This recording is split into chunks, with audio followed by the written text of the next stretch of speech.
Welcome to Fiction Audiobooks. If you enjoy the content, like and subscribing would be greatly appreciated. If you have any recommendations for novels, comment below. Please join my Patreon at https://www.patreon.com/fictionaudiobook. Chapter 87, The Price. Dawn broke over the Mikkelsen estate, painting the sky in watercolor hues of amber and rose. Rebecca stood at her bedroom window, one hand pressed against the cool glass, watching the sun climb over the tree line. She hadn't slept. 12 hours had passed since Klaus's ultimatum at dinner, and still, no solution had presented itself. What could possibly satisfy him, she murmured to the empty room. Her reflection stared back at her from the window, blonde hair disheveled, eyes shadowed with exhaustion. 1,000 years of life, and yet her brother could still reduce her to this, sleepless, desperate, calculating. Rebecca turned from the window, moving restlessly around the unfamiliar bedroom.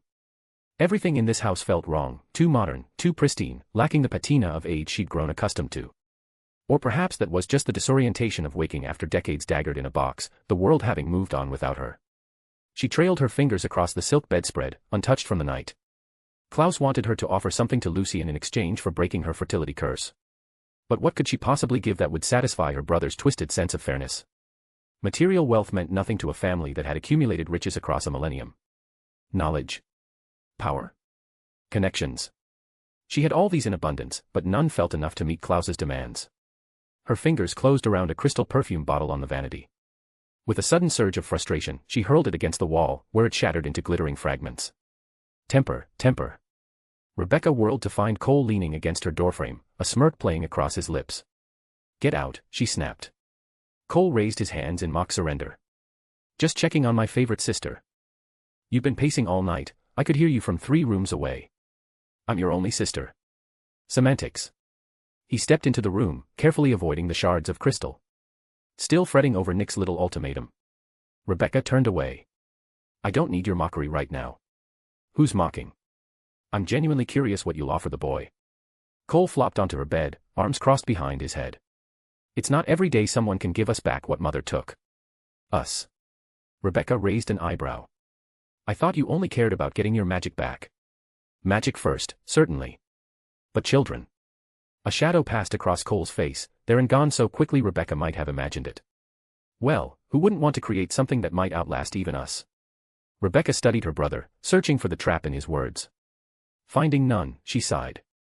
It doesn't matter what I want if I can't meet Nick's price. Have you considered asking Elijah what the contract entails? That is what binds the two, the essence of their mutual wants. Cole suggested, examining his fingernails with feigned disinterest. Our noble brother was here before we awoke. Surely Nick filled him in on the details. Rebecca stilled. Of course, Elijah would know. He always knew Klaus's secrets. For once, you're actually useful, she said, already moving toward the door. Cole's laughter followed her into the hallway. Don't say I never gave you anything, sister. The mansion was stirring to life as Rebecca navigated its corridors. Servants moved silently through the halls, arranging flowers, dusting surfaces, avoiding eye contact with the recently awakened original. The scent of coffee and breakfast foods wafted from somewhere distant. She found Elijah in the library, immaculately dressed despite the early hour, a leather-bound volume open in his hands. He looked up as she entered, his expression revealing nothing. Rebecca, he greeted, closing his book. You look troubled. Wouldn't you be? She closed the door behind her, ensuring privacy. Nick demands I make an offer to his son, and I have until today to decide. Elijah set his book aside, adjusting his cuffs, a habit she recognized from centuries of observation. He was considering his words carefully. And you've come to me because you know the terms of their contract. Rebecca moved closer, perching on the edge of an armchair across from him. You know what binds them. What would satisfy Nick's sense of balance? Silence stretched between them, broken only by the ticking of an antique clock on the mantel. Finally, Elijah sighed. What do you know of their arrangement? He asked. Only what was said at dinner. Lucien broke Nick's hybrid curse, and in exchange, Nick gave him what he wanted. And what do you believe that was? Rebecca frowned. Freedom, presumably. The boy is clearly here against his will. Elijah's lips curved in a humorless smile. Not precisely. Niklaus cannot harm Lucien, and Lucien cannot plot against Niklaus. Their contract prevents both. That's surprisingly equitable for Nick. The consequences for violation are severe, Elijah continued, rising to pour tea from a service on a side table. The liquid steamed as it filled 2 porcelain cups. Should either break their word, the pain they inflict would return to them 1,000-fold. Death, potentially, depending on the severity of the breach. Rebecca accepted the offered cup, her mind racing. And if someone else were to harm Lucien? Someone in our family. If Niklaus were to direct it, the contract would consider it his action. Elijah returned to his seat, cup balanced delicately between his fingers. Hence why he was, quite insistent that I understand the terms completely. He feared you might harm the boy. I was, wary, upon learning of Lucien's abilities. Elijah took a measured sip of his tea. The power to erase magic from existence is not something to be taken lightly. Rebecca studied her brother's face, searching for what remained unsaid. There's more, isn't there? Elijah's gaze met hers, evaluating. After a moment, he set his cup down with a soft clink. Niklaus believes, based on information he refuses to divulge even to me, that Lucien's soul possesses unusual properties. His voice lowered, though they were alone. While all souls continue after death in some form, as we've witnessed over the centuries, he suspects Lucien might retain consciousness and purpose beyond what we've encountered before. Rebecca stared, disbelief warring with curiosity. That's absurd. Perhaps. Elijah's expression remained neutral. Our brother has always been paranoid, Rebecca, but he rarely acts without reason. Whatever his source, it was convincing enough that he's treating this boy not just as a powerful asset but as a potential equal, or threat, in the long term. The implication settled over Rebecca like a physical weight. She set her untouched tea aside. So Nick fears the boy could become powerful enough to destroy him, even after death. Which is why he's chosen adoption rather than coercion. Elijah's voice held a hint of admiration. Quite strategic, really. Rebecca rose, needing movement. And what do you believe? I believe the boy is more than he appears. Elijah's gaze followed her as she paced. Whether that makes him the threat Niklaus fears or the son he claims to want remains to be seen. The gardens offered solitude and space to think. Rebecca walked among roses heavy with morning dew, her mind churning with possibilities. Birds called from the trees, oblivious to the immortal predator in their midst. What did Claus truly want from this arrangement? Again, not wealth, their family had more than enough. Not power, what could she offer that Claus couldn't take for himself? Not knowledge, despite his impulsiveness, Claus was far from ignorant. Any of these, if she were to offer the boy, Claus would counter with that, as his son, the boy already has access to all from him. Her fingers brushed a rose petal, feeling its velvet texture. Water droplets clung to her skin like tiny crystals. Cole's attempt at dinner had shaken Claus more than he'd admit. Her brother had always feared abandonment, feared his family turning against him. Rebecca stopped beside a stone fountain, watching water cascade over carved figures. Suddenly it hit her. She straightened, smoothing her dress. She knew what she would offer. The question now was how to limit it, to protect herself from Claus's inevitable manipulation. Soon enough she with speed walked towards the direction where she knew her brother was. Elijah himself as he watched her leave, lips upturned into a slight smile, despite her not even thanking him for his help, something Rebecca, affectionate, Rebecca would never do in normal circumstances. He didn't hold it against her though. As her footsteps faded away, Elijah returned to his reading. Claus's office door was heavy oak. Rebecca hesitated before it, gathering her resolve, then knocked firmly. Enter, came her brother's voice from within. She found him seated behind an imposing desk, papers spread before him in organized chaos.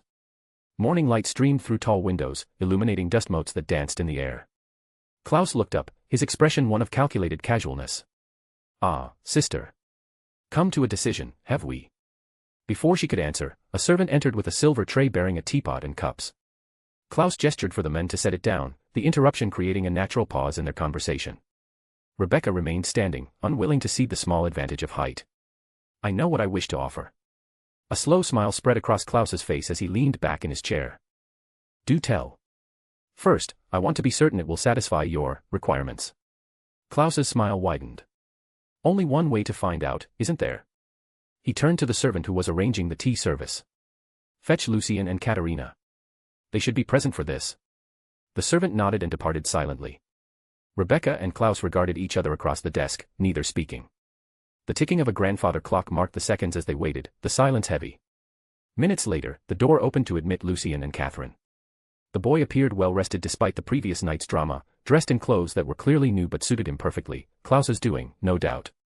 Catherine followed close behind, her posture subtly protective. You called? Lucien asked, his gaze moving between Claus and Rebecca. My sister has something to offer you, Claus replied, gesturing for them to enter fully. Something she believes is worthy of your gift. Rebecca straightened, meeting Lucien's eyes directly. And decided to be direct with it. I offer you my loyalty and protection for 1 century. Where you go, I will follow if needed. Those who threaten you will answer to me. My strength, my knowledge, my connections, all at your disposal. Lucien's eyebrows rose slightly, surprise evident in his expression. However, Rebecca continued, her voice firm, there are limitations. I cannot be compelled to harm my siblings or plot against them. Should they attack you, I will defend you, but I will not kill them. My protection doesn't automatically extend to your allies or family, though I won't harm them as that would harm you, unless they directly make an attempt at you, then I won't kill or severely harm them, unless you specify otherwise. I will in essence be an extension of you, besides when it comes to killing my own family. She paused, then added with a pointed look at Claus, and should I be physically unable to aid you against my will, I will not be punished for the breach. Klaus's lips twitched in amusement, but he merely shrugged innocently. Is this acceptable? Rebecca asked Lucien directly. The boy studied her for a long moment, his expression thoughtful beyond his years. Catherine remained silent beside him, her dark eyes watchful. It is, Lucien finally answered. And in exchange, I will break your fertility curse. When? Rebecca couldn't keep the eagerness from her voice. Tomorrow, Lucien said. Not today. Rebecca frowned slightly. Why the delay? My reasons are my own, Lucien replied simply. She studied him, wondering if this was some power play, some attempt to establish dominance in their new arrangement. But the boy's expression held no malice, no calculation, only a quiet certainty that reminded her, oddly, of Elijah. After a moment's consideration, she nodded. Tomorrow, then. Excellent. Klaus clapped his hands together once. A deal struck. Rebecca's loyalty for your magic. Everyone satisfied. Of course you'd be satisfied, you arse. Rebecca thought to herself with annoyance. With Lucien incapable of plotting against you, me being an extension of him through this contract, any of my plotting against you would be considered as plotting, bringing the boy harm. With my contract of protecting him, I can't plot against you. You wanted this from the very beginning. Especially after yesterday, Cole nearly put the entire family against you. Lucien's gaze moved to Klaus, something passing between them in that look, a silent communication that excluded everyone else in the room. Klaus's smile widened slightly in response, an acknowledgement of something unspoken. If that's all, Lucien said, turning toward the door, Catherine and I will take our leave. Klaus waved a dismissive hand.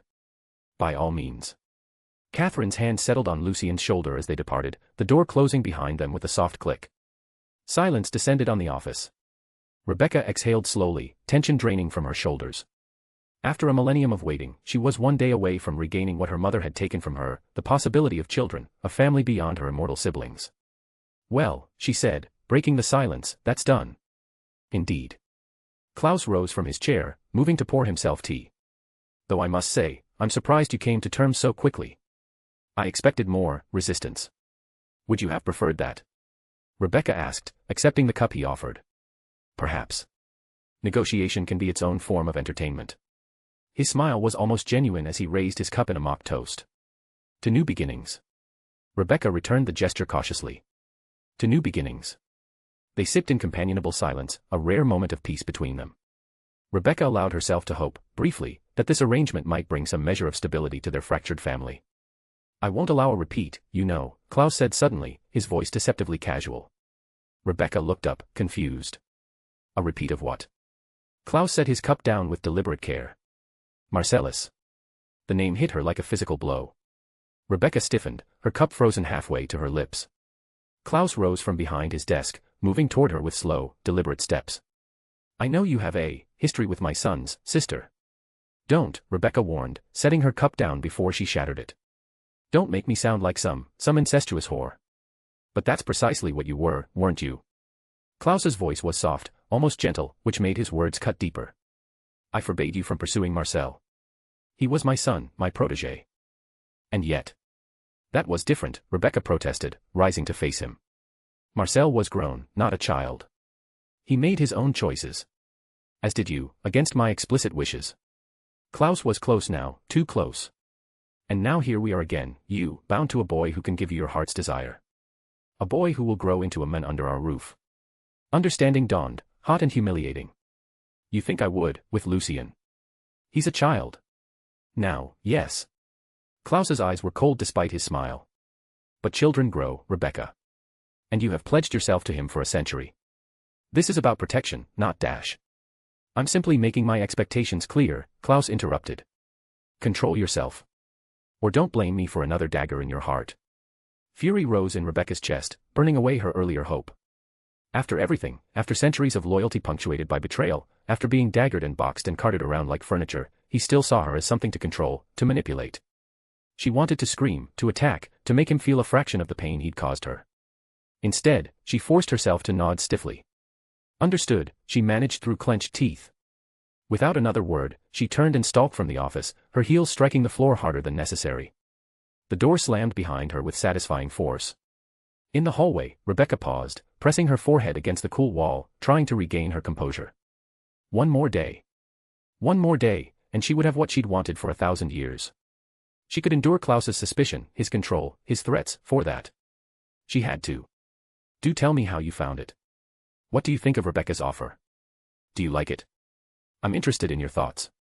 I hope to see you all later. Bye. Chapter 88, Form.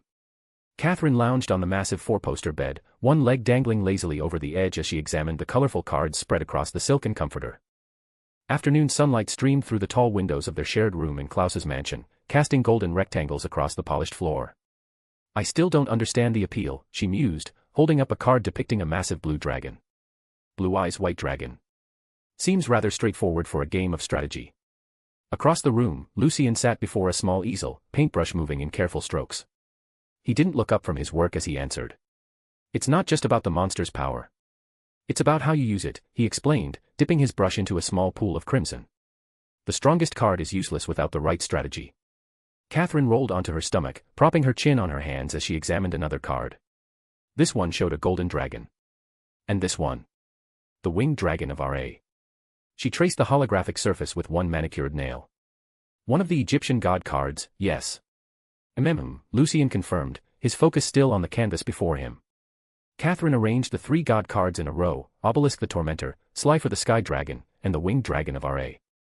She placed them alongside the 5 pieces of Exodia, creating a tableau of power. You never did tell me why you wanted these specific cards, she said, glancing toward him. The servant looked quite confused when you requested them 2 days ago. Lucien's brush paused momentarily. Inspiration, he said simply, before resuming his work. Catherine smiled, a knowing curve of her lips. She rose from the bed with fluid grace and moved to stand behind him, her hand settling on his shoulders. She needed the tension she found there, fingers working with practiced skill. Always so cryptic, she murmured, leaning down to press a kiss to the crown of his head. One might think you enjoy being mysterious. Lucien leaned into her touch slightly, though his eyes never left his painting. One might be right. Catherine's fingers worked their way up to his neck, massaging gently. How are you feeling about this morning's meeting? Rebecca's offer was quite substantial. This time, Lucien did pause, setting his brush down on a small tray. It was unexpected. Was it? Catherine's voice held a note of skepticism. Claus orchestrated it, of that I'm certain. Of course he did, Lucien agreed. The question is why. Catherine returned to the bed, picking up the Swords of Revealing Light card and holding it to the light. A century of loyalty from an original vampire is no small thing. Especially one as passionate as Rebecca. Lucien turned in his chair to face her, wiping his hands on a cloth. I've been thinking about the specific terms she offered. As have I. Catherine set the card down. Tell me what you understood from it. I want to make sure you're not missing anything important. A small smile touched Lucien's lips. Testing me, Katerina. Always. She matched his smile with her own. You've been studying magical contracts with me for days now. Show me what you've learned. Lucien leaned back in his chair, his expression becoming more focused. Rebecca offered her strength, knowledge, and connections at my complete disposal. She offered to be my protector, but not that of my family. Continue, Catherine encouraged, arranging the cards into neat stacks. She won't harm my family, but if they try to harm me, she'll defend me with minimal harm to them, unless I specifically ask otherwise. Lucien's fingers tapped a rhythm on the armrest. She won't plot against or kill her siblings, but if they attack me first, she'll protect me without killing them. Catherine nodded. And what can you do with these terms? More than one normally realizes, Lucien replied, a hint of satisfaction in his voice. Her strength includes her wealth, her influence, all of which she's placed at my complete disposal. I can use those resources however I see fit, including to protect my family. Clever boy, Catherine purred. The only limitation is that her physical strength won't be at your disposal when it comes to protecting your family or allies against her siblings. But in all other cases, I can use her however I see fit, Lucien finished. Including her wealth to hire protection for my family, her connections to keep them safe, her knowledge to prepare them. A comfortable silence fell between them as Lucien returned to his painting. The brush moved with careful precision, adding details to whatever was taking shape on the canvas. Catherine watched him for a moment before returning to her examination of the cards. The dark magician, she observed, holding up another card. He reminds me of you, in a way. Not the appearance, but the essence, I suppose. Power through knowledge. Lucien glanced over his shoulder. I'll take that as a compliment. It was meant as one. Catherine arranged the 5 pieces of Exodia in their proper formation. When combined, these 5 pieces instantly win the game. Interesting concept, fragmented power that becomes unstoppable when united. Lucien's brush stilled again. Like I said. Inspiration. Catherine rose once more, moving to stand behind him. She draped her arms loosely around his shoulders, her chin resting atop his head. You truly always think of them, don't you? She murmured, her voice soft. The brush in Lucien's hand paused mid-stroke. For several heartbeats, he remained perfectly still, the question hanging in the air between them. Then, with deliberate care, he continued painting. Of course, he said finally. They're my family. I'm willing to die for them, as they are for me. His voice was steady, matter of fact. Just because they favor each other more than me doesn't make that any less true. Catherine's arms tightened slightly around him. Is that what you tell yourself? It's what I know. Lucien continued adding details to his painting. Yes, I know you love me more than my own family does. But them not loving me like you do isn't wrong. They have their own circumstances. Catherine remained silent, listening. For you, I represent a way out of, well, anything bad. Lucien's voice remained even, though Catherine could feel the tension in his shoulders. But for my family, I've brought nothing but more bad to their doorstep. He added another stroke of black to the canvas. My mom caring more for Adam is, in a way, a good thing. I love her, and her caring for me too much would mean she'd never be at peace. She's not like me or my older siblings, all too deep in this fucked up supernatural world.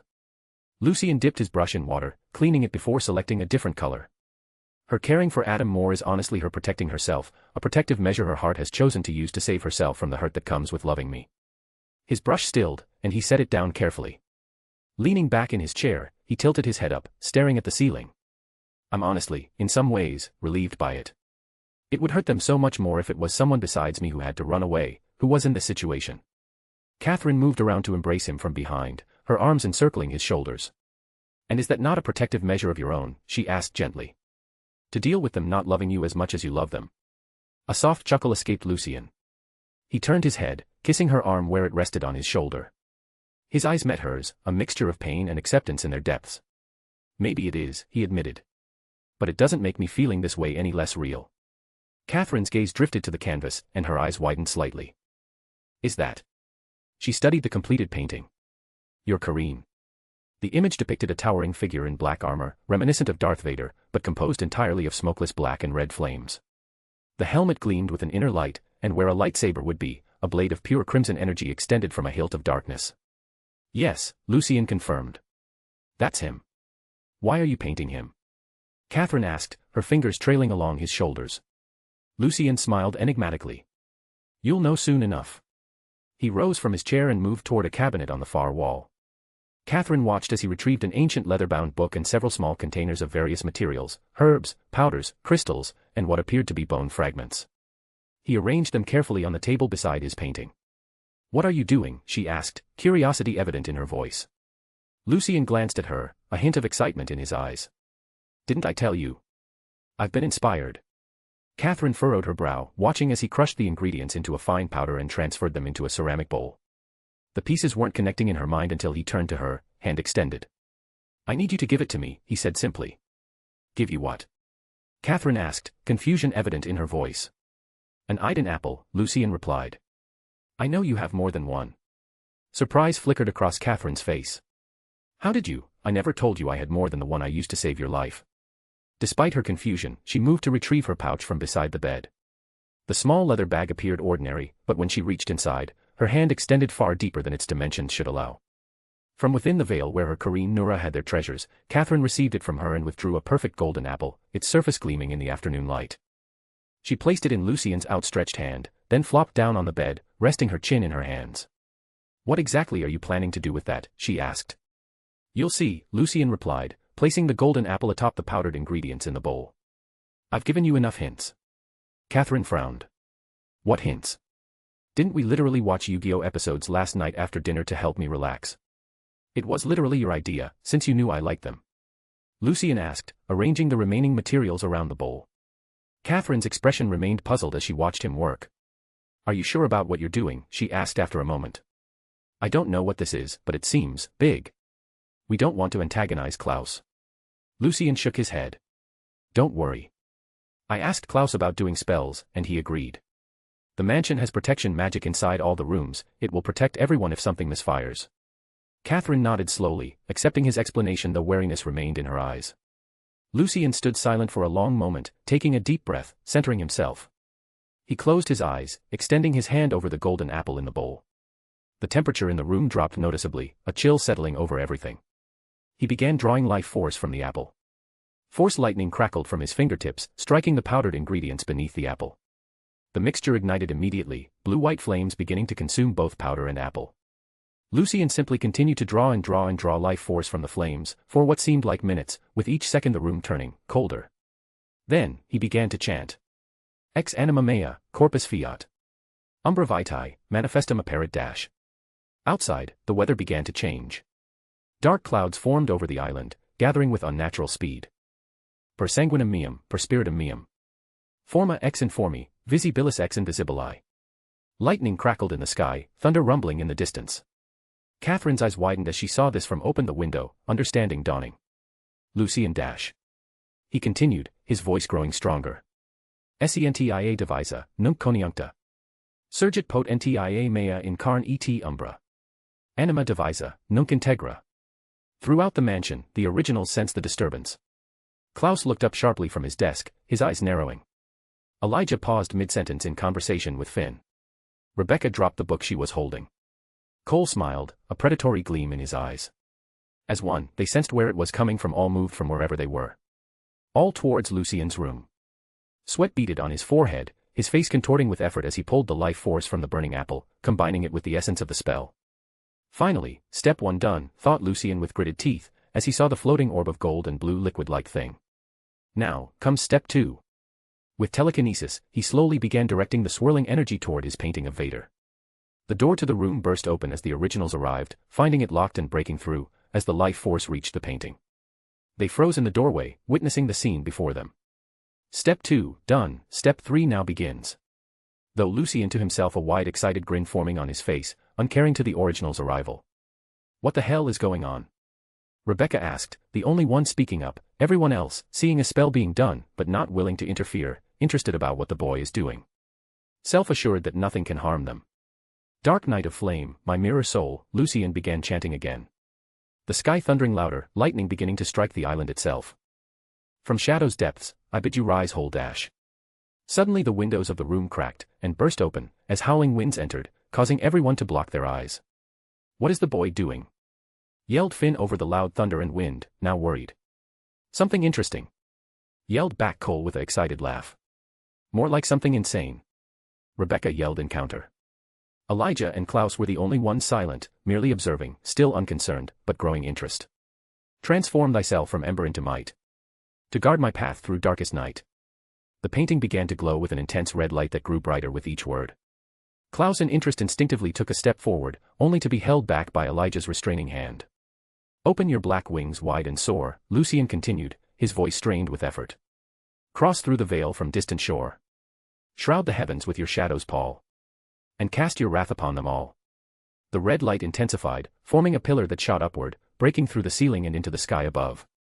The clouds parted as the beam of crimson energy pierced them, creating a hole in the gathering storm. "Unlock the power we both share. As master and shadow, the perfect pair. By force and will, by blood and bone. Protect what I have claimed as own." Lucien's voice rose to a crescendo as he delivered the final lines. "Appear now at your master's word. Vader, my Kareen, my shadow guard." With the final word, he brought his hands together in a thunderous clap. The pillar of light collapsed inward, condensing into a single point of blinding brilliance before he extended his right arm and rose his hand, and instantly extinguished it completely. Where the painting had stood now knelt a figure. Vader, Lucien's Kareen, made manifest in physical form. The armor was just as depicted, formed of black and red smokeless flames, solid yet seeming to shift and move like living shadow. The helmet gleamed with inner light, and at his side hung a weapon that resembled a lightsaber hilt. Lucien stood before this manifestation, hand extended, palm upward, breathing heavily. Despite his exhaustion, sweat soaking his clothes, legs trembling with exertion, his face shone with triumph and excitement. The room fell completely silent. Then, breaking the stillness, came the sound that completed the transformation, the deep, mechanical breathing of Vader. Khhhh purr. Khhhh purr.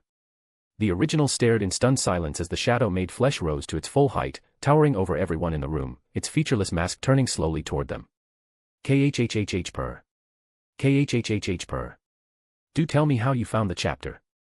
So. Lucien finally summoned Vader at will. What do you think now will happen? I'm interested in your thoughts. I hope to see you all later. Bye. Chapter 89, Reflection. Light. Warmth. Exist. Light exists. Light is. Light good. The light pulses. Dims. Brightens. I watch. Cannot look away. Do not want to look away. Time. No time. Just light. Just watching. Light is everything. Gray comes. Gray big. Gray cold. Gray looks at light. Gray looks at me. You are unworthy to witness this exchange. Look away, reflection. Words. Not words. Meaning. Pushed into me. Gray sees me as wrong. Mistake. Copy of light. Not supposed to be. Want to say no. Cannot say. No voice. No mouth. No body. Nothing but awareness. Shame. First feeling. Bad feeling. I am less. I am reflection only. Moon in water, not moon itself. Gray talks to light. I cannot hear. Must not hear. Am unworthy. I pull back. Away from light. Into dark. Gray goes. Light stays. Light different now. Stronger. More, knowing. I watch light again. From far. Not too close. Not presuming. Just watching. Light moves. Light touches other lights. Smaller lights. Different lights. I do not understand. Time passes. I think. Thinking is new. I am. Light is. I exist because light exists. I watch. I wait. I want to help light. Cannot help. No form. No way to touch. Just watching. Light flickers. Light dims. Light in danger. Fear. New feeling. If light goes out, what happens to reflection? What happens to me? Must help light. Must protect. Cannot protect. Cannot reach light. Cannot touch world. Please. Please don't go out. Please stay. Light flares. Light strong again. Light safe. Relief. Good feeling. Light safe is good. I must protect light. Somehow. Must find way. Light learns things. I learn too. Light knows words. I know words now. Light is called Lucien. Lucien is light's name. Lucien has family. Has friends. Has enemies. I learn these words. These concepts. Thoughts grow. Slowly. Like water gathering in a pool. Drop by drop. I think, better now. Not just feelings. Not just watching. Thinking. I see light and understand more. Not all. Not like light understands. Different. When light knows something, I know it too. But, changed. Filtered. Like looking through water. I want. Want to help light. Want to protect light. Cannot help.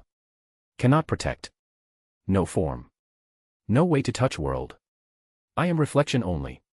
Shadow only. Guardian with no hands to guard. Time passes. Light grows. His power, force, he calls it, grows stronger. As he grows, something changes in me too. I start to imagine. Yes, imagine. New thing. Imagine having shape, form, arms, legs, body. These words come from Light's mind to mine. I do not know these things, but through him, I learn. I imagine being able to move in the world. To touch things. To stand between light and danger. Light watches moving pictures. Images that tell stories. Star Wars. This is what he calls them. In these images, there is a figure. Dark. Powerful. Vader. The figure draws me. Something about this shape feels right. Strong enough to protect. Imposing enough to frighten threats. I hold this image in my thoughts. Not because I want to be important. Not because I want to be feared. Only because such a form could protect Light well. Could serve purpose well. More time passes. I watch Light's world. I learn more each day. I begin to see things Light cannot. Dangers that approach before he knows. Threats that hide from his eyes but not from mine. I try to warn. Cannot warn. Try to help. Cannot help. Only watch. Always watching. Then comes the girl. The one with the shadow attached. A djinn. Like me, but not like me. It hurts the girl. Feeds on her pain. Light sees her suffering. Wants to stop it. Wants to help. His wanting opens something. A door. A path. I feel it. A way through. A chance. I gather myself. All that I am. All that I have learned to be. I push against the barrier that keeps me from the world. It is hard. So hard. Like swimming through thick mud. Like climbing a mountain with no hands. But Light's desire to protect the girl pulls me forward. Gives me strength. For the first time, I appear. Not fully. Not completely. A shadow of the form I've imagined. But enough. Enough to face the other djinn. Enough to stand between it and the girl. The djinn sees me. It knows me for what I am. It fears me. And then, the most wondrous thing happens. Light sees me too. What are you? The girl asks. Her eyes are wide. She sees me too. What's happening? Light's father asks. Something. Something of mine is fighting the djinn, Light says. Words I will cherish forever. Mine. Acceptance. Not rejection. Not like gray. Light accepts me. Light sees me. Not just watching Light anymore. Not just formless thought. I have been seen. I have been acknowledged by my Creator. I cannot stay. The effort of manifesting is too great. I fade back into formlessness. But I am changed. I have been acknowledged. I have been seen. I have been of use. Not long after comes another test. The shadow jaguar approaches. It targets the girl. Light steps between them. The jaguar bites. Not the girl. Lucien. My Light. The mark appears on his palm. Anger fills me. Rage toward the jaguar. Toward whatever sent it. This rage gives my thoughts more shape. More focus. I make a promise to myself, I will become strong enough to destroy anything that threatens Light. The curse shows its true power during the Red Sun ritual.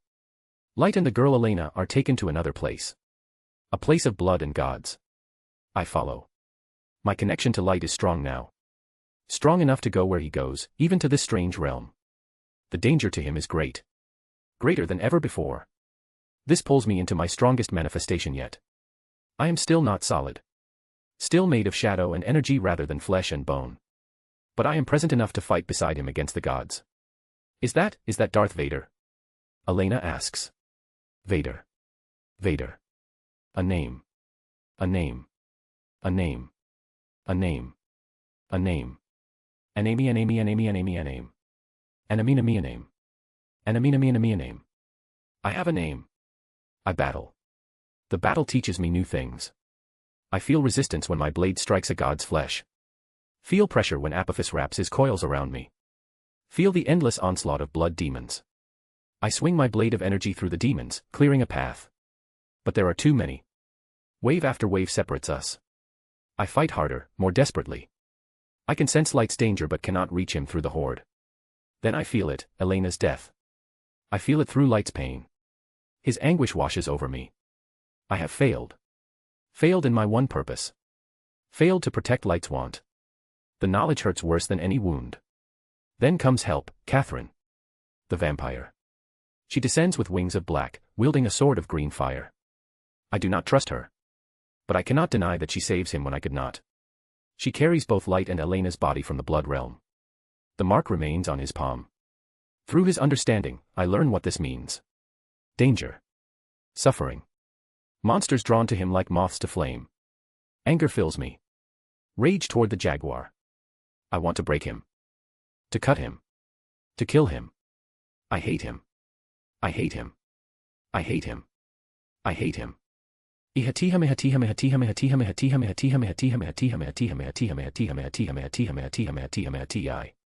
During their escape and recovery, I watch Light and Catherine closely. I notice how his light strengthens when she is near, despite the curse mark draining him. I remain wary of her. But I acknowledge her value to him. Her devotion seems genuine, though her nature remains predatory. I resolve to grow stronger still. To never again be separated from Light when danger threatens. To become more than a shadow that fades. More than a temporary guardian. Life changes again. Light now lives with Claus and his family. A time of relative quiet follows. I use this time wisely. I study these powerful beings. I learn their patterns, their weaknesses, their potential threats to Light. Claus manipulates, but seems to truly want Light as a son. Catherine's devotion grows deeper, especially after drinking Light's blood. The other originals I watch carefully, Elijah with his cold calculation, Rebecca with her emotional nature, Cole with his unpredictable moods, Finn with his judgment and disgust. Through all this time, I remain connected to Light. Always present, though rarely manifesting. I notice him studying ancient books about rituals that can make the formless take form. Today, I observe as Light arranges objects on a table. Cards with powerful creatures. Herbs. Powders. A golden apple that glows with inner light. Same apple that saved my Light before. I do not understand what he plans, but I watch as always. Nothing Light does escapes my attention. What exactly are you planning to do with that? Catherine asks, flopped down on the bed, chin rested in hands. You'll see, Lucien answers, continuing his work. Light smiles. He places the items in patterns that seem meaningful, though I do not recognize their purpose. The room begins to change. The air feels heavier. The space between worlds grows thinner. Power gathers around Light. He begins to speak words in ancient languages. Words that echo inside me strangely. Ex anima mea, corpus fiat, umbra vitae, manifestum apparit dash. Slowly, understanding comes to me. Light, Lucien he is trying to. He wants to give me form. Physical form. Not temporary manifestation but permanent, solid existence. The realization fills me with too many feelings to name. Humility. Unworthiness. Determination to be worthy of such a gift. Fear that I might somehow fail him even with this blessing. Per sanguinem meum, per spiritum meum, forma ex informi, visibilis ex invisibili. The ritual pulls at me. Draws my essence toward physical reality. The sensation is strange, painful yet wonderful. Like being born. Like crossing from one world to another. Sentia divisa, nunc coniuncta, surgit pot ntia mea in carne et umbra. Anima divisa, nunc integra. I feel myself changing. Taking shape according to Lucien's vision of me. The Vader form becoming real, not just imagined but actual. Bones form where before was only thought. Muscles wrap around those bones. Armor encloses the flesh. The originals burst into the room. I notice them only distantly. My awareness focuses on the transformation happening to me. Dark night of flame, my mirror soul, from shadow's depths, I bid you rise whole dash. For the first time, I feel limitation. No longer am I formless consciousness that could be anything. Now I have boundaries. Edges. I exist in one shape only. Yet with this limitation comes new power, the ability to affect the world directly. To touch. To move. To protect. Transform thyself from ember into might, to guard my path through darkest night. My form becomes more solid with each word Lucien speaks. Armor plates lock together around my chest. A helmet closes around my head. A cape unfolds from my shoulders. Open your black wings wide and soar, cross through the veil from distant shore. Shroud the heavens with your shadow's pall, and cast your wrath upon them all. I am nearly complete now. Strength flows through limbs I have never before possessed. Power fills a body shaped by Lucien's will and my desire to serve. Unlock the power we both share, as master and shadow, the perfect pair. By force and will, by blood and bone, protect what I have claimed as own.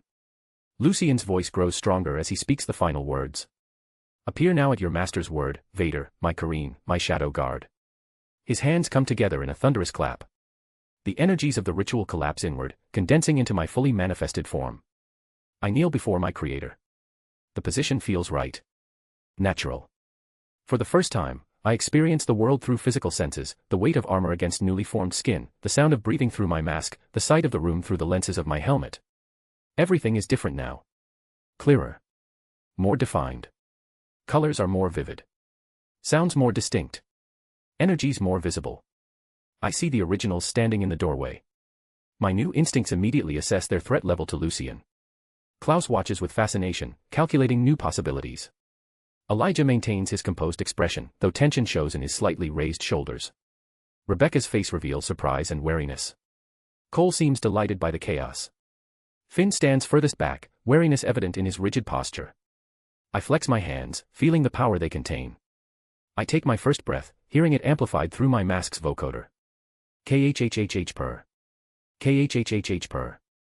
I turn to Lucien, seeing him clearly for the first time with physical eyes. He seems smaller than I had perceived him, yet his inner light burns just as brightly as always. Gratitude fills me completely. I remain kneeling before him, acknowledging the proper order of our relationship, he the creator, I the created, he the moon, I merely its reflection in water. I speak for the first time. My master. Do tell me how you found it. In the beginning confusing, right? I wanted that feeling to be had, so that readers could understand how Vader felt when he came into existence the moment Lucien fully set into the laws of this universe and remembered his past life. Well, I am interested in what you think of Vader. Do you think Lucien truly succeeded in having him permanently have physical form, or not? I hope to see you all later, I'm gonna go to sleep. Bye. Chapter 90, done. Obelisk the Tormentor loomed over the battlefield, its massive blue form casting shadows over the other holographic monsters.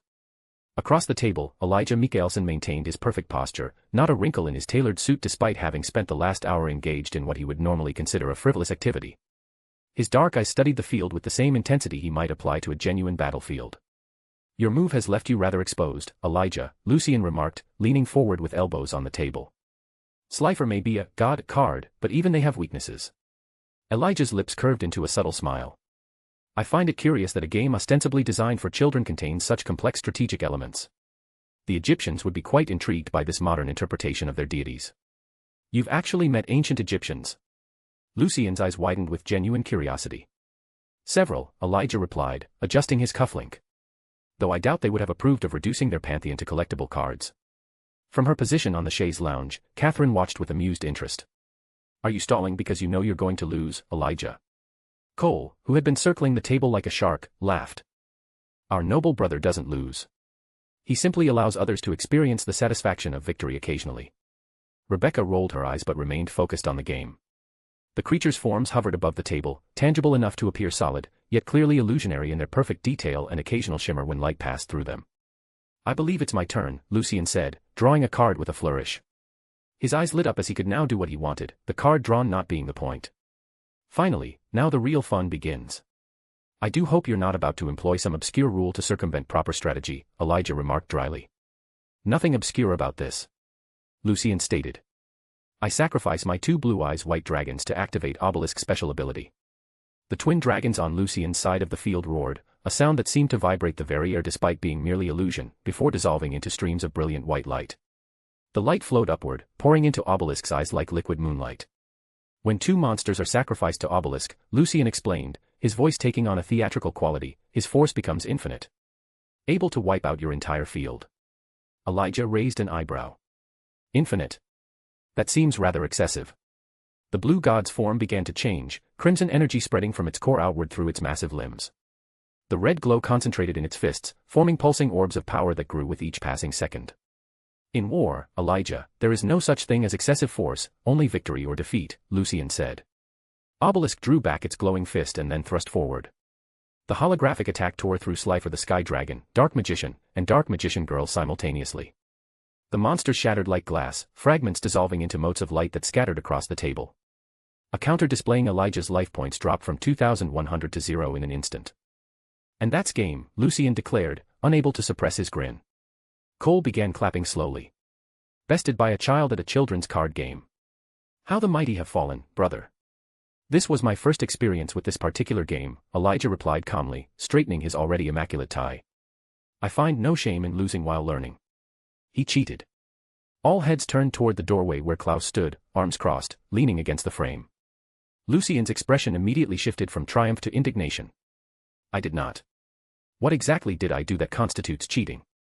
Claus pushed himself from the doorway and approached the table, examining the field with surprising familiarity. The effect you used is the anime version, not the real cards effect. A moment of stunned silence followed. Since when do you watch anime? Lucien asked, genuine surprise evident in his voice. A slow smile spread across Klaus's face as he shrugged, crossing his arms. As an immortal with nothing but time on my hands, not trying new things when they're neither harmful nor revolting would be a disgrace.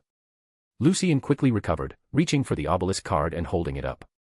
I specifically asked the servants for cards with the anime effects. Elijah also played with Slifer's anime abilities. We both agreed to these rules before starting, so technically, there was no cheating. The boy makes a valid point, Elijah conceded. Finn, who had been observing from against the wall with crossed arms and thinly veiled disdain, finally stepped forward. The sound of his boots against the hardwood floor seemed to punctuate the silence that followed. When does this farce end? He asked, his voice cutting through the room's atmosphere like a blade. The boy is clearly well rested after his fainting spell. It is time for the deal to be done. His eyes shifted to Rebecca. I look forward to seeing how the boy breaks the fertility curse that has plagued us for centuries. The playful mood evaporated instantly. Everyone's gaze turned toward Finn, then shifted between Lucien and Rebecca. It indeed was time for the fulfillment of the deal. A full day had passed since Lucien had summoned Vader. Flashback. The previous evening. My master. Vader's mechanized voice echoed through the room as he knelt before Lucien. The original stood frozen in the doorway, witnessing something fascinating. Lucien was heaving, his shirt soaked with sweat, face pale with exhaustion. The ritual had demanded more than he'd anticipated. His legs began to buckle beneath him. In an instant, Vader moved, catching Lucien before he could hit the floor. The dark figure held the boy with surprising gentleness, one knee still touching the ground. My master. Vader repeated, concern somehow evident despite the expressionless mask. Just, let me catch my breath, Lucien managed between gasps. Creating your body and maintaining it, it's taking quite a toll. Catherine took a step forward, but Claus held out an arm, stopping her. This was a moment to observe, not interrupt. Suddenly, Lucien's eyes rolled back, consciousness slipping away for just a moment before he jerked back to awareness. That brief lapse was enough. Vader's form immediately began to destabilize, armor breaking apart into embers of red and black flame that swirled upward like disturbed ashes. Wait. I'm not finished yet. Lucien cried out, panic flashing across his features.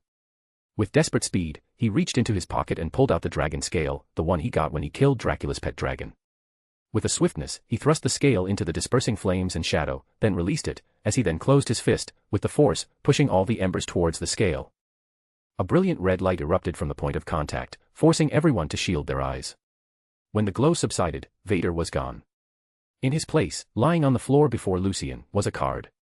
The image depicted Vader, Lucien's Kareen, composed of intertwining black and red flames and shadows.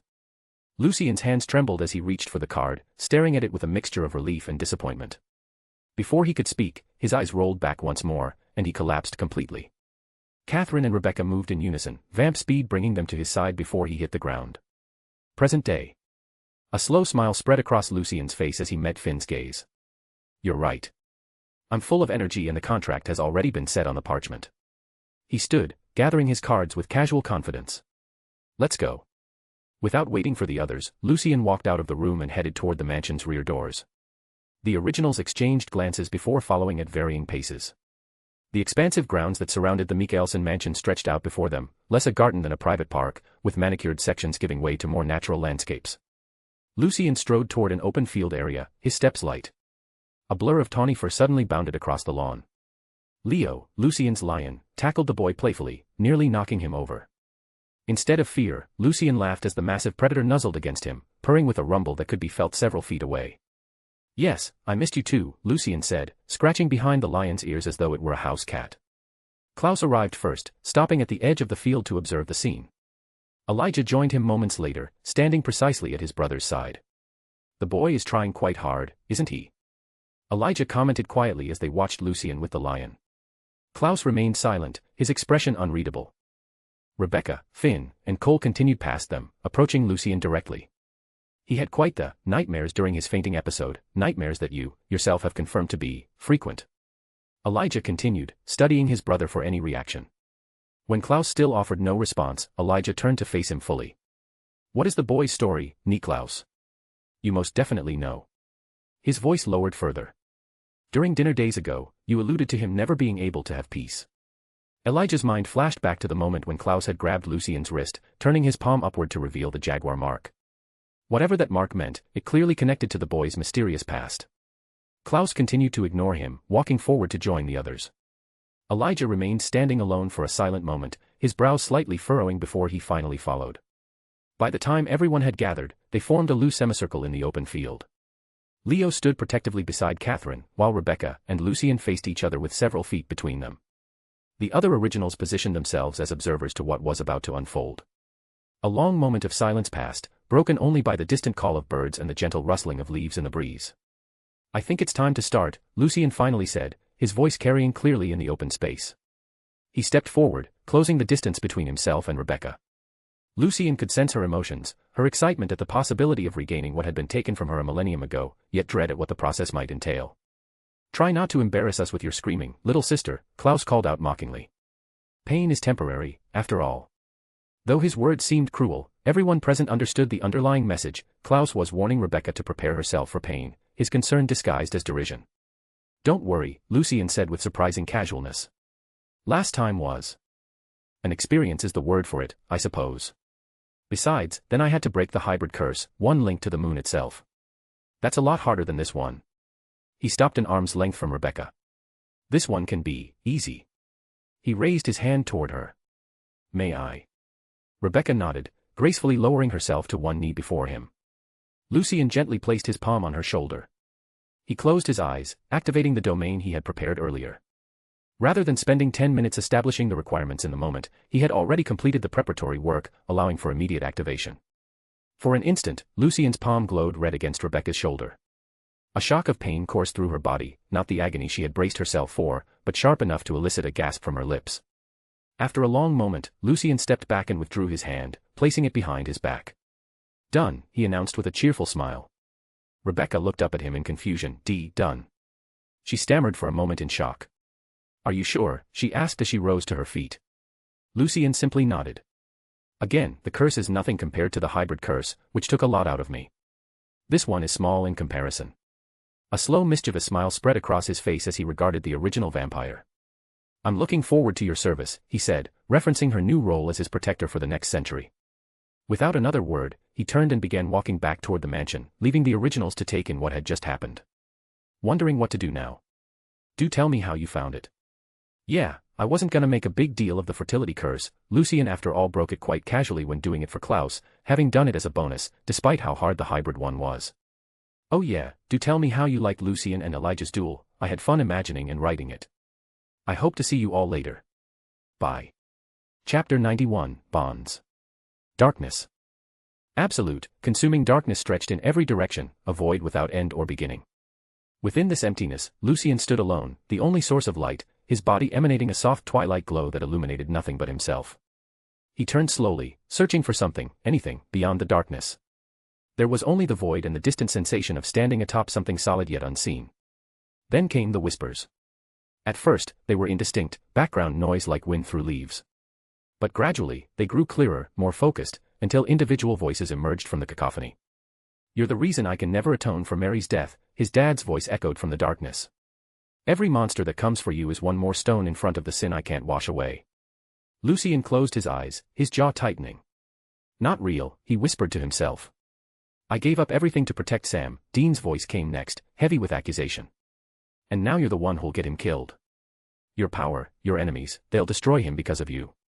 I could have had a normal life, Sam's voice joined in, bitter and resigned. Stanford. Law school. A family. But you created the Force, and now there's no escape for any of us. Lucien sank down, sitting cross-legged on what felt like solid ground though he could see nothing beneath him. The voices continued their assault. I wish I'd only had Adam, his mother's voice pierced deepest. A normal son. A son who doesn't bring monsters to our door. A son who doesn't make me afraid every time I look at him. You were supposed to protect me, Adam's childish voice accused. That's what big brothers do. But instead, you painted a target on my back. Lucien pressed his palms against his ears, but the voices came from within as much as without. There was no blocking them out. Then, as suddenly as they had begun, the voices fell silent. The absence of sound was almost as jarring as the accusations had been. In this moment of quiet, Lucien sighed heavily, his shoulders slumping. Just thinking. Thinking of better times, when sleep wasn't a gate to agony, but to peace. Man, I miss those too, he thought, his mind drifting to his son and daughter. Malek, if he was awake, would be throwing a fit right about now, probably threatening to set everything on fire. And Elara? She'd just be giving me those big sad eyes, asking why I'm not calling them. He gazed into the endless darkness, feeling more alone than he had in months. But I can't risk it. If this stupid brand somehow saw them as a literal part of me, and with how much they are compared to between a normal dad and his children. If it jumped to them, yeah, not happening. His thoughts continued in the silence. At least they're still sleeping through most of this. Small mercies, I guess. They won't even notice I'm gone, but damn if I don't notice they're not here. Something warm splashed against his cheek. Lucien looked up, confused. Another droplet hit his forehead, then his hand. He turned his palm upward, catching the liquid. In the light emanating from his skin, he could see its color, deep red. Blood. It was raining blood. The droplets came faster now, a steady patter against his skin. Strangely, it didn't feel horrifying or disgusting. The blood was warm, almost comforting against the cold emptiness surrounding him. Lucien rose to his feet, tilting his face upward. The blood rain washed over him, and he closed his eyes, surrendering to the strange comfort it provided. For the first time since entering this dark realm, he felt nice. The sensation changed subtly, less like liquid, more like gentle touches. The metallic scent faded, replaced by something familiar, something that smelled like Catherine. Lucien's eyes fluttered open. Morning light filtered through gauzy curtains, casting the bedroom in a soft golden glow. He was no longer standing in darkness but lying in bed, the nightmare receding like mist before the sun. Warm lips pressed against his shoulder, trailing up toward his neck. Catherine's dark curls tickled his chin as she continued her path of gentle kisses. "What are you doing?" he asked, a sleepy smile forming despite himself. Catherine paused, dark eyes meeting his. "I finally understand what you've done to me, my dear jealous god," she murmured, her voice carrying reverence. "What do you mean?" Lucien asked, confusion evident as she wrapped her arms around him, drawing him closer. Her fingers traced patterns down his back through his t-shirt, causing him to squirm. "Careful," he protested, "I'm not big on tickling." Catherine's lips curved into a smile against his ear. "What you call my evolution, which I still refuse to call it that, I'm not a damn Pokemon, is so much more. So much more." Her teeth grazed his earlobe playfully. Annoyed at her persistence, Lucien nipped at her neck in retaliation. "What the hell are you doing, Cat?" she hissed, a sound caught between pain and pleasure. "You've renewed me," she whispered, her hand sliding down his arm. "Your blood, your power, it's made me how you want me. It's made me." Her mouth leaned against his ear, her warm breath tickling it, as she seductively whispered. "Pure." Lucien, as he understood, froze for a moment, as a shiver of interest, excitement, went through his body at the thought. Catherine's expression shifted to something more intense as her hand slipped under the edge of his shirt, her cool fingers against his back. "Everything about me is new again, physical body and soul body," she whispered more. "It is so amazing. I love it. I love it so much how much you want me to be only yours. The honor. The glory of it. God. God, I just wish you were a bit older, how I would want you to tack dash." The door swung open abruptly. "Lucien, are you awake? Claus wants to dash." Rebecca froze mid-sentence, her eyes widening as she took in the scene. Catherine pressed against Lucien, her hand beneath his shirt, lips at his ear. In a blur of vampire speed, Rebecca crossed the room, yanking Catherine away with such force that they crashed into the opposite wall. Her hand closed around Catherine's throat, pinning her against the wallpaper, nails digging into the skin. "What do you think you're doing?" Rebecca snarled, her face transforming with rage, veins darkening beneath her eyes. Catherine didn't struggle or speak. She simply glared back at Rebecca, silent fury radiating from her every pore. "I warned Nick this would happen," Rebecca continued, her grip tightening. "I told him you couldn't be trusted. That you would dash." She never finished the sentence. An invisible force slammed into her side, taking her by surprise enough that it was sufficient to break her grip on Catherine and send her stumbling several steps to the right. Lucien stood beside the bed, arm extended, palm out. His eyes had changed, no longer their usual blue but a burning yellow gold that seemed to glow from within. Without taking his eyes off Rebecca, he reached back, grabbing Catherine's wrist and pulling her behind him onto the bed. "Don't touch her," he said, his voice low and dangerous. "She is mine." Rebecca stared, genuinely shocked by the transformation. In all their interactions, Lucien had been unfailingly polite, controlled, reasonable, even when arguing with Claus at dinner. This, whatever it was something entirely new. "What is all this shouting about?" Claus appeared in the doorway, his expression shifting from annoyance to keen interest as he assessed the scene before him. Elijah and Cole materialized behind him, drawn by the commotion. As they saw Lucien standing in front of Catherine, both their clothes and hair disheveled, each reacted differently to the tableau before them. Elijah's eyebrows rose slightly, the only outward sign of his surprise, while Cole's lips curved into a delighted smirk. "They grow up so fast," Cole commented, earning a swift elbow to the ribs from Claus that left him doubling over. Rebecca rounded on Claus, her fury finding a new target. "You threatened to dagger me if I so much as looked at the boy inappropriately," she spat. "You said he was your son. And yet you let this woman freely be in his room, in his bed, touching him however she wishes. Where is the fairness in that, Nick? Why am I the only one to be threatened with punishment?" A tense silence fell over the room. Klaus's expression cooled to something dangerous and calculating. "Rebecca," he said finally, his voice deceptively soft. "Come with me." Nick dash. "Now." The single word carried enough authority to silence further protest. Claus stepped forward, taking Rebecca's shoulder in a grip that appeared casual but clearly wasn't. Without another word, he guided her from the room, leaving Lucien and Catherine under the watchful eyes of Elijah and Cole. As they moved down the corridor, Rebecca yanked her arm free. "Let go of me. What the hell is your problem?" Claus didn't respond until they reached his office. He opened the door and pushed her inside with enough force to make his point without truly hurting her. "My problem," he said as he closed the door behind them, "is that you seem determined to create chaos where I need order." Rebecca scoffed. "I'm creating chaos. Did you not see what was happening in there? That woman dash." "Careful how you speak about Katerina," Claus interrupted, moving to a cabinet and retrieving a crystal decanter of whiskey. Rebecca stared at him in disbelief as he poured himself a generous measure and downed it in one swallow. "Have you lost your mind?" she demanded. "For 5 centuries, you've hunted her for running away from your ritual. And now suddenly you're defending her." The glass in Klaus's hand shattered, fragments scattering across the polished floor. In an instant, he stood before Rebecca, close enough that she instinctively stepped back. "The situation," he whispered near her ear, "is delicate." Rebecca's anger faltered, confusion taking its place. "What are you talking about?" Claus turned away, returning to his desk to pour another drink. He remained silent for a long moment. "The boy is incredibly possessive of Katerina," he explained, his tone measured now. "In ways that honestly, only our own oath of always and forever can rival." He took a smaller sip this time, savoring the burn.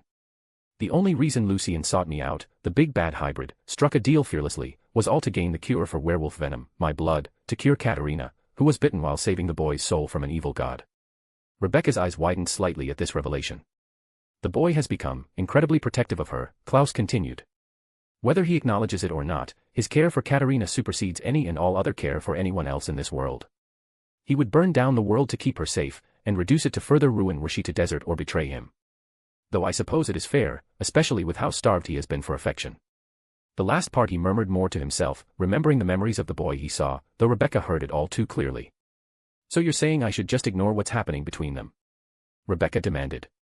"She's taking advantage of him, someone that is part of our family, Nick." Claus laughed, though there was little humor in the sound. "I myself had slept with a woman in the village at 14, he replied dismissively. "What matters to me is the who, and Katerina, I am still getting to know. She has changed significantly since I last met her. Neither the innocent and naive human girl, nor the absolute survivalist, but someone who genuinely cares." He set down his glass with deliberate care. "Besides, loath as I am to admit it, the contract I made with the boy explicitly forbids me from attempting in any way to facilitate separation of the two, be it through manipulation, verbal or physical or any method really." Rebecca absorbed this information, her anger slowly giving way to calculation. "So you're protecting her because of a contract?" "I'm protecting my investment," Claus corrected. "The boy has extraordinary power, and I intend to nurture it. If Katerina is part of the package, so be it." Rebecca moved toward the door, but Klaus's voice stopped her before she could leave. "One more thing," he said quietly. "Right now, no one in this world cares more about Lucien than Katerina, and no one more about Katerina than Lucien. You've made your contract with the boy to protect him and not harm his allies and family, and Katerina in Lucien's heart is already both, whether he verbalizes it or not." His eyes met hers, deadly serious. "So tread carefully. I have no interest in having to bail you out of the pain of violating a part of the contract. Rebecca held his gaze for a long moment before nodding stiffly and departing, closing the door with controlled force behind her. Back in Lucien's room, an uncomfortable silence had descended. Lucien remained positioned protectively in front of Catherine, though his eyes had returned to their normal blue. The yellow-gold fire had receded, but his stance made it clear he was still on guard. Elijah stood perfectly still near the doorway, his expression unreadable as he observed the scene before him. Beside him, Cole leaned against the wall, eyes bright with fascination at the drama unfolding. Well, Cole finally broke the silence. This is certainly not how I expected the morning to begin. Elijah shot him a warning look, which Cole cheerfully ignored. What? Cole spread his hands innocently. I'm simply making an observation. Our brother has found himself quite the protector as a son. His gaze shifted to Lucien. Though I admit, I'm curious about those eyes of yours. Most fascinating color change. Lucien said nothing, his body still tense, ready to react if either original made a move toward Catherine. Perhaps, Elijah suggested smoothly, we should give Lucien and Catherine a moment to compose themselves. And miss all the fun. Cole protested, though he allowed Elijah to guide him toward the door. Very well, but I expect a full explanation later. That little display of power was most intriguing. As they reached the threshold, Elijah paused, looking back at Lucien. We will need to discuss what happened here, he said quietly. But for now, I suggest you prepare for the day. Niklaus mentioned something about continuing your training this afternoon. With that, they departed, leaving Lucien and Catherine alone once more. Slowly, Lucien's shoulders relaxed. He turned to face Catherine, who was watching him with an expression that mingled concern and something else, pride, perhaps. Are you okay? He asked, his voice returning to its normal cadence. Catherine reached up, her fingers tracing the outline of his face with unusual gentleness. I should be asking you that question, she replied. Your eyes. I know. Lucien sighed, the last of the tension draining from him as he sat on the edge of the bed. It happens when I get emotional. Catherine moved to sit beside him, close enough that their shoulders touched. You protected me, she said simply. Of course I did. Lucien looked at her as if this should be obvious. I'll always protect what's mine. A small smile played at the corners of Catherine's lips. What's yours, she repeated softly. And indeed, she was his. And none in the world can deny it. Do tell me how you found it. I thought the scenario interesting. With the originals, besides Claus who already know, the relationship between Catherine and Lucien. What do you guys think though? I do wish to keep it clear though, like Claus said, they don't care Lucien is 13, since when they were human, 1,000 years ago, in their age, Viking era, and all, people between 12 to 15 were getting married. Klaus's problem with the Marcel situation wasn't that Marcel was young, but that his sister and Marcel loving each other would make it so, he would be second place in their lives, something Claus loathed. He said so himself in the show.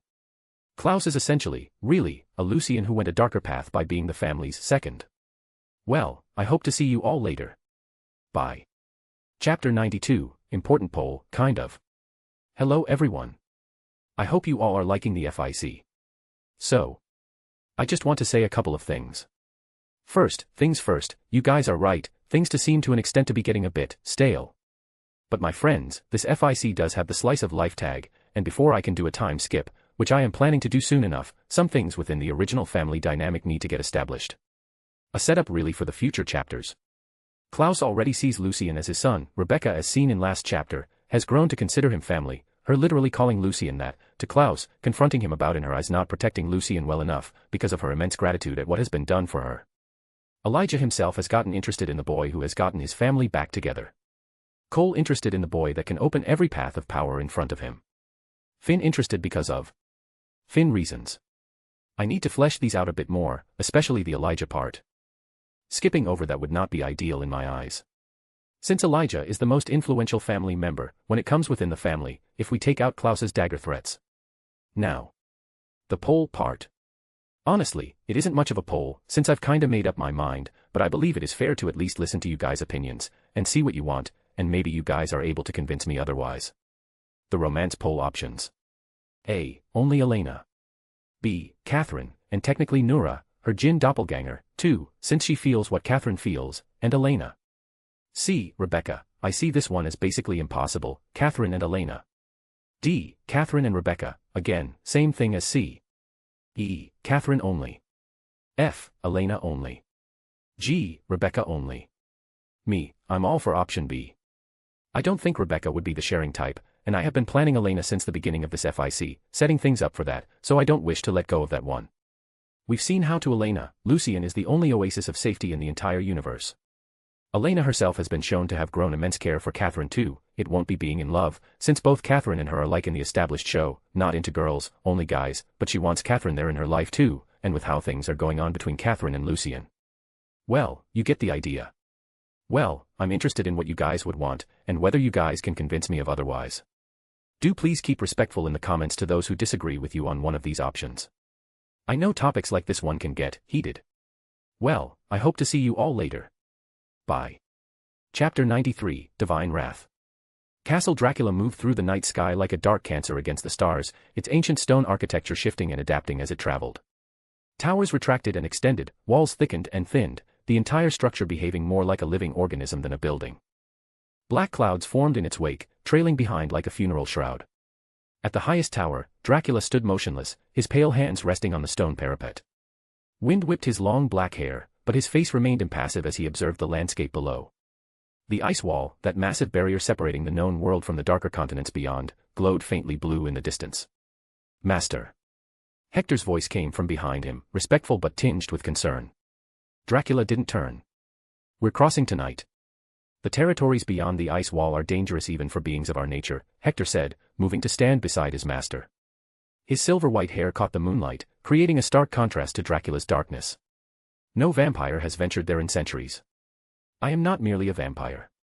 Dracula's voice was deep, resonant with centuries of command. As you well know. Silence fell between them as the castle continued its relentless journey forward.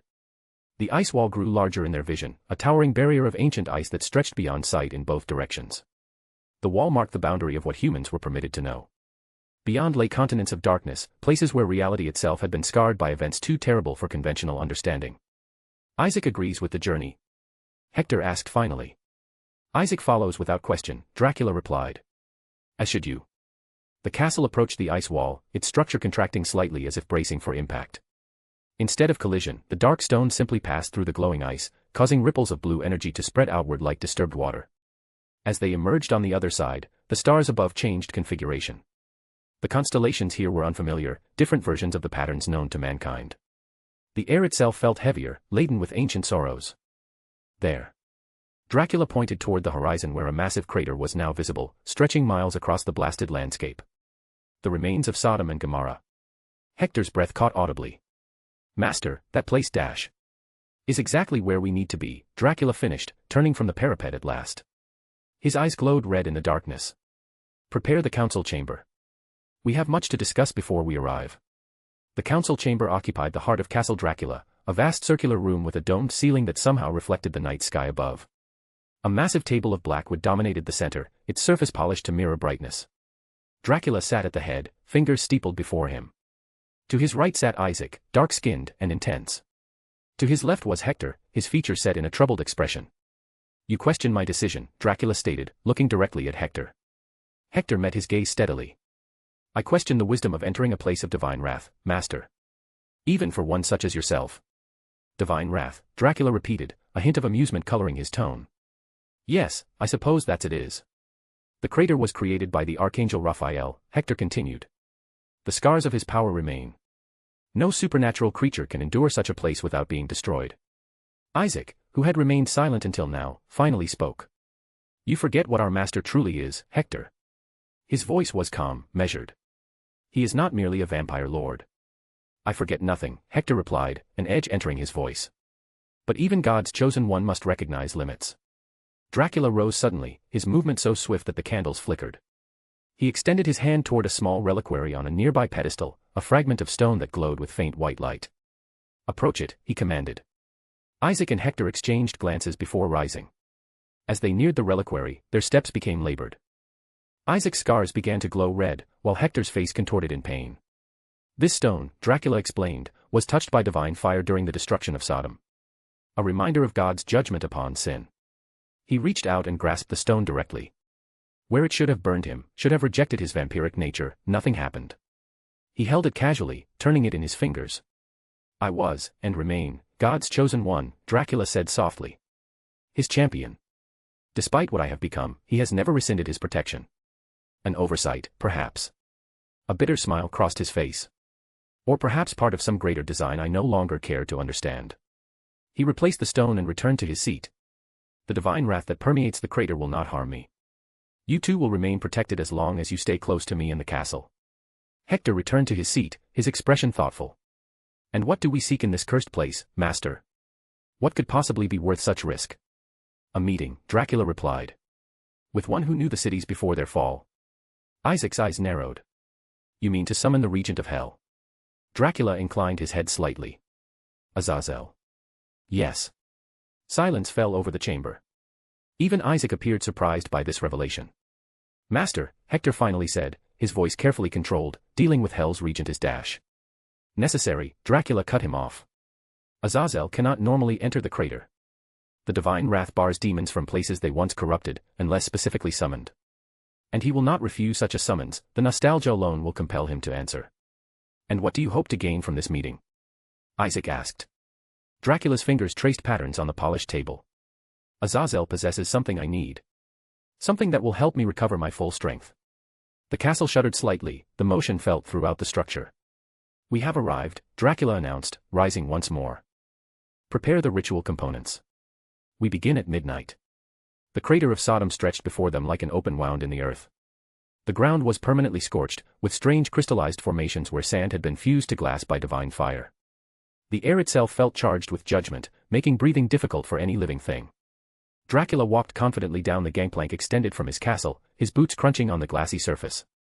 Behind him, Isaac and Hector followed at a careful distance, their faces strained from feeling the divine energy that permeated the place. Magnificent, isn't it? Dracula paused, surveying the devastation. The power required to create such destruction, and this was merely the work of one feather. One feather.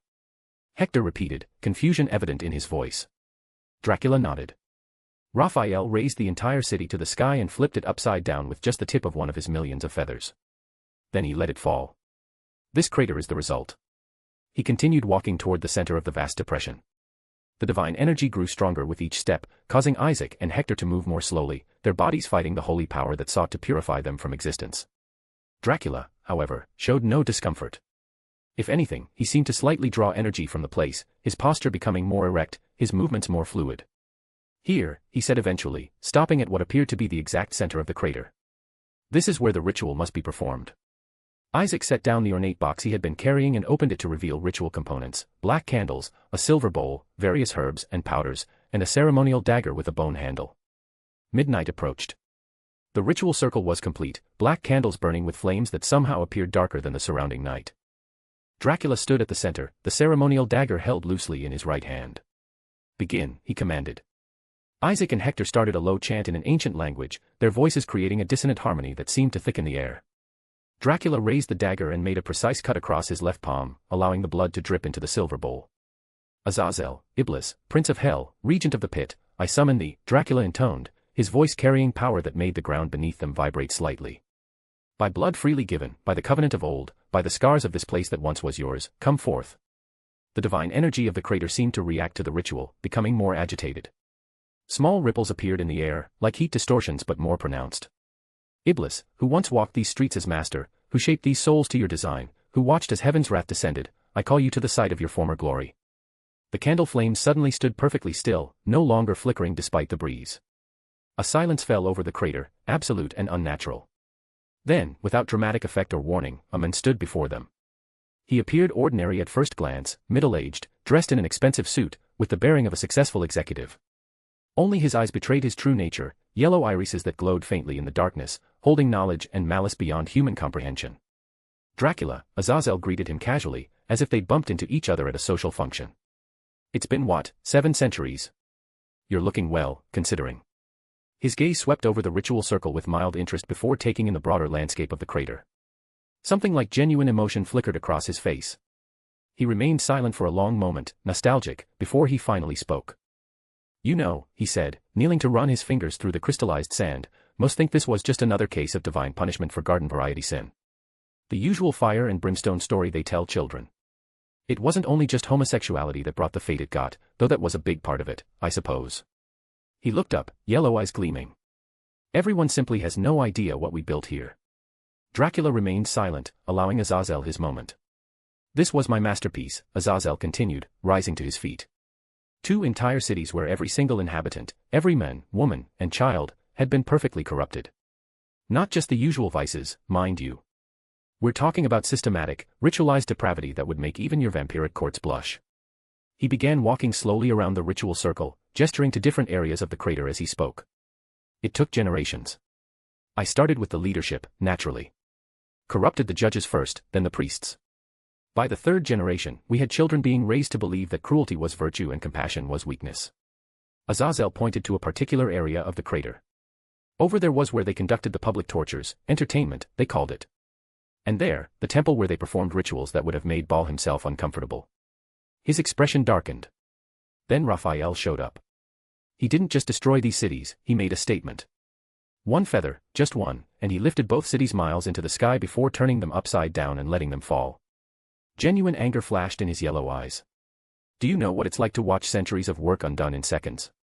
To see your masterpiece shattered because some self-righteous bird decided to flex his wings. He after a moment composed himself and turned back to Dracula. He remained silent for a moment, as his head tilted slightly. Speaking of centuries of work undone, why have you called me here? You're not one for sentiment, Dracula. You want something from me. I require a small amount of your blood, Dracula stated without preamble, his voice betraying no emotion. In exchange, I offer you my left arm. Azazel raised an eyebrow. Your arm. Not permanently, I assume, given your regenerative capabilities. Indeed. But as you must know, my flesh and blood are immune to angelic power, with the exception of archangels, of course. It would make an excellent weapon for whatever purposes you might have. Azazel smiled, showing far too many teeth for his human vessel. Now, that's interesting. He began to circle Dracula slowly.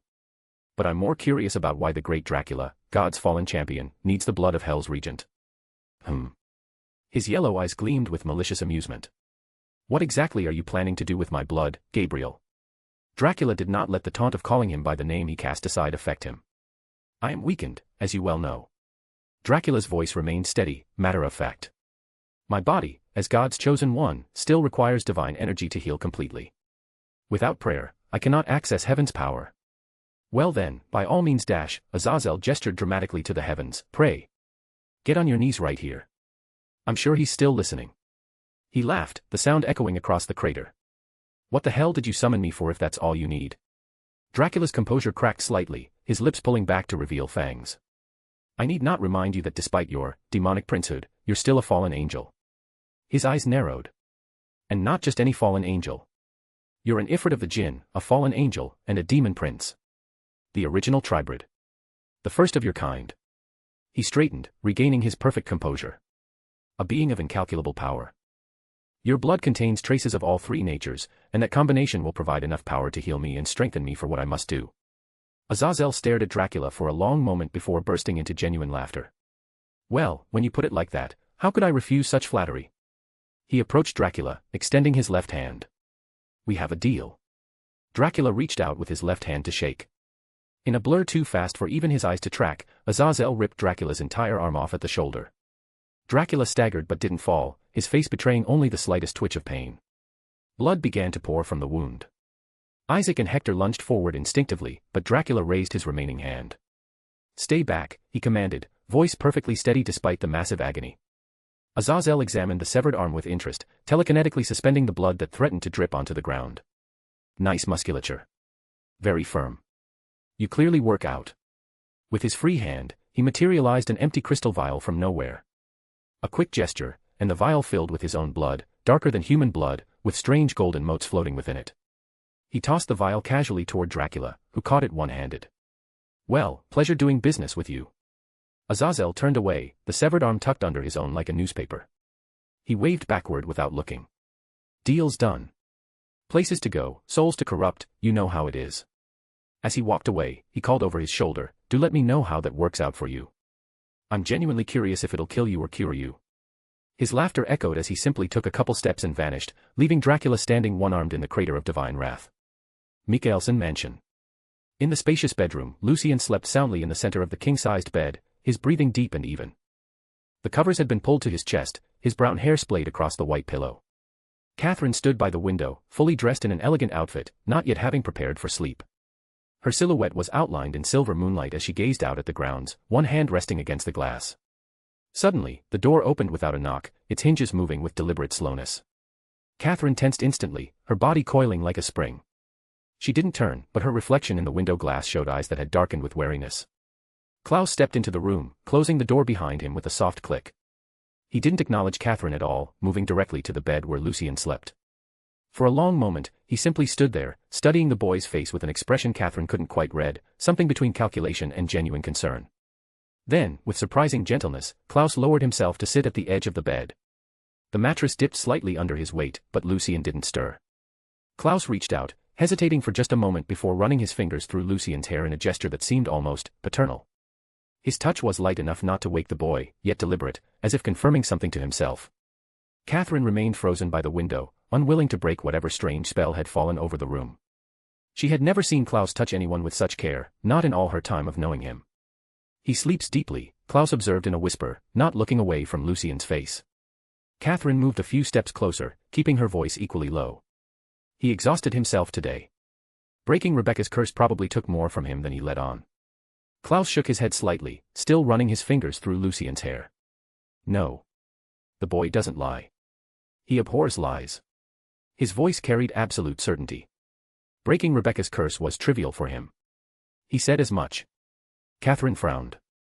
"Then why is he dash?" Claus fell silent, his expression suggesting he knew precisely why Lucien was so exhausted but had currently no intention of sharing. The silence stretched between them, heavy. Catherine studied Claus's face, weighing the risk of pressing further against her growing concern for Lucien. Besides the obvious, she finally whispered, her voice barely audible, "The damn curse mark on his palm, what is it?" The question hung in the air between them. Claus's lips curved into a small, knowing smile. A soft chuckle escaped him, barely audible in the quiet room. "Truly, he hides it well," Claus murmured, more to himself than to Catherine. Catherine's eyes narrowed. "What is?" She moved closer, her voice slightly urgent but still whispered, a bit of irritation in it at being kept in the dark. At another silence, she grit her teeth and continued. "Clearly it's not hidden well enough, since you know about it." Claus's gaze lifted to meet hers, amusement dancing in his eyes. "Oh, he hides it well enough. The only reason I know." He paused, as if considering whether to continue, "is because I read his memories when he first arrived." Catherine stilled, "When you knew his preferences. The food, the books." She glanced down at Lucien's sleeping form.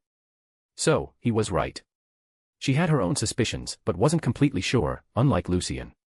"He usually is," Claus acknowledged with surprising candor. "An unfortunate trait he shares with his father." "What did you see?" Catherine asked, unable to contain her curiosity. "In his memories?" Claus's expression shifted, becoming unreadable. "Many things. Some I understand, some I don't." His fingers resumed their gentle movement through Lucien's hair. "But what matters is what I felt." "And what was that?" Claus turned silent once more for a long moment. "What is it with all these silences, damn it? Talk or don't, you bastard," Catherine thought to herself, immensely irritated. "I wonder," Claus said softly, almost to himself, "when he will break down." Catherine stiffened, her full attention now locked on Claus. "What do you mean by that?" Claus remained silent, his fingers still absently stroking Lucien's hair. The quiet stretched between them until Catherine thought he might not answer at all. Finally, he looked up at her, his eyes reflecting the moonlight.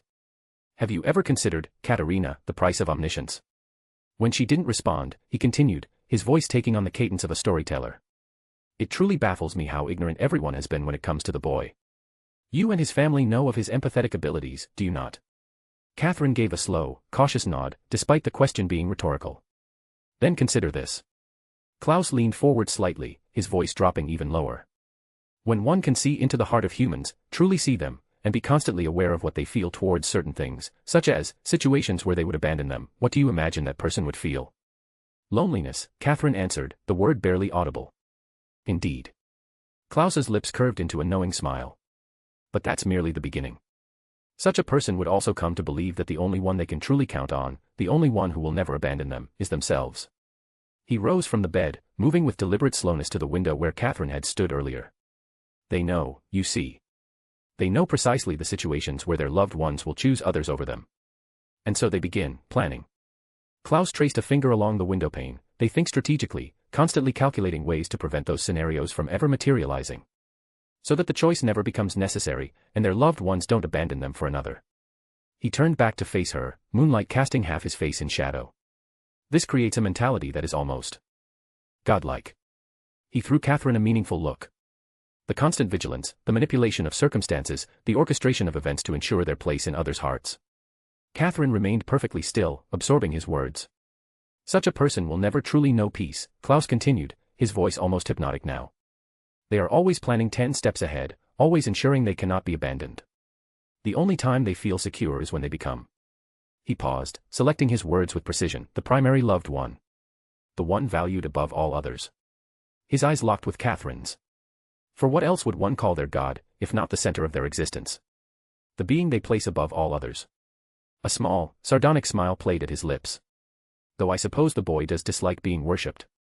Being the center of someone's life doesn't necessarily make one their God if absolute obedience isn't put together with it, but my point stands. Claus returned to the bedside, looking down at Lucien with something almost like compassion. Even then, this piece is incomplete. The person with this omniscience craves further knowledge of the human heart. They can see its present state laid bare before them, but what of its future?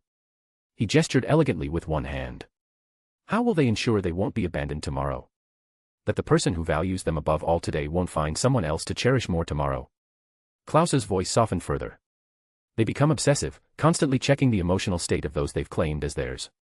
Why else do you think the boy has begun reciprocating your affections? He mimicked the gestures he'd observed, the hugging, the kisses on your cheek, the hand-holding. Each description was delivered with subtle emphasis. It is because the boy has, within his heart, accepted you, Katerina. He has become possessive of you. Obsessed with keeping you.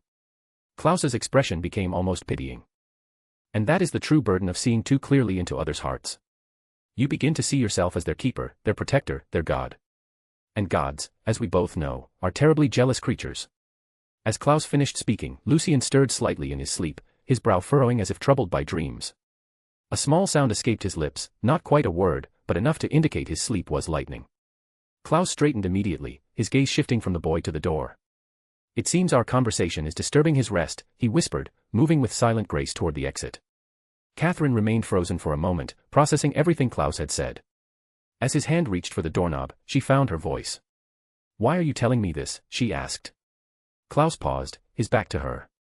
For a long moment, he was perfectly still, as if considering how much to reveal. When he turned, his expression had hardened, all traces of the earlier tenderness gone. Consider it a warning, Katerina. His eyes locked with hers, cold and ancient. You have entered the heart of a boy god. You will now need to live with the consequences of that. His gaze drifted briefly to Lucien's sleeping form before returning to her. For us gods, as I said, are jealous creatures. A humorless smile played across his lips.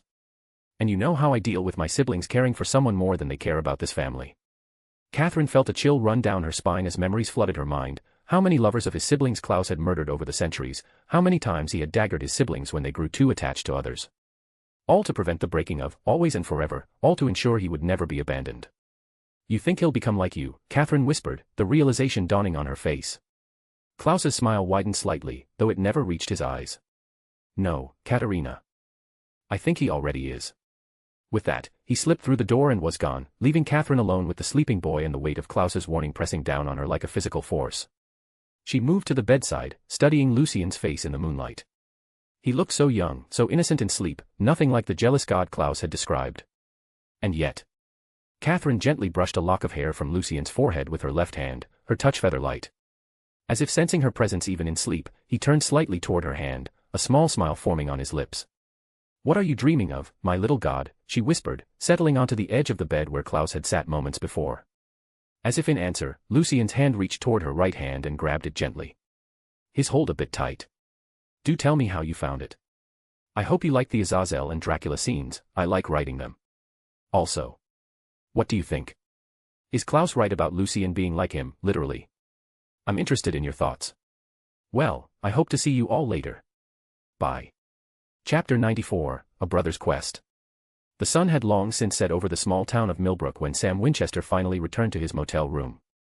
A week's worth of stubble darkened his jaw, and his eyes carried the hollow look of someone who hadn't properly slept in days. He tossed his jacket onto the bed, revealing a simple receipt clutched between his fingers.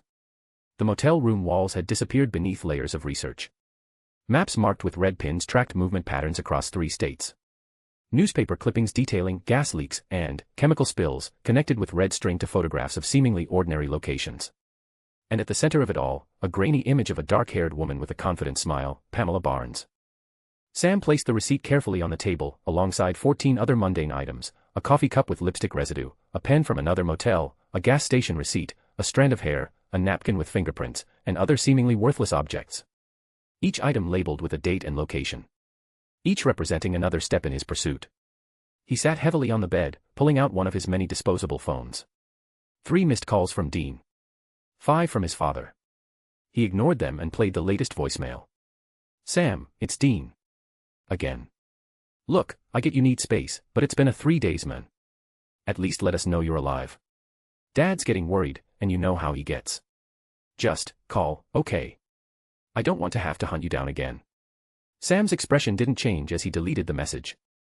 He dialed a number, cleared his throat, and when he spoke, his voice carried a lightness that didn't reach his eyes. Hey, Dean. Sorry I missed your calls. Been tracking this vengeful spirit in Nebraska. Signal spotty out here. Yeah, I'm fine. Should wrap this up in a couple days. Tell Dad not to worry. He hung up before Dean could ask questions. The false cheer drained from his face immediately, replaced by cold determination as he turned back to his collection. 15 items. Finally complete. Sam opened his journal, flipping to a page covered in neat, precise handwriting. Day 14, final item acquired. Receipt from Denny's, Millbrook. Pamela's signature and fingerprints present. Collection now sufficient for ritual requirements. Coven location confirmed at abandoned Henderson property. No direct contact made. Preparations complete. He closed the journal and leaned back, allowing himself a moment of exhaustion. His mind drifted back to 2 weeks earlier. Flashback. The roadhouse had been unusually crowded that night. Hunters passing through, sharing stories over cheap beer. Sam had been nursing his drink in the corner, half listening to the conversations around him when a name caught his attention. That massacre from a month back, said a grizzled hunter named Cooper, voice lowered. Still can't make sense of it. You still hung up on that? Asked Mac, another veteran hunter. Thought we agreed to let it go. How do you let go of something like that? Cooper pulled out a worn manila envelope, spreading photos across the table. Look at this. Something took out an entire nest of monsters. Not just killed them, obliterated them. Sam edged closer, careful to appear casual. The photos showed a cleaned-up scene, but even Sam could see the evidence of catastrophic violence. Scorched earth patterns. Strange residue that typical cleanup couldn't remove. Chalk outlines where bodies had been. By the time anyone documented it, someone had already cleaned most of it up, Cooper continued. But Pamela Barnes saw it all. Sam's head snapped up at the name, having been searching for a nighting about her. Pamela Barnes. The psychic. Cooper nodded. She wasn't there physically. Saw it through her abilities. Said it was like a beacon of power she couldn't ignore. Did she see who did it? Sam asked carefully. That's the thing, Mac interjected. She couldn't make out who. Just that it was a young male. Powerful. Unnaturally so. Been the talk of the community for weeks now, added a female hunter named Diana. Some are calling it the Antichrist. Sam's blood ran cold. Bit dramatic, isn't it? Maybe, Cooper shrugged. But whatever it is, it's drawing monsters to it like moths to a flame. That army of creatures wasn't attacking, they were gathering. Gathering for what? Sam asked. That's what we'd all like to know, Diana said. Some kind of cursed kid, from what Pamela could tell. Got on the wrong side of some evil gods or something. An older hunter named Reggie joined the conversation. Damn shame what happened to the boy. Getting cursed by evil gods just for escaping their sacrifice ritual. They tried to sacrifice him because he was born powerful, Diana added, genuine sadness in her voice. Cooper nodded grimly. Still, cursed is cursed. He's a beacon now. Every monster in at least 100-mile radius will be drawn to him. It's not the kid's fault, said Diana, but we can't risk more monster armies forming around him. Sometimes the job is ugly, Reggie muttered, even when it's just a boy. Sam felt his jaw tighten. They were talking about Lucien. His brother. The one they were planning to hunt down and kill. He left the bar without another word, cold determination settling further into his bones. The ringing of one of his phones pulled Sam back to the present. Unknown number. Sam smirked, finally, she's acting. He ignored her. Let her be desperate for a bit. He turned his focus on the items. Each one a piece of Pamela Barnes, each one carefully collected over weeks of relentless hunting. The phone rang again. Same unknown number. Who is this? Like you don't know, the voice was female, confident despite an undercurrent of tension. I think it's time we talked. Pamela. In the psychic flesh, she replied. Well, not literally. That would be stupid, considering what you've been up to. How did you get this number? He asked, genuinely curious. A short laugh. Please. I'm a psychic. And you've been leaving quite the psychic trail, collecting all those little pieces of me, trying to set up my destruction with them. Subtle as a freight train to anyone with any form of mental abilities. A wound in literal fucking time. Sam remained silent. Here's what's going to happen, Pamela continued. You're going to stop whatever it is you're planning, and we're going to meet. I know a place dash. No, Sam interrupted, his voice flat. Excuse me.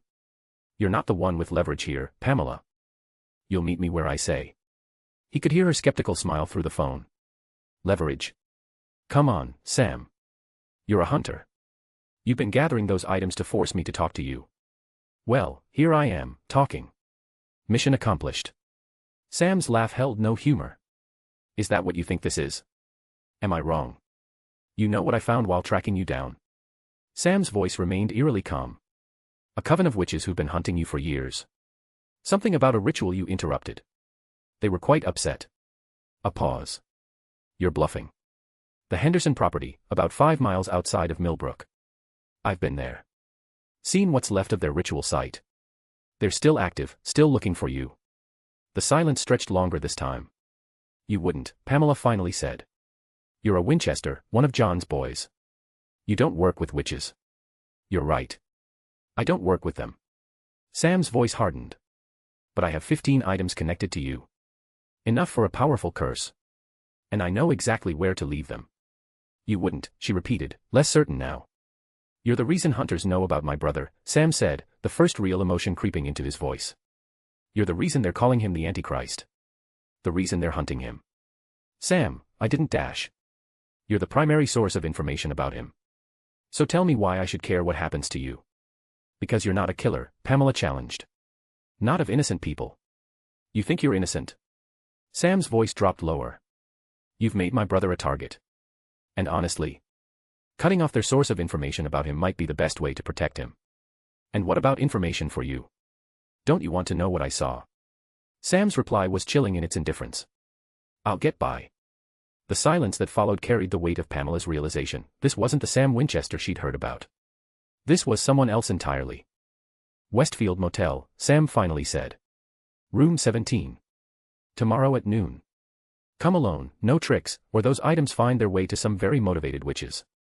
He hung up before she could respond, setting the phone down carefully beside his collection. For a moment, he simply stared at the 15 mundane objects that might determine whether Pamela Barnes lived or died. Sam had always prided himself on his moral compass. On being the reasonable one.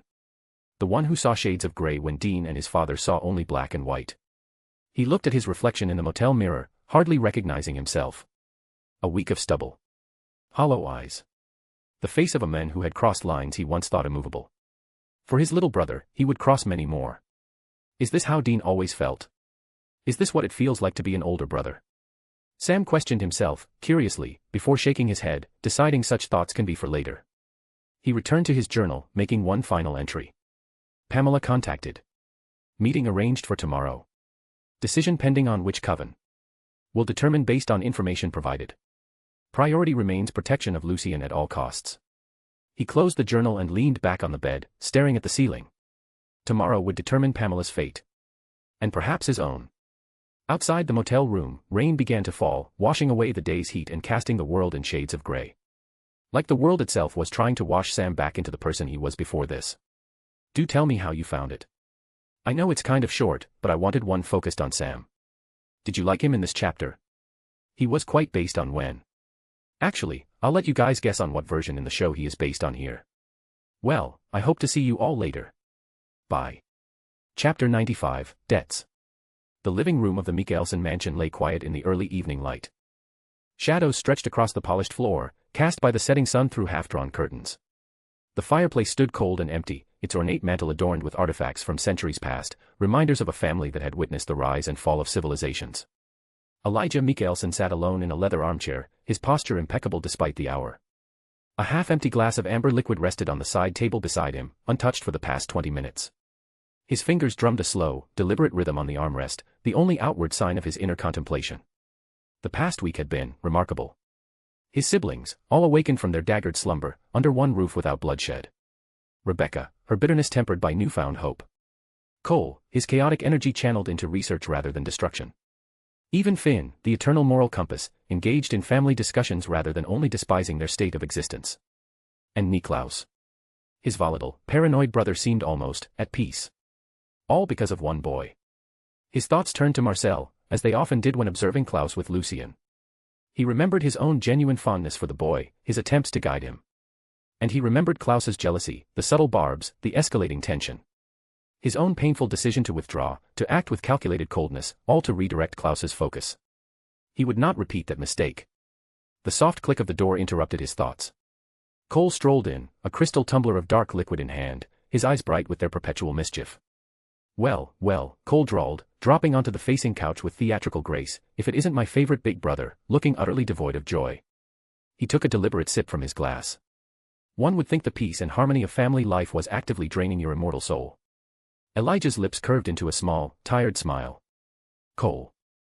Your observations, as always, are both astute and entirely unwelcome. Just checking on the old man, Cole replied, feigning innocence. Wouldn't want you to turn into a statue before the next family crisis. We need your brooding gravitas, after all. The household is stable. For now, Elijah said, his gaze drifting back to the window where darkness had begun to fall. Indeed, Cole agreed, twirling his glass between elegant fingers. Remarkably so. All thanks to our newest, pint-sized edition. Though he doesn't seem to appreciate his role as the great unifier. Still gives Niklaus that, I'm plotting your demise, look every time he's called son. Elijah's attention sharpened. Cole, for all his recklessness and hedonism, possessed an encyclopedic knowledge of the arcane, gleaned from centuries of dabbling in dark magic and consorting with witches across continents. Cole, Elijah began, his voice dropping slightly, I have been observing Lucien. Hard not to, Cole interrupted with a dismissive wave. The boy's a walking enigma. One minute he's a terrified child, the next he's wielding power that makes Niklaus look like an excited puppy. And Katerina's utterly smitten. It's truly a sight to behold. I speak of his other aspects, Elijah pressed, ignoring the jibe. His troubled sleep. The way he deflects, the performance of normalcy. And the mark on his palm. Niklaus spoke of it at dinner, implying it was the source of his incapability of peace. I sense a profound evil from it, Cole. Something ancient and malevolent. Cole's playful demeanor subtly shifted. His eyes, usually dancing with mischief, became sharp, focused. He leaned forward, elbows on his knees. Ah, the mark, Cole murmured, a hint of genuine interest in his voice. Yes, I know that one. Or rather, the type. It's the branding of Tezcatlipoca, the smoking mirror. You've found that much, I presume. Elijah nodded. Indeed. But the nature of the curse, its persistence, and Niklaus's comments, they suggest something far beyond a simple curse from a minor deity. Cole's lips curved into a thin, knowing smile. You're right. It is. He glanced around, as if checking for eavesdroppers, before continuing in a lower voice. I've heard whispers, from old witch covens in the Andes, from certain ancient gods whose names even I hesitate to speak aloud. Whispers of a collective. They call themselves the God Hand. Elijah's posture stiffened. The God Hand. A handful of gods from different pantheons, Cole explained, his voice low. No one knows their true identities, they keep themselves cloaked in shadows. But they learned something profound. They learned to harness the human soul. Humans, Elijah said, a flicker of recognition in his eyes. The most potent of souls. Precisely. Cole snapped his fingers. We, as former humans, understand this. Our souls, even in undeath, are infinite generators of power. But these other gods, born of belief, they don't have that innate potency. So, they found a way to take it. To forge a connection, a possession, with suitable human vessels. To constantly strengthen themselves, Elijah finished, the pieces clicking into place. Bingo. Cole grinned, though there was a chilling edge to his enthusiasm. Every few decades, or whenever the mood strikes them, they perform a grand sacrificial ritual. They use the accumulated soul energy, the excess, to prevent themselves from bursting from within, and transform it into an ascension. A higher form of existence. And the ritual? Elijah prompted, his mind racing. Cole's voice dropped to a near whisper. Taken to another dimension. The sacrifices, tortured beyond belief. The more negativity, the more despair, the darker the emotions, the more potent the ritual. It fattens the soul, you see, for their feast. Elijah's jaw tightened. A muscle twitched in his temple. His eyes, usually warm and perceptive, turned cold and dangerous. This was not horror, he had witnessed too much in his millennium of existence for that, but a profound, controlled anger. You believe Lucien was one of these sacrifices, he stated, his voice unnervingly calm. Cole merely shrugged, an enigmatic smile playing on his lips. If he is, then he is one of the very few, perhaps the only one, to have ever escaped it alive. But the nature of the curse, the mark of Tezcatlipoca, its constant draw to the negative, to have fattened the sacrifice for a later consumption. Well, our little unifier is cursed, Elijah. For a life of never-ending suffering, pursued by the very forces that sought to consume him. Unless, of course, Cole paused, his eyes gleaming, he kills the 5 gods who branded him. The weight of Cole's words settled heavily in the room. Elijah looked away, his gaze falling once more upon the unlit fireplace. The boy, incapable of peace, it all made a horrifying, logical sense now. Well, Cole said, rising with fluid grace, that's enough heavy lifting for one evening. I believe I shall find something more entertaining to occupy my time. He paused at the doorway. Oh, and Elijah. I wouldn't mention this to Niklaus just yet. We don't know if he knows the full story. You know how possessive he gets about his toys. With that, he was gone, leaving Elijah alone. For several long minutes, Elijah remained motionless, processing the implications. This boy, who had given them so much, who had freed Niklaus from a millennium of rage, restored Rebecca's hope, brought a semblance of peace to their fractured family, was condemned to a life of ceaseless torment. A living sacrifice. His gratitude, already profound, now intertwined with cold fury. Not for himself, but for the debt they all owed. The boy was family now, however formally, and such a violation could not stand. The sound of footsteps in the hallway pulled him from his thoughts. Light, measured steps, Lucien's.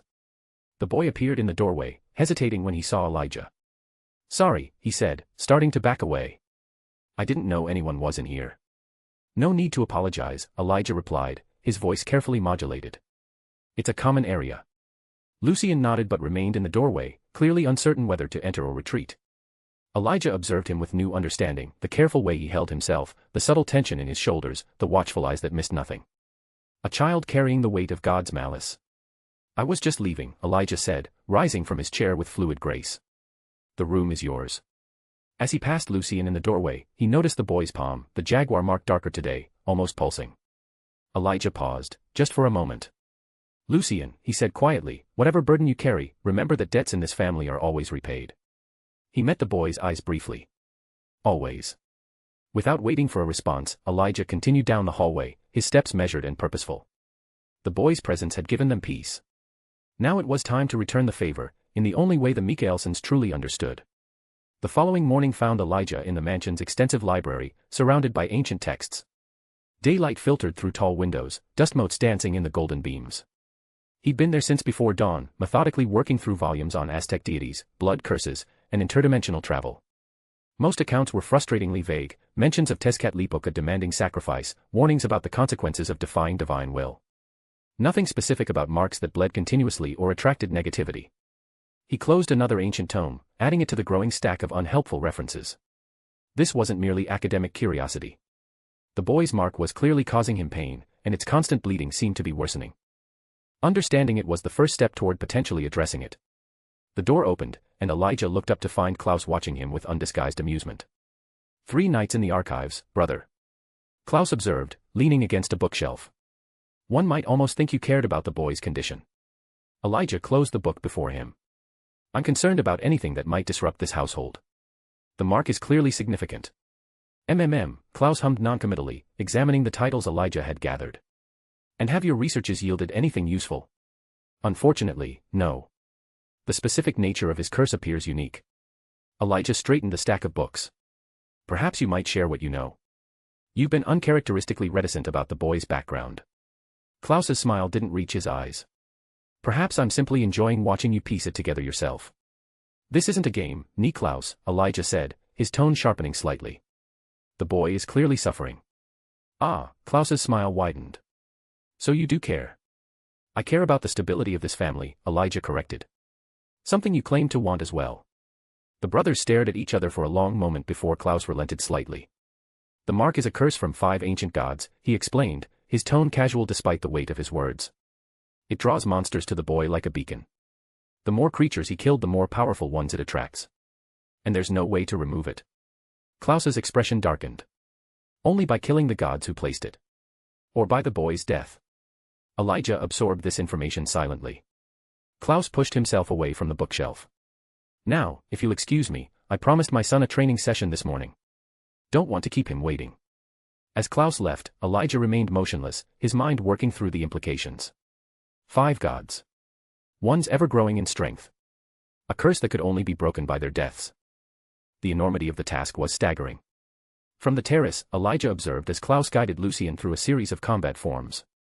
His brother's hands adjusted the boy's stance with surprising gentleness. Better, Claus approved. You're learning quickly. Even from this distance, Elijah could see Lucien's subtle flinch at the praise, his focus deliberately fixed on the technical aspects of the training rather than the relationship Claus was attempting to establish. What struck him wasn't the lesson itself. Claus had trained others before, but the patience his brother displayed. Claus had never been patient. Not with Marcel, not with his siblings, certainly not with his enemies. Yet here he was, demonstrating the same move repeatedly without a hint of frustration, offering corrections with unusual gentleness. When Claus was called away briefly by a servant, Elijah watched as Lucien's posture subtly changed. The boy glanced around to ensure he was unobserved. Elijah himself, seeing this, used his abilities to activate his stealth, hiding all of himself, completely, then executed the same move again, this time with flawless precision and considerably more power than he'd shown Claus. Interesting. The boy was deliberately concealing the full extent of his abilities, even in training sessions supposedly designed to help him. A prudent approach, Elijah had to admit.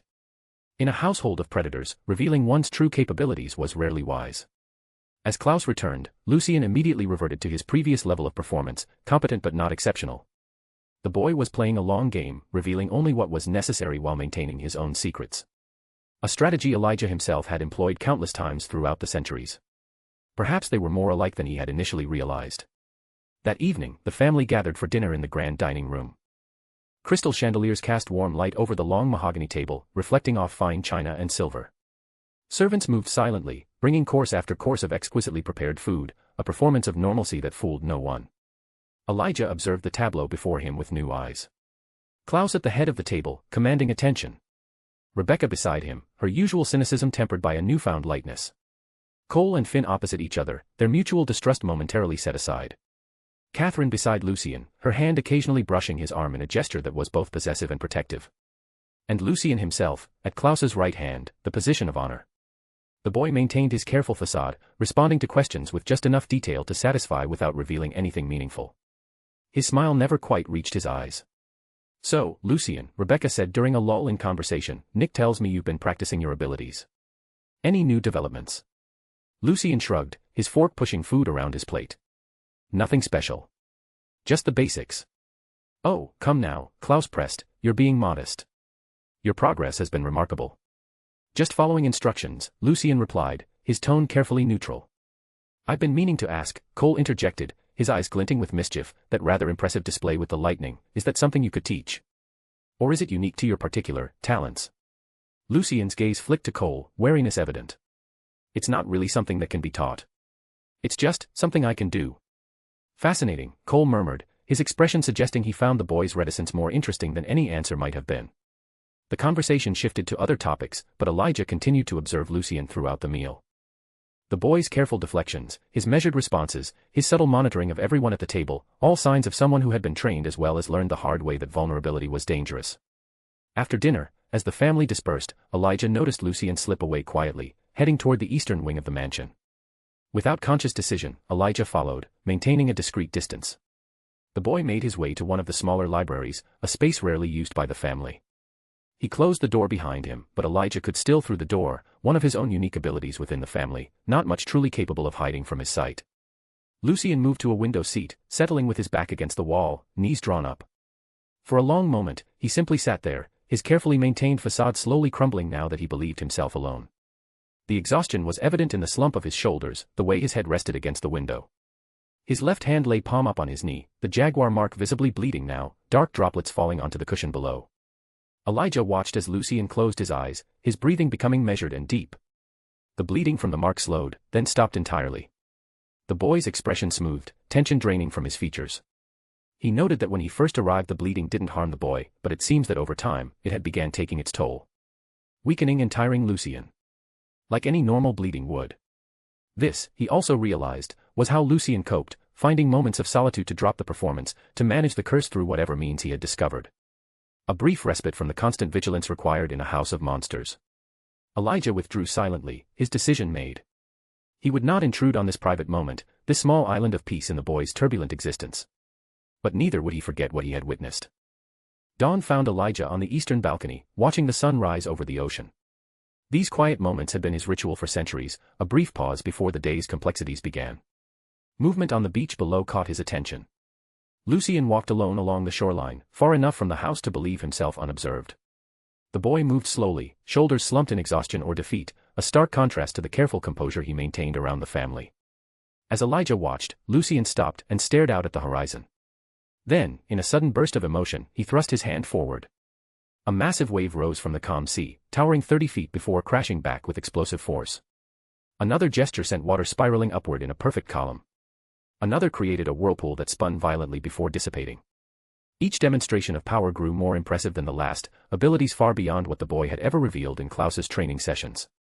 This was raw power being vented. After a moment, Lucien composed himself, the careful mask sliding back into place as he turned toward the house. Elijah stepped back from the balcony, ensuring he wouldn't be seen. He supposes that he will have to find out how to kill these gods in a permanent manner. Do tell me how you found it. I wanted to focus on Elijah for once since he is one of my favorites. I hope Lucien didn't come off as emo, but well, it is what it is with him right now. Well, I hope to see you all later. Bye. Chapter 96, I've Got You. Morning light filtered through the ornate windows of the Mikkelsen mansion, casting long golden rectangles across the polished dining table. The family had gathered for breakfast. Klaus sat at the head of the table, fingers steepled before him, observing his siblings with calculated amusement. Cole was regaling Finn with some tale of debauchery from centuries past, while Elijah methodically cut his food into perfect squares, occasionally glancing toward the windows. Expecting someone, brother? Klaus asked, noting Elijah's wandering attention. Elijah dabbed his lips with a napkin before responding. Merely curious about the private jet that arrived yesterday. Rather unusual, even for our standards. A brief silence fell over the table. Rebecca's eyes flicked toward Klaus, then away. Ah, yes, Klaus confirmed with a casual wave. A necessary arrangement for an errand I've approved. Before further questions could be raised, Lucien entered with Catherine close behind. He wore dark jeans and a simple button-down shirt, his hair slightly tousled as if he hadn't bothered styling it. Catherine moved with her usual feline grace, taking the seat beside him. Good morning, Lucien said, reaching for a glass of orange juice. His tone was light, but something in his posture suggested tension. Sleep well? Klaus asked, his smile revealing nothing. Well enough, Lucien replied, exchanging a brief glance with Rebecca before turning to the rest of the family. I should say that Catherine, Rebecca, and I will be leaving the island today. For Prague, deciding to be direct about it. Catherine's hand paused midway to her coffee cup, her expression flickering for just a moment before smoothing into careful neutrality. This was clearly news to her. Is that so? Elijah inquired, studying Catherine's reaction. Yes, Lucien continued, spreading jam on toast with deliberate focus. It's been arranged. Cole leaned forward, elbows on the table despite Elijah's disapproving glance. My. The little prince ventures beyond his castle walls. How exciting.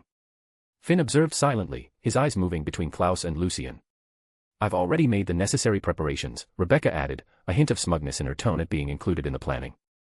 Elijah set down his fork with precision. Perhaps I should accompany you. Given recent events, additional protection might be prudent.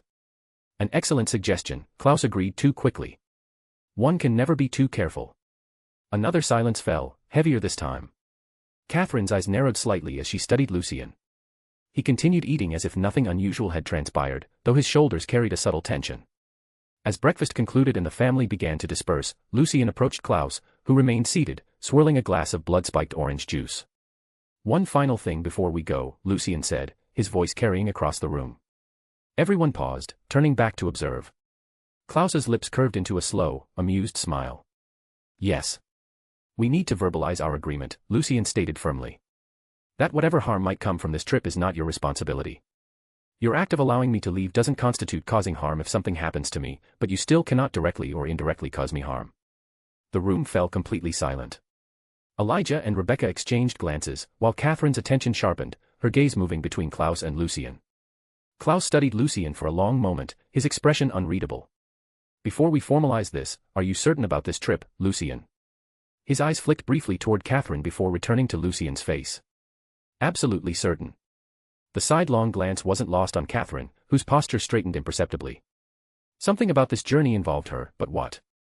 Lucien hesitated, then nodded firmly. I am. What exactly is happening here? Cole interjected, unable to contain his curiosity. You're making it sound as if the boy is walking into the dragon's mouth. Klaus's smile widened as he raised his glass in a mock toast. He might as well be. Nick. Rebecca stepped forward, eyes flashing. What is this? Yesterday all we discussed was Lucien wanting to visit Prague. If there's danger involved dash. Peace, sister, Claus raised his hands in a gesture of mock surrender. I meant it emotionally, of course. Again, his eyes darted toward Catherine. There might be quite the revelations that come from this trip. Elijah caught the glance this time, his brow furrowing slightly. Rebecca too had noticed, her protective instincts visibly heightening. Let's just get it over with, Lucien interrupted. The verbal agreement, Claus. Claus set down his glass, all humor vanishing from his expression. I, Niklaus Mikaelson, acknowledge that allowing Lucien Winchester to travel to Prague does not constitute causing him harm, regardless of what may occur during said journey. And I, Lucien Winchester, acknowledge this understanding and take responsibility for my choice to travel, Lucien responded formally. The air between them seemed to shimmer momentarily, the contract binding them both to their words. Well then, Klaus's smile returned. Have a pleasant journey. The private jet's interior gleamed with luxury, cream leather seats, polished wood tables, and crystal decanters of amber liquid catching the sunlight. Elijah boarded first, conducting a thorough inspection before allowing the others to enter. Rebecca followed, Catherine and Lucien came last, settling into seats across from each other. As the jet taxied toward the runway, silence reigned. Lucien stared out the window, his reflection in the glass revealing a furrowed brow and distant eyes. Catherine watched him carefully, cataloging his unusual behavior, the tapping fingers, the slight tension around his mouth, the way he kept checking his phone. Only when they had reached cruising altitude did she speak, her voice low despite with the rest being vampires, it being honestly redundant. When exactly were you planning to tell me about this trip? Lucien turned from the window, meeting her gaze. I was going to tell you this morning. Before or after you told everyone else at breakfast. Catherine's tone remained even, but her eyes held a challenge. Lucien sighed, running a hand through his hair. It's not what you think. And what exactly do I think, Lucien? She leaned forward slightly. Because right now, I'm thinking there's something important happening that you've deliberately kept from me. It's nothing bad, he assured her, though his eyes flicked away momentarily. Trust me. Catherine sat back, studying him for a long moment before responding. I do trust you. That's not the issue. Across the cabin, Elijah pretended to read a book while actually observing their interaction. Beside him, Rebecca fidgeted with a bracelet. Nervous about your protective duties? Elijah asked quietly. Rebecca shot him a look. Hardly. I'm perfectly capable of keeping one boy safe. Indeed.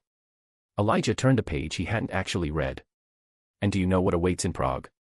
I know our destination, she replied carefully. The purpose is Lucien's to know and eventually share to all of us. The journey continued in relative silence, the hum of engines providing a soothing background.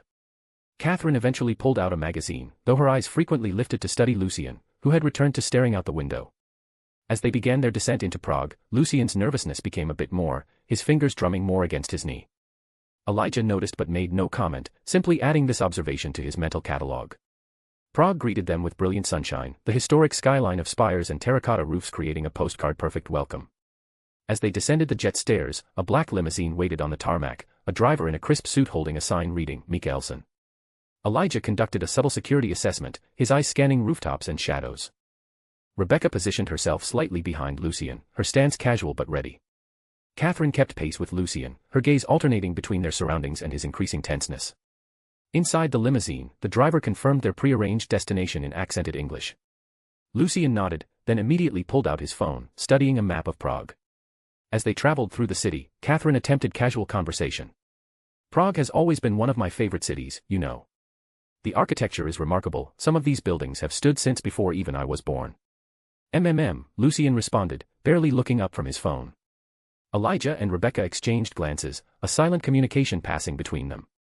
The limousine wound through narrow streets, passing historic buildings and charming cafes.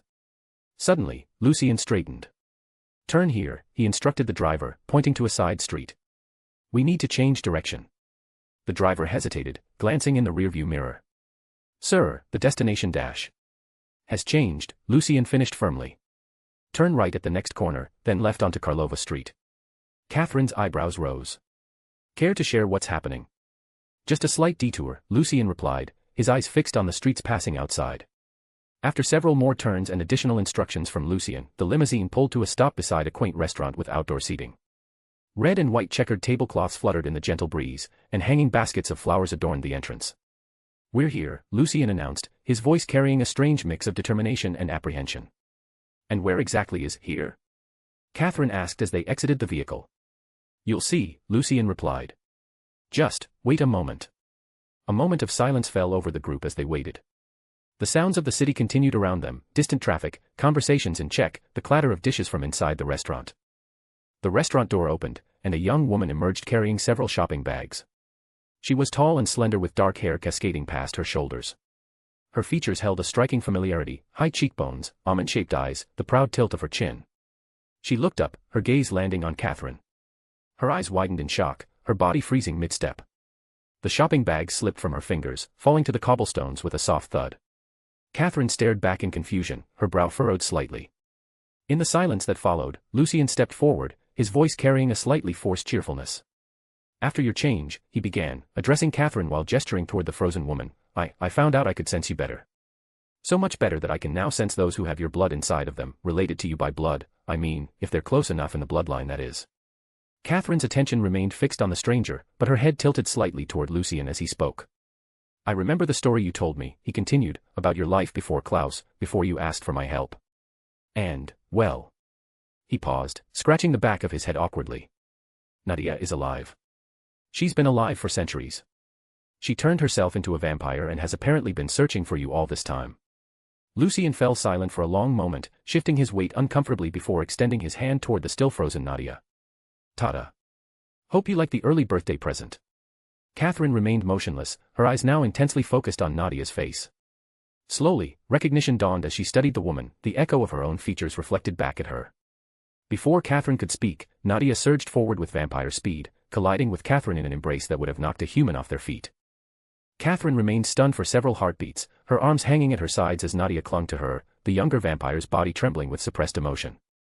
Slowly, Catherine's arms rose to encircle her daughter, completing the embrace. No words were said, both too shocked for it. One from finally finding what they have been seeking for centuries, another for finding something they had thought lost for centuries. Elijah and Rebecca observed with surprise and interest, while Lucien stepped back, giving mother and daughter space. His expression carried a complex mixture of satisfaction and something deeper, more painful. I find myself curious as to why you regard them so, Elijah mused internally, his gaze flickering toward Lucien. You care for them, that much is evident, and yet beneath your smile lingers a sorrow I cannot ignore. Tell me, what grieves you so? For a long moment they just stood there, observing mother and daughter, and Nadia finally letting tears fall, while Catherine gently ran her hand awkwardly down her daughter's back. Then Lucien suddenly gasped, his hand flying to his temple. The pain came so suddenly, a sharp, stabbing feeling that became stronger by the moment. He dropped to his knees on the cobblestones, a groan escaping his lips. Elijah was beside him instantly, one knee on the ground. Lucien. What's wrong? Catherine broke from Nadia's embrace, her attention immediately returning to Lucien. What's happening? But Lucien couldn't answer. His vision had tunneled, the Prague street vanishing around him. Instead, he saw a motel room, dingy and sparsely furnished. Sam Winchester sat on the edge of a bed, a phone pressed to his ear. Like you don't know, a woman's voice came through the phone. I think it's time we talked. Pamela, Sam's voice was cold, controlled. In the psychic flesh, the woman replied. Well, not literally. That would be stupid, considering what you've been up to. How did you get this number? Sam asked. Please. I'm a psychic. And you've been leaving quite the psychic trail, collecting all those little pieces of me, trying to set up my destruction with them. Subtle as a freight train to anyone with any form of mental abilities. A wound in literal fucking time. The vision shifted, showing 7 ancient vampires approaching the motel. They moved fast, faster than any couple centuries-old vampire. These ones were at least 1,000 years old, and were from the America strain. Behind them, barely visible to normal eyes, lurked hidden figures, demons that had been secretly following Sam, protecting him without his knowledge, under Azazel's orders. The vampires attacked, subduing the demons before turning their attention to the motel. 2 of them leapt upward, punching through the wall directly into Sam's room. "What the dash?" Sam blurted out, barely having time to stand before one of the vampires was upon him, a pale hand plunging into his chest. The vampire ripped out Sam's heart in one pull. Sam could only gasp, eyes wide, before he suddenly fell face first onto the floor next to the vampire's feet. As His Majesty commanded, the vampire said, before taking a bite out of Sam's heart and throwing it onto his body, then turning into bats and flying off. The vision ended fast, returning Lucien to the Prague street. But the certainty was still there. This wasn't merely a possible future. It was going to happen. He could feel it in his fucking bones, in bloody heart. No. The word tore from Lucien's throat, and with it a wave of red power, rippling outward everywhere. Instinctively, the destructive grace that Raphael had awakened within him surged to life. Lucien channeled both dark and light sides of the force into it, pouring power into the divine essence. And reality just obeyed. Miles away, in a nondescript American motel, the 7 ancient vampires turned to dust before they could even start their attack. Sam looked up in confusion, sensing something had changed but didn't know of how close he had come to death. Back in Prague, a strange silence fell over the street. Catherine reached toward Lucien, concern evident in her expression. Lucien. A shadow had fallen over Lucien and Elijah. A tall figure stood behind them, his presence commanding despite his casual posture. Before anyone could react, he had already reached down and grasped Lucien's wrist. Elijah, still on one knee, turned his gaze upward, and saw. Dracula stood revealed in full sunlight, completely unaffected by its rays. A slight smile played across his lips as he looked down at the boy in his grip. "Finally, I've got you, son of Yahweh. Do tell me how you found it." So. Lucien reunited Catherine with Nadia, and Dracula is here. How did Dracula find Lucien though? How did he set it up? 'Cause clearly he did. I hopefully foreshadowed it well enough, in the Sam chapter, and emphasized it in this one too. Let's see if you guys get it. If you did, great, I did a good job. If not, well, better luck next time for me. Well, I hope to see you all later. Bye. Chapter 97, wouldn't you? Finally, I've got you, son of Yahweh. The words hung in the Prague air like a death knell as Dracula's pale fingers tightened around Lucien's limp wrist. The unconscious boy, having used up all his power to alter reality and fate itself, in the further reaches of time, dangled from the vampire's grip, his head lolled forward, oblivious to the danger surrounding him. Elijah, still kneeling beside where Lucien had collapsed, reacted with the fast. His body became a blur as he lunged for Lucien's other wrist, fingers outstretched to claim what was under his family's protection. Too slow. Dracula yanked Lucien backward with casual strength, creating distance between them. The movement was fluid, almost graceful, the practiced motion of a warrior who had once led God's armies. He held Lucien aloft with one hand, the boy's feet hovering above the cobblestones. Careful now, Dracula cautioned, his voice carrying the weight of centuries. Last time your family and I crossed paths, Claus had to step in because none of you could truly fight against me and win. His lips curved into a smile that held no warmth. And I have grown far stronger since then. Elijah rose to his full height, adjusting his suit cuffs with precise movements that belied the tension coiled within him. His eyes never left Lucien's suspended form. It has been near on 3 centuries, Elijah countered, his tone measured despite the urgency of the situation. You've been Ash for quite a long time before your revival. And as one should know, vampires as time passes become stronger than ever. His gaze met Dracula's unflinchingly. And us original vampires, more than anyone. Even the fabled first son. For a long moment there was only silence. A chuckle escaped Dracula's lips, the sound like gravel sliding over velvet. His grip tightened on Lucien's wrist until the unconscious boy grunted in pain. Truly, you are ignorant, Dracula said, amusement dancing in his eyes. There are so many ways to gain strength besides age, so many ways. He lifted Lucien higher, dangling the boy as if he weighed nothing. Lucien's head rolled back, exposing his throat, vulnerable and young. Behind Elijah, Rebecca's eyes began to glow electric blue, lightning crackling at her fingertips. The shadows around Elijah darkened, responding to his rising anger. The air grew heavy with power. I wouldn't, Dracula warned, his gaze shifting to Rebecca. Mother of storms, be careful. If you transform fully now, you would destroy the entire continent with your very presence. His attention turned to Elijah. And you, though you are the fastest of the originals, the most slippery and deadly one, you can't possibly think you can reach me when the boy is already in my grip. He squeezed Lucien's wrist harder, causing another grunt of pain. The boy may come to an unfortunate death if you act too hastily. You're bluffing, Elijah called out, his voice steady despite the rage building within him. Clearly you want Lucien for something. You won't risk his life. Dracula's lips stretched into a grin. You don't know that. You don't know my intentions for the boy. Perhaps being dead isn't as detrimental to my cause as you might think. Catherine stood frozen beside Nadia, her reunion with her daughter forgotten in the face of this new threat. Her eyes darted between Lucien and Dracula, calculating possibilities, escape routes, anything that might save the boy she had come to love. For a long moment, silence reigned. Elijah and Rebecca remained poised to attack, but controlled themselves, unwilling to gamble with Lucien's life. What do you want with the boy? Elijah finally asked, his diplomatic nature asserting itself. Perhaps we can negotiate. Dracula stared at Elijah for a moment, genuinely speechless, before a powerful laugh erupted from his chest. The sound echoed off the buildings, causing nearby pigeons to take flight in panic. You really don't know what the boy is, do you? He asked when his laughter subsided. If you did, never would you be foolish enough to even suggest you have something of greater value. For there is none in creation. Elijah's eyes narrowed. You called him, Son of Yahweh, when you arrived. Does it have to do with that? Dracula's laugh finally tapered into chuckles. Since I am in such a generous and good mood, after finally having what I have been waiting for near on 2 millennia, I'll answer. He glanced at Lucien's unconscious face. The boy here is the literal Son of God, as in creator of the heavens and earth. The boy is the Son, Messiah, great Savior. You should know the drill. Catherine's composure broke at this. Are you saying Lucien is Jesus? She blurted out, her voice rising with incredulity. Dracula turned to her, silent for a moment as he assessed her. Not exactly, but close enough, woman.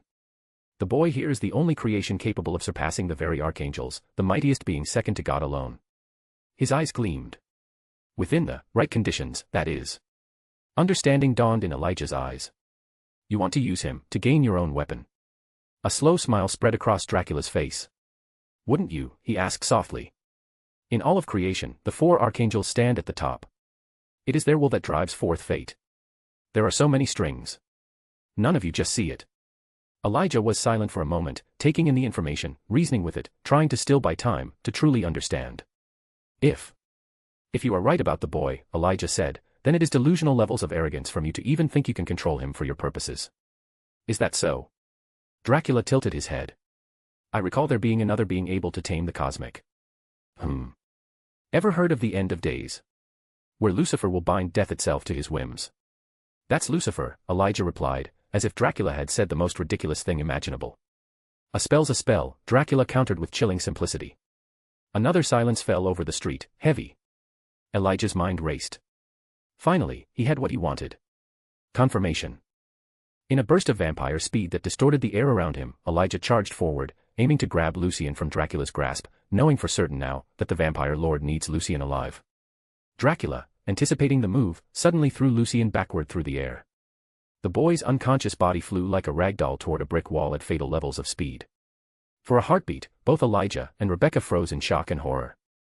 If Lucien hit the wall at that SPE. Elijah changed direction mid-stride, pushing off a lamppost to redirect his momentum toward Lucien's trajectory. Dracula seized the opportunity, lunging at Elijah with extended claws. Elijah twisted his body in midair, the claws missing his throat by millimeters. Simultaneously, Rebecca transformed into crackling lightning, her human form dissolving as she attempted to intercept Lucien before he hit the wall. Dracula's eyes shifted from their normal crimson to a sickly yellow.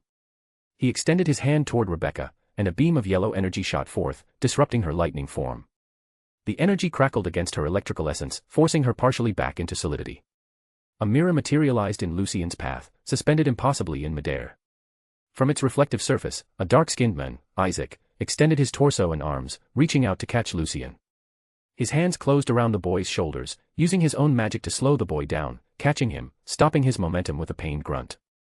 Elijah broke free from his engagement with Dracula, pushing off from the ground with such force that the cobblestones cracked beneath his feet. He lunged toward Isaac and Lucien, fingers outstretched to grasp the boy's clothing. Too late. Isaac withdrew into the mirror, pulling Lucien with him. The mirror vanished an instant before Elijah's fingers would have made contact, leaving him grasping at empty air. For a long moment there was only silence and unmistakable rage. Elijah's normally composed face contorted. Ha-agag. A roar tore from his throat, primal and furious, as his neck turned, his wrathful gaze focused on the smirking Dracula, who had his arms crossed, satisfied. Elijah's body instantly dissolved into powerful winds. No longer a man but a tempest, Elijah attacked Dracula from all directions, the air itself becoming razor-sharp. The wind sliced at Dracula's clothing and skin, drawing blood that steamed when it hit the cobblestones. Dracula raised his arms to defend himself, grunting as the wind blades cut into his flesh. Despite his power, he could not completely shield himself from Elijah's fury. Above them, Rebecca recovered from Dracula's attack and transformed fully into a firestorm. Her human form vanished entirely as she rose into the sky, expanding until she covered the visible firmament with flame. The temperature in Prague rose dramatically, the air becoming difficult to breathe as oxygen fed her rage. Catherine instinctively activated her new abilities, creating a transparent dome that protected both her and Nadia from the heat and chaotic winds. Nadia stared in wide-eyed terror at the power being unleashed. In 5 centuries, she had never witnessed such a display. Around them, Prague descended into chaos. Civilians screamed and ran in panic, some swept off their feet by Elijah's violent winds. Cars slid across the street as if pushed by invisible hands. Windows shattered in nearby buildings, glass raining down on the fleeing crowds. Rebecca descended from the sky as a pillar of concentrated flame, engulfing Dracula entirely. The fire roared with her fury, the sound like 1,000 voices screaming in unison. Within the inferno, Dracula's silhouette became visible, his body burning even as it tried to regenerate. Elijah's wind spiraled around Rebecca's fire, feeding it oxygen and intensifying the heat. The combined attack created a towering inferno visible throughout the city, melting the cobblestones beneath Dracula's feet into bubbling stone. Ayaha!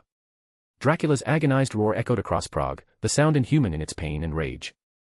Yet within the flames, his form remained standing, refusing to fall. Inside the inferno, Dracula clenched his fist as his skin charred and regenerated in an endless cycle of destruction and renewal. His yellow eyes glowed brighter, drawing upon the power he had gained from Azazel's blood. Grag! With a final, defiant roar enhanced by fallen grace, he released a shockwave of energy that distorted reality itself. The flames and winds dispersed instantly, blown outward like candles in a hurricane. Elijah and Rebecca were forced back into their human forms by the raw power of Dracula's counterattack. They crashed through buildings on opposite sides of the street, debris raining down as walls crumbled from the impact of their bodies. Dracula fell to his knees, his clothing in tatters, skin still regenerating from the elemental assault. His nails clawed at the ground in pain and tiredness as he struggled to recover. Blood trickled from his mouth, sizzling where it touched the heated cobblestones. I'm not even at 70% of my power yet, he thought, gritting his teeth. After my revival, I should be stronger than Claus now, especially with the abilities I gained from the Prince of Hell's blood. Yet these originals. He looked around at the destruction. Catherine's protective barrier remained intact. How curious. Is she, like me? Dracula thought to himself for a moment, before his attention returned to the 2 originals. Elijah and Rebecca were already emerging from the rubble, their clothes torn but bodies already healing from the impact. Their expressions showed shock at being overpowered so completely, but they were far from defeated. Despite his weakened state, Dracula grinned. I'll deal with your little tantrum later, he called out, his voice ragged but still commanding. For now, I have places to be. Before anyone could react, Dracula placed his palms flat against the street. The cobblestones beneath his hands transformed into a reflective surface that expanded rapidly outward. The mirror grew to encompass his kneeling form. Elijah sprinted forward, but he was too late. Dracula sank into the mirror portal, his grin the last thing visible before he vanished completely.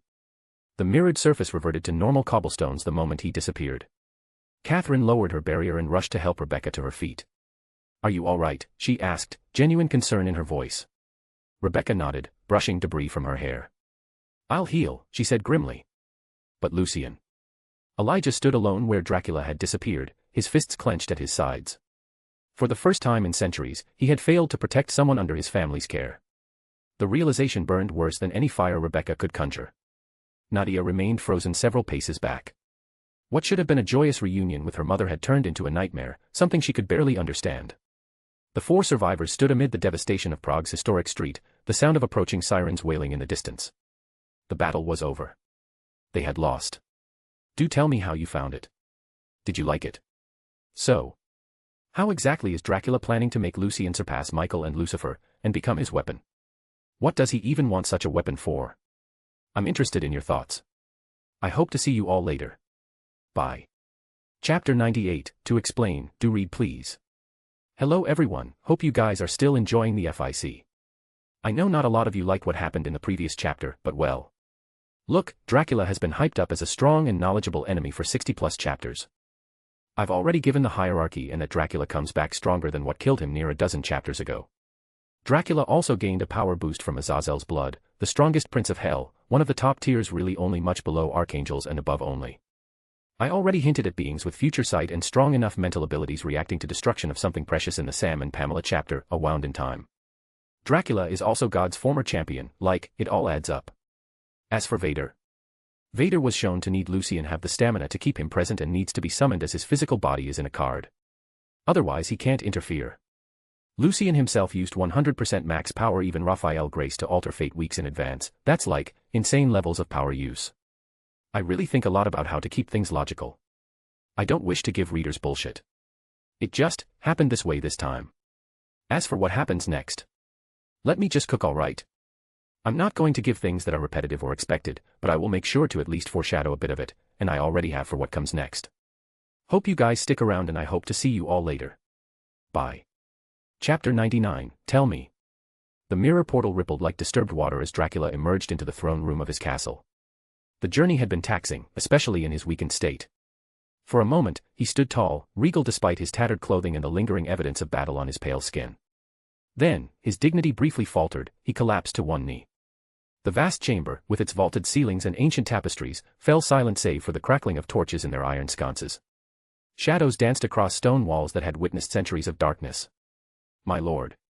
Isaac rushed forward from where he had been waiting, concern evident in his normally impassive features. He reached Dracula's side, offering a supporting arm. Your wounds dash. Mere scratches, Dracula interrupted, though his voice carried a rasp that betrayed the lie.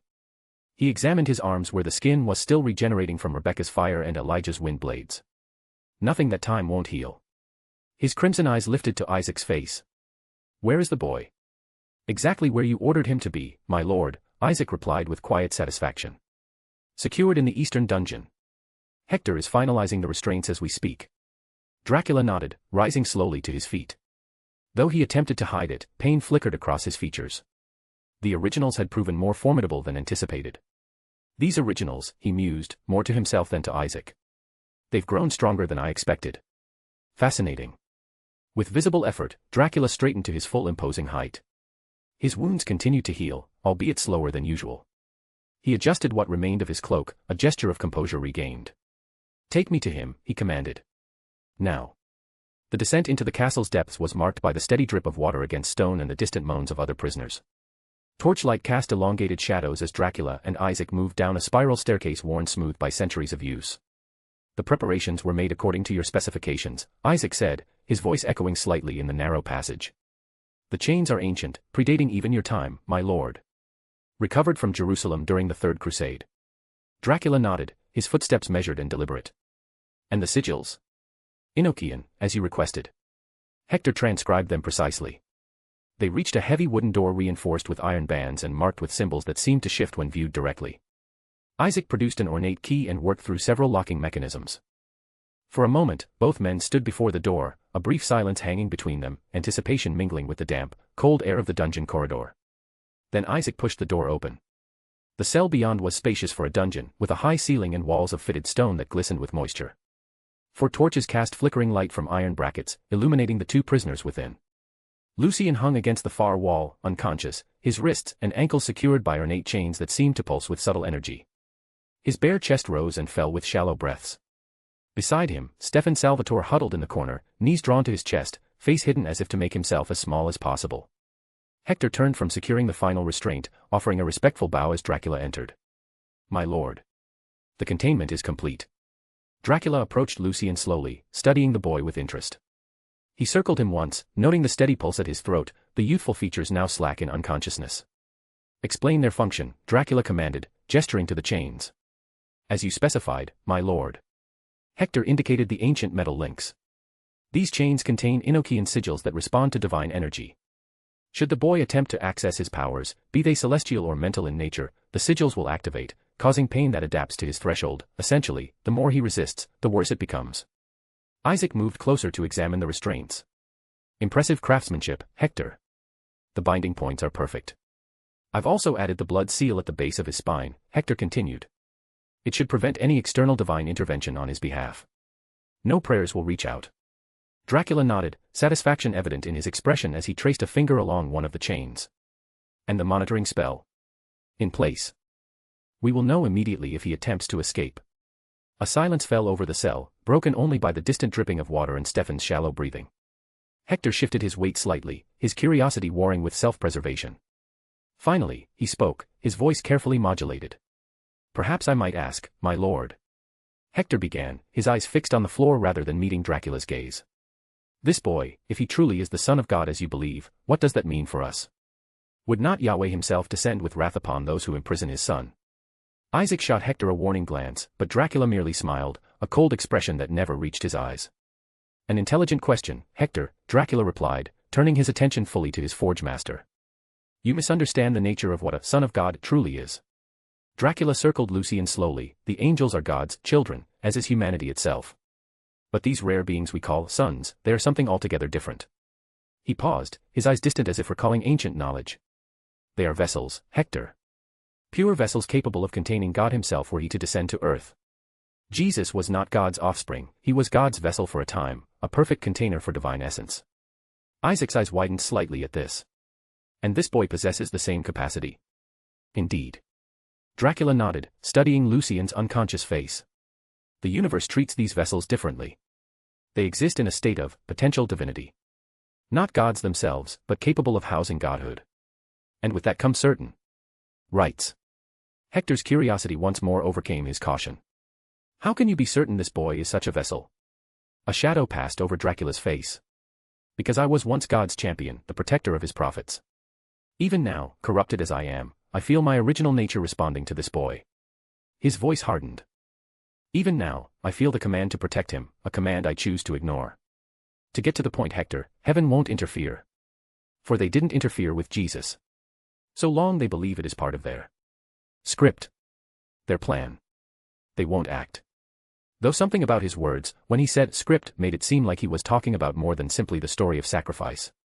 Without warning, Dracula extended a fingernail and drew it diagonally across Lucien's bare chest. A thin line of blood welled up, causing the boy to stir slightly in pain, though he remained unconscious. Rather than leaning in to drink, Dracula produced a small crystal vial from his tattered clothing. He carefully collected several drops of blood before stepping back and cleansing his hand with water from a nearby basin. The boy is divine, as I said, Dracula confirmed, holding the vial up to the torchlight. The blood seemed to glow from within, casting an unnatural radiance. But his divinity is pure in ways I did not anticipate, it is the first even for me to meet a son. I wasn't born when Jesus walked this earth. He fell silent for a moment, as he continued to gaze at the blood.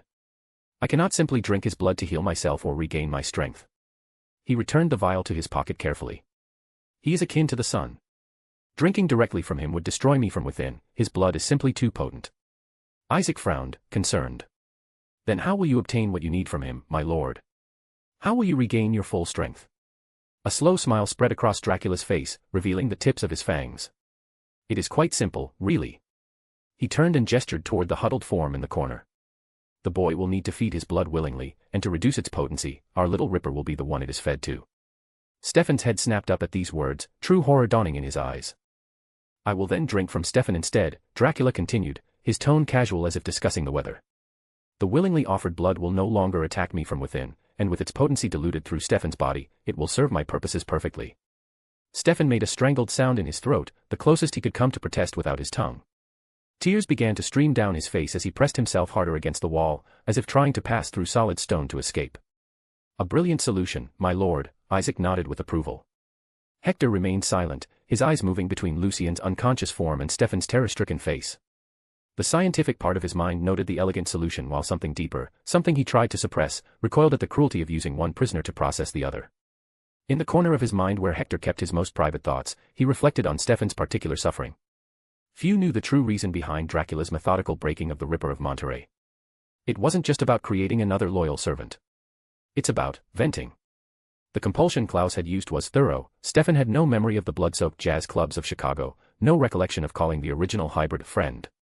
But Dracula knew. And every torture session carried the weight of 3 centuries of hatred for the hybrid who had nearly destroyed him. But how, Hector questioned, his brow furrowing, could we possibly get the boy to willingly offer his blood? We brought him here by force, and many times nearly killed his loved ones. Surely, he would resist aiding you. Before Dracula could respond, Isaac stepped forward, his dark eyes gleaming with understanding. "It is simple," Isaac stated, his voice carrying the calm certainty of a man who had studied human nature in its most vulnerable states. "The boy is a hunter, a bleeding heart, a redeemer. He consorts with vampires already, loves that vampire woman, Catherine." Isaac's gaze moved to Lucien's unconscious form, assessing him like a specimen. He clearly believes in salvation and redemption. It is his nature as the Son of God, to save, to sacrifice for others. To save them from injustice. A slight smile touched Isaac's lips as he turned toward Stefan's huddled form. "All we need to do is, give the boy proper motivation." The implication hung in the air like a blade. Stefan's body began to tremble as he understood what Isaac was suggesting, that his pain would be the lever used to break Lucien's will. "And if the Ripper doesn't provide sufficient incentive," Isaac continued, his tone unchanged as if discussing a minor logistical matter, "we'll simply bring in other humans. Men, women, the elderly, children." He shrugged slightly. "All until the boy complies." Isaac's eyes met Dracula's, confidence evident in his posture. "But I don't believe it will come to that, my lord. The Ripper will be enough." Dracula nodded, pleased with his servant's insight. "Indeed. The nature of such vessels is predictable in their compassion. They cannot bear to witness unjust suffering they believe they can prevent." His smile turned cold. "A weakness we shall exploit thoroughly." Stefan pressed himself harder against the wall, silent tears continuing to stream down his face. Not just for himself now, but for the boy who would soon face an impossible choice, and for those who would suffer if he refused. Hector observed this exchange with clinical detachment, though something in his eyes betrayed a flicker of, not quite sympathy, but perhaps recognition of the elegant cruelty of the trap being laid. The boy would be damned by his own compassion, a particularly sophisticated form of torture that broke the spirit far more effectively than mere physical pain. "When shall we begin, my lord?" Hector asked, his voice carefully neutral. Dracula's eyes narrowed as he studied Lucien's unconscious form. "Now. Immediately. I've waited long enough." Without hesitation, Isaac moved to a corner of the cell where a metal bucket sat. He lifted it and approached Lucien's chained form. "Wake, Son of God," Isaac intoned coldly, before hurling the contents, ice-cold water, directly into Lucien's face. The shock of freezing water hit Lucien like a physical blow, causing him to instinctively gasp, and hurl upward for a moment, before coming down because of the chains. For several heartbeats, he remained still, his body processing the sudden assault on his senses. Then, slowly, his eyes opened, blinking rapidly against the moisture streaming down his face. Silence filled the cell as awareness gradually returned to him. The cold. The damp. The weight of metal against his wrists and ankles. His gaze, unfocused at first, began to sharpen. Stone walls. Flickering torchlight. 3 figures watching him with interest. The disorientation lingered, his mind struggling to bridge the gap between his last memory, Prague, Catherine, Nadia, and this dark, unfamiliar place. His eyes found Stefan in the corner. The vampire's hunched posture. The terror in his eyes. The silent tears tracking down his face. Understanding dawned gradually, each realization landing with terrible weight. Captivity. Chains. Danger. Instinctively, Lucien reached for the force. Despite being so exhausted, he could only try to reach to control a fraction. The consequences were immediate and agonizing. The chains glowed suddenly, sending waves of excruciating pain through his entire body, as he screamed. Finally, the pain subsided and his screams stopped and turned into a gasp, his back arching against the wall, eyes wide with shock and pain. Only then, after this moment, did Dracula step forward. His movement broke the heavy silence, the soft sound of his boots against stone floor echoing in the chamber. "Welcome to your new home, Lucien Raphael Winchester." Devastation stretched across Prague's historic district, shattered cobblestones, collapsed buildings, scorched facades. Emergency vehicles' lights flashed in the distance, their siren sounds everywhere. Bodies lay scattered where civilians had been caught in the crossfire. In the midst of this destruction stood Elijah, his normally immaculate suit torn and covered in dust. His eye surveyed the damage with a mixture of anger and regret before he pulled out his phone and dialed the numbers. The connection established, and he spoke without preamble. "Niklaus. They have him. Dracula has taken Lucien." For a long moment there was only silence, besides in the beginning the sound of shattering glass. On the other end, Klaus's voice carried a dangerous edge that made even Elijah wince. "What happened?" "A mirror portal. Some form of transportation magic we couldn't counter." Elijah's free hand clenched into a fist. "We failed him, brother." The sound of something else shattering came through the connection, followed by Klaus's voice, now a barely controlled growl. "Find him. Now. We're trying, but dash. Not good enough." Klaus roared through the phone. Cole. Contact your witchy friends immediately. I want location spells, tracking spells, anything that can find the boy. Elijah could hear Cole's response in the background, already on it, brother. The Bennett line owes me a favor or two. Several yards away, Rebecca stood with arms outstretched, her vampiric face on. The air around her shimmered with power as reality itself bent to her will. Forget, she commanded, her voice reverberating with ancient power. A storm came. Lightning struck. Buildings fell.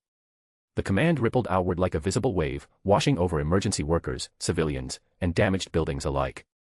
As it passed, people's expressions went momentarily blank before returning to normal, their memories now containing a fabricated but coherent narrative of a sudden, devastating natural storm. Selectively, cobblestones began sliding back into place. Glass shards flew upward, reforming into windows. But Rebecca left strategic damage, a collapsed wall here, shattered windows there, scorched patches of stone that supported the lightning strike narrative. Believe, she continued, blood beginning to trickle from her nose with the effort. Natural disaster. Tragic but explainable. Nadia watched with undisguised awe, her eyes wide with shock. What? How is she doing that? She whispered, clutching Catherine's arm. Catherine's expression remained outwardly composed, internally trying to keep it together and not go into hysterics, cry and rip apart everything around her in a feeding frenzy to drown out the guilt, fear and rage at her God being gone, and answered. Reality-bending compulsion, she explained quietly. Vampires, especially the originals, can command not just minds but matter itself, if they're strong enough. Elijah approached them, still holding the phone. Rebecca's only recently awakened from being daggered. This is draining her significantly.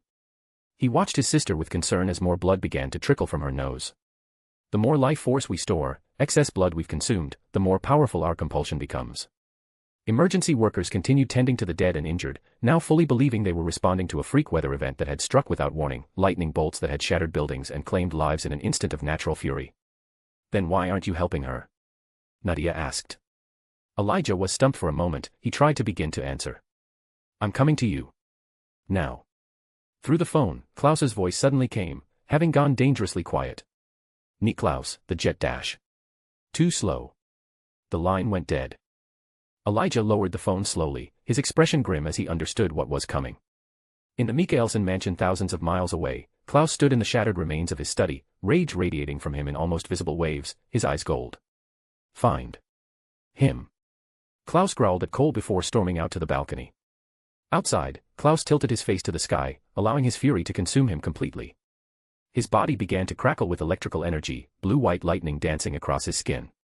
With a roar that shook the mansion's foundations, Klaus's physical form dissolved entirely into pure lightning, a blinding column of electrical fury that shot upward into the gathering storm clouds. The transformed Klaus entered the cloud system, using the developing storm front as a conduit, traveling at the speed of electrical impulse across continents. Back in Prague, Rebecca completed her compulsion, the final buildings restoring themselves to fit her narrative. She collapsed to her knees, exhausted but successful. Prague now showed evidence of a natural disaster rather than a battle. We need to move quickly, Elijah stated, helping Rebecca to her feet. Klaus's dash. The sky above them darkened suddenly as storm clouds materialized from nowhere. A massive lightning bolt struck the cobblestones beside Elijah with explosive force, leaving a smoking crater. From within the blinding light and billowing smoke, Klaus's form reconstituted, his eyes still glowing gold with rage, clothing smoldering from the transformation. Tell me, he demanded, voice vibrating with barely contained fury as he blurred towards Elijah and gripped lapels, exactly what happened here. So, how will Lucien escape this predicament? Dracula may not know of the Force, but it is still a mental ability, and the magic activates when any mental strength is used to affect something beyond the body. I'm interested in your thoughts. Well, I hope to see you all later. Bye. Chapter 100, What Am I Becoming? 1 week of torture, castle time dilation, faster than normal world. The dungeon air hung heavy with the scent of copper and salt. Torchlight flickered across ancient stone walls, casting dancing shadows that seemed to mock the prisoners with their freedom of movement. Lucien hung suspended from the wall, chains binding his wrists and ankles. Blood had dried in rivulets down his bare chest, mapping paths like dark rivers across pale terrain. His breathing came steady despite the circumstances, measured, controlled. For the 100th time since his capture, he studied the chains that bound him. Ancient metal links inscribed with Enochian sigils that pulsed with subtle energy whenever he attempted to access the Force. Interesting design, he murmured to himself internally, not specifically targeting the Force, they wouldn't even know what that is, but anything mental directed beyond the physical body. The Force still feels like an extra limb to me, and acts like one. If the chains sense my mind directing to something that isn't just my limbs and body, they immediately attack me. He experimentally reached for the lightest touch of the force, just enough to sense the room around him. Immediately, the sigils flared with angry light, sending waves of excruciating pain through his nervous system. He grunted but didn't cry out. So that's still a no, he noted dryly when the pain subsided. In the corner of the cell, Stefan huddled with his knees drawn to his chest, eyes hollow from decades of torment. He watched Lucien with a mixture of pity and fascination, this child who defied their captor with such casual disregard for consequences. Silence fell between them, broken only by the distant drip of water somewhere in the castle's depths and the occasional rattle of Lucien's chains as he shifted his position. The heavy iron door creaked open, breaking the stillness. Isaac entered with measured steps, his sandals whispering against the stone floor. In his hands, he carried implements of his trade, a multi-tailed whip, various blades, and other tools whose purpose Lucien could only imagine. Isaac arranged his instruments on a small table with methodical precision, each placement deliberate, as if conducting a sacred ritual rather than preparing for torture. "Good morning," Lucien greeted conversationally. "Or is it afternoon? Hard to tell down here." Isaac's movements paused almost imperceptibly before continuing. He didn't respond immediately, instead checking Lucien's restraints with professional thoroughness. "The Son of God requires blood collection," Isaac finally stated, his voice formal and detached. "Lord Dracula awaits your cooperation." "Yeah, about that," Lucien replied, as if discussing a minor inconvenience. "I'm not really in a cooperative mood today. Maybe try again tomorrow." Isaac selected the whip from his collection, testing its weight in his hand. Cooperation is inevitable. The only variable is how much suffering precedes it. "You know," Lucien said, watching Isaac prepare, "for someone who hates humanity so much, you sure picked up our flair for dramatic statements. Though I suppose that isn't too surprising, since you're still bloody human, despite how much you hate it." A hint of a British accent came out at the end, from being so long around Claus. The whip cracked, opening a fresh line across Lucien's chest. Blood welled immediately, dripping down to join the collection in the bucket position below him. Lucien didn't scream. His jaw tightened, eyes narrowing slightly, but otherwise he showed no reaction to the pain. He wasn't going to give the satisfaction to this fucker. "The Son of God bleeds like any mortal," Isaac observed, studying the fresh wound with clinical interest. "Funny how that works," Lucien replied through gritted teeth, his tone still conversational. "Almost like I'm actually human or something." Another lash fell, then another. Each stroke precisely calculated to draw blood without causing fatal damage. Isaac worked with the concentration of an artist, his movements economical and practiced. Throughout it all, Lucien remained silent. Sweat beaded on his forehead, his breathing grew more labored, but no sound of pain escaped his lips. After 20 lashes, Isaac paused, observing his work. Blood now flowed steadily into the collection bucket. "You understand why this is necessary," Isaac said, wiping blood from the whip with a clean cloth. "Lord Dracula requires your blood, freely given, to restore his strength." "And yet," Lucien observed, voice strained but still remarkably steady, "here you are, taking it anyway. Doesn't seem very freely given to me." "This blood is merely for later, once permission to drink is given," Isaac explained. "Well, he's going to be waiting a long time," Lucien replied, managing a small, defiant smile despite the pain radiating through his body. Isaac set aside the whip and selected a thin, curved blade. "Everyone breaks eventually. Even gods." "I'm not a god," Lucien said. "Just a kid with really bad luck." "Your identity is irrelevant," Isaac stated, bringing the blade to Lucien's shoulder. "Your function as the Son of God is what matters." The knife traced a shallow cut along Lucien's collarbone. "More blood for the bucket." "You keep calling me that," Lucien noted, his voice tight but still casual. "Son of God this, Son of God that. Do I at least get a Christmas card? Some divine health insurance?" Isaac's expression remained impassive as he continued his work, methodically opening small wounds designed to bleed without endangering Lucien's life. "Your attempts at humor change nothing," Isaac said. "Lord Dracula has waited centuries for one such as you." "I'm flattered," Lucien replied dryly. "Really, I am. But I think he's got the wrong kid." Isaac stepped back, studying Lucien with cold calculation. "Your resistance is futile. You will give Lord Dracula what he requires. And if I don't, then others will suffer in your place." A moment of silence stretched between them as the implication hung in the air. Lucien's eyes flicked briefly to Stefan in the corner before returning to Isaac. "You're really committed to the whole evil henchman aesthetic, aren't you?" Lucien observed. "The cryptic threats, the torture implements, the whole dungeon vibe. Very on brand." Something in Isaac's expression tightened, the first crack in his professional demeanor. He stepped closer, his voice dropping to a near whisper. You think this is a game, child? You believe your defiance amusing.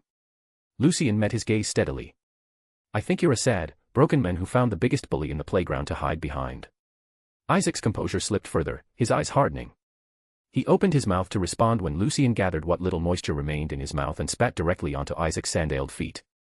The room went deadly quiet.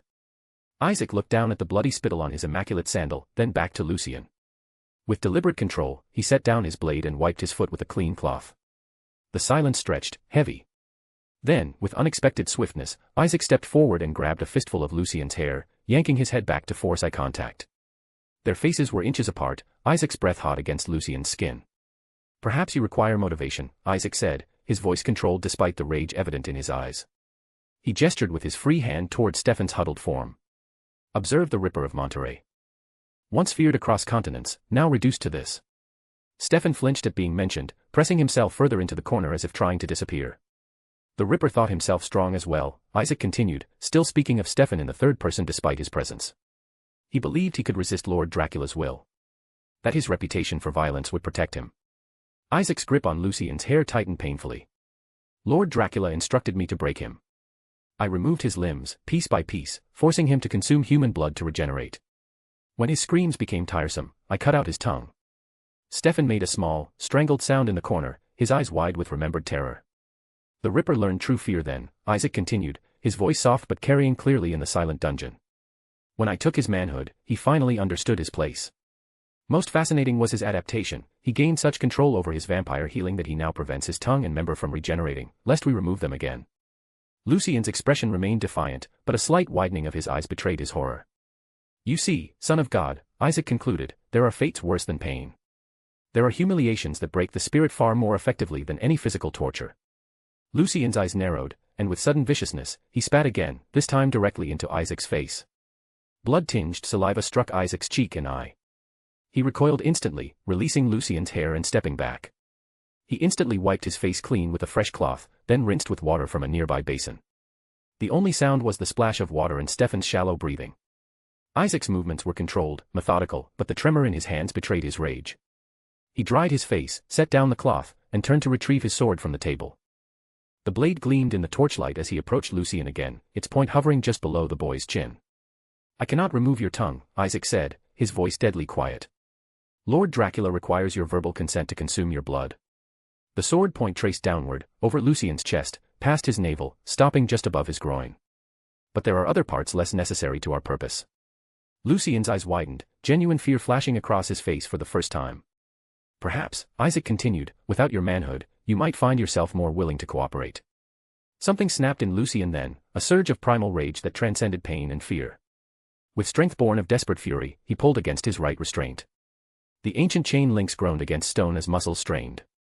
With a sound of tearing metal and crumbling mortar, his right arm broke free, the chain still dangling from his wrist. Isaac stepped back in shock, sword still extended. Isaac Lafarise, Lucien said, his voice cold, his eyes completely wide, in rage. Isaac froze. How do you know my name? He demanded, suddenly wary as he eyed the free arm. Instead of answering, Lucien channeled every ounce of his remaining strength into breaking his other restraints. One by one, they tore from the wall despite the agonizing shocks from the sigils. With a primal roar, he launched himself at Isaac, tackling the larger man to the ground. The sword clattered away as they fell. Lucien attacked savagely, clawing, biting. His nails raked across Isaac's face, drawing blood. His teeth bit into Isaac's shoulder, desperately, with fury. Isaac struggled beneath him, caught off guard by the ferocity of the attack. He managed to throw Lucien off momentarily, but the boy was on him again instantly, eyes wild with rage. Lucien grabbed Isaac's head and slammed it against the stone floor, once, twice, 3 times. Blood matted the Forgemaster's head but still he fought back. With a snarl of pure hatred, Lucien positioned his thumbs over Isaac's eyes and began to press inward. Isaac screamed then, a sound of genuine terror as he felt pressure on his eyeballs. Ah! Stop! My lord! Help! The dungeon door burst open with explosive force. In a blur too fast to follow, Dracula materialized beside the struggling pair. With one powerful hand, he seized Lucien by the throat and tore him away from Isaac. Dracula slammed Lucien against the wall, pinning him there with one massive palm against his chest. The vampire lord's 7'3" frame towered over the boy, holding him suspended so his feet dangled above the floor. What is the meaning of this? Dracula demanded. Hector rushed into the cell, immediately moving to help Isaac, who was struggling to sit up. Blood streamed from scratches across his face, and his eyes were bloodshot but intact. "My lord," Isaac gasped, composing himself with visible effort as Hector helped him to his feet. The prisoner broke his restraints and attacked without warning. Isaac wiped blood from his face, straightening his posture despite his injuries. "I was explaining the consequences of continued resistance when he exhibited unexpected strength. He addressed me with my full name despite never having heard of it." Dracula's crimson eyes narrowed as he studied Lucien, still pinned against the wall. "You addressed him by his full name. How did you come to possess this knowledge?" Lucien's hair had fallen forward, partially obscuring his face. His chest heaved with exertion beneath Dracula's restraining hand. "Perhaps," Dracula said, turning back to Isaac, "your methods require adjustment. Castration might indeed prove effective." Showing that he had been listening. At this, Lucien's head snapped up. Through the curtain of his hair, his eyes locked with Dracula's. For a long moment there was only silence. "Marie Belmont," he suddenly whispered, his voice barely audible. Dracula went utterly still, his expression freezing in shock. "What did you say?" he demanded, voice dangerously quiet. "You heard me," Lucien replied, his voice gaining strength. "Marie Belmont. Your wife." A heavy silence fell over the cell. "If you castrate me," Lucien continued, his voice taking on a cold, detached quality, "I swear to you, I will rape your fucking wife." Dracula's eyes widened in disbelief.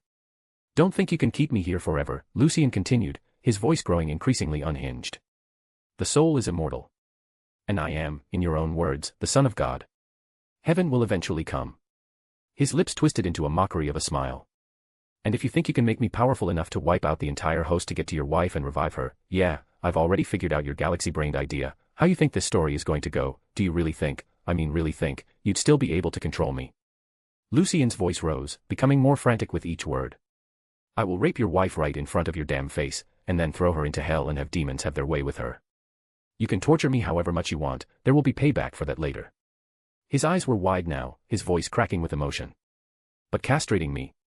No, no, no, no, no, no. There is one thing a man always keeps no matter what, and that's his pride. I will never accept such humiliation and agony. I will return it 1,000 fucking fold." The final words echoed in the stone chamber, followed by absolute silence. Dracula stared at Lucien as if seeing him for the first time. Something like confusion crossed his features as he studied the boy before him. A realization seemed to dawn in the vampire lord's eyes. All this torture as well as the terrible life the boy already has led, the brand of sacrifice, the monsters, the separation from family, and now this dungeon, years upon years of isolation and suffering, was changing something fundamental in Lucien's soul.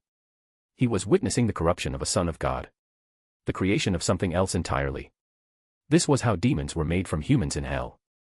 Without a word, Dracula gestured with his free hand. Reality itself seemed to bend to his will as additional chains emerged from the walls.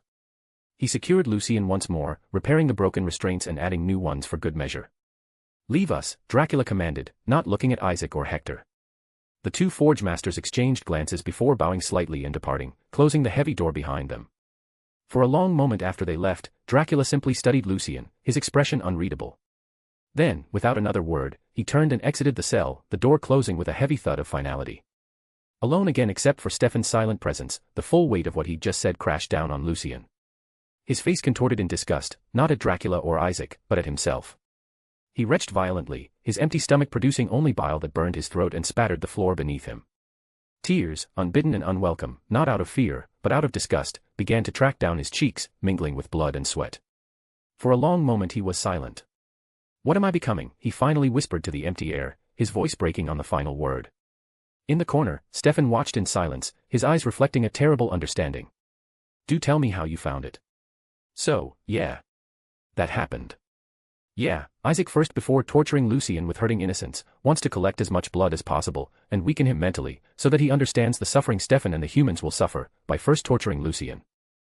No, Lucien's breaking. Can we call it Lucien breaking for a moment? Whatever we call it, what did you think of it? I'm interested in your thoughts. I hope to see you all later. Bye. Chapter 101, that this became a question bothered me. Okay, hello everyone, something short but important. I'm gonna make it real clear never ever will I write NTR. Phew, so that's out of the way. Curious why I'm saying that now? Well, no heat to the questioner, but someone asked me a bit afraid because of how dark the FIC has gotten in this arc, but no worries, never will I write NTR. When I write fics, there are two things I keep in mind before I write a premise or an aspect of lore into an established story. 1. Is it cool, logical, and awesome? 2. Will this in any capacity make it logical for something I don't like happening? If number 2 is a yes, then I scrap the idea. I refuse to write the illogical, but I also refuse to write filth. There is a reason I wrote chapter 100 as I did. For people with darker imagination, they should understand that this is a logical scenario that keeps the viler tortures at bay. Hell, even the bad luck curse thing, I've emphasized needs to be logical in scenario nature, that just because someone is immensely cursed, something evil won't drop out of the sky and make the person's life hell. I've also emphasized that humiliation breaks the spirit in ways no physical torture can. And, who needs these souls to still have a fighting spirit to be usable as partners in battle for their big showdown? Ding. Ding. Mikey, Lucy, Rafi, and Gabe, of course. So, you get the idea why it will never exist and why it will be logical. Well, I hope to see you all later. Bye. Chapter 102, Find. The hotel suite Claus had procured was opulent, crystal chandeliers, silk draperies, antique furniture that spoke of old European wealth. It now served as their war room, with maps spread across tables and phones constantly ringing as Klaus's network of informants was activated. Rebecca stood by the window, staring out at Prague's skyline. Catherine sat on a velvet couch, her daughter Nadia beside her, both women silent. Klaus entered with Elijah close behind. Without preamble, he gestured toward the television mounted on the wall, where aerial footage showed the devastation they'd left behind. A storm, Klaus said, his voice carrying deadly calm. That's what they're calling it. A meteorological anomaly. He turned to face Rebecca and Elijah. Europe still stands. Which means neither of you fully transformed. You two bloody held back. Rebecca's head snapped toward him, eyes flashing with dangerous light. How dare you? I nearly desiccated myself. I haven't fed properly for decades because of your bloody dagger, and still I manifested more power than I have in centuries. And yet the continent remains, Klaus replied, stepping closer. Curious, isn't it? When we both know what you're truly capable of, sister. Elijah moved between them, and had we unleashed our full power, what then, Klaus? Dracula could have taken Lucien anywhere, somewhere in Europe included. Had we destroyed Europe in our rage, we might have killed the very boy we're trying to save. Klaus's jaw tightened visibly. You let him slip away. Yes, Elijah acknowledged, the admission clearly paining him. We failed. A fact that haunts me every moment. But destroying a continent in blind rage would not have saved him. From her position on the couch, Catherine suddenly doubled over, a gasp escaping her lips. Her hands clutched at her chest as if trying to extract something painful lodged there. The argument ceased immediately as all eyes turned to her. Catherine. Nadia touched her mother's shoulder, concern etching her features. Catherine straightened slowly, her face ashen. It's Lucien. I can still feel him. His emotions. I've been able to for a while now, since. She shook her head. I wasn't able to when he was unconscious. He must be awake. Klaus was beside her in an instant, all previous anger redirected. What do you feel? Precisely. Deciding to question about the when of this development after all is done. Fear, Catherine whispered. Pain. Confusion. She closed her eyes, concentrating. It's like waves. Coming too fast, too intense. Elijah exchanged a glance with Klaus. You formed a deeper connection than we realized. Can you locate him through this connection? Klaus demanded. Catherine shook her head. It's not directional, just emotional. I know he's alive, but not where. These emotions, Elijah said carefully, you say they come in waves. Rapidly. Catherine nodded. Too rapidly. Like minutes of emotions compressed into seconds. Silence fell as the implication settled over the room. Time dilation, Elijah finally said, his voice grave. Wherever Dracula has taken him, time is moving differently there. Faster. Nadia's eyes widened. How much faster? Impossible to say precisely, Elijah replied. But if Catherine is correct about the compression of emotions. Hours here could be days there, Klaus finished, his expression darkening. Which means we have even less time than we thought. Catherine stood at the window, arms wrapped around herself as if holding something precious inside. An hour had passed. An hour. What could have already happened in a single hour? Another wave of emotion hit her, sharper this time. Raw fear followed by a spike of defiance. Then pain so intense she had to grip the windowsill to remain standing. Mother. Nadia approached cautiously, still unaccustomed to the word. Perhaps you should rest. Catherine shook her head. I can't. This connection. It's hurting you. It's all I have of him right now. Nadia studied her mother's profile, searching for the Catherine Pierce of legend in this worried, vulnerable woman. You truly care for this boy. Catherine didn't answer immediately. When she did, her voice was barely audible. He sees me. He's given me everything. Everything. The door opened as Claus entered with Elijah, interrupting the moment. Both looked grim. My contacts have found nothing, Claus announced. No unusual energy signatures, no whispers of Dracula's whereabouts. And the Bennett witches? Catherine asked. Cole is handling that avenue, Elijah replied. He should be here shortly. As if summoned by his name, the door swung open again to admit Cole Mikaelson, his usual mischievous demeanor subdued. The witches have nothing, he reported without preamble. They can't get a lock on the boy. It's as if he's been erased from their reach. That's impossible, Claus growled. Nothing can hide from a Bennett witch. Unless, Cole countered, our boy has been destroying evidence of himself. Apparently, he's been quite thorough about eliminating any DNA traces he left around our home. Hair, skin cells, even burning his discarded clothing. Quite the paranoid little fellow. The witches don't have anything to work with. Despite everything, Klaus's lips twitched in what might have been pride. Smart boy. Well, my dear brother, Cole said, dropping onto a couch with casual grace, you've certainly upgraded from former king of New Orleans. Stealing the almighty sun. That's ambitious even for you. His eyes glinted with dark humor. Do you think there's a custody arrangement to be worked out? Weekend visitations with the creator himself. Claus moved with blinding speed, seizing Cole by the throat and lifting him off the couch. You find this amusing?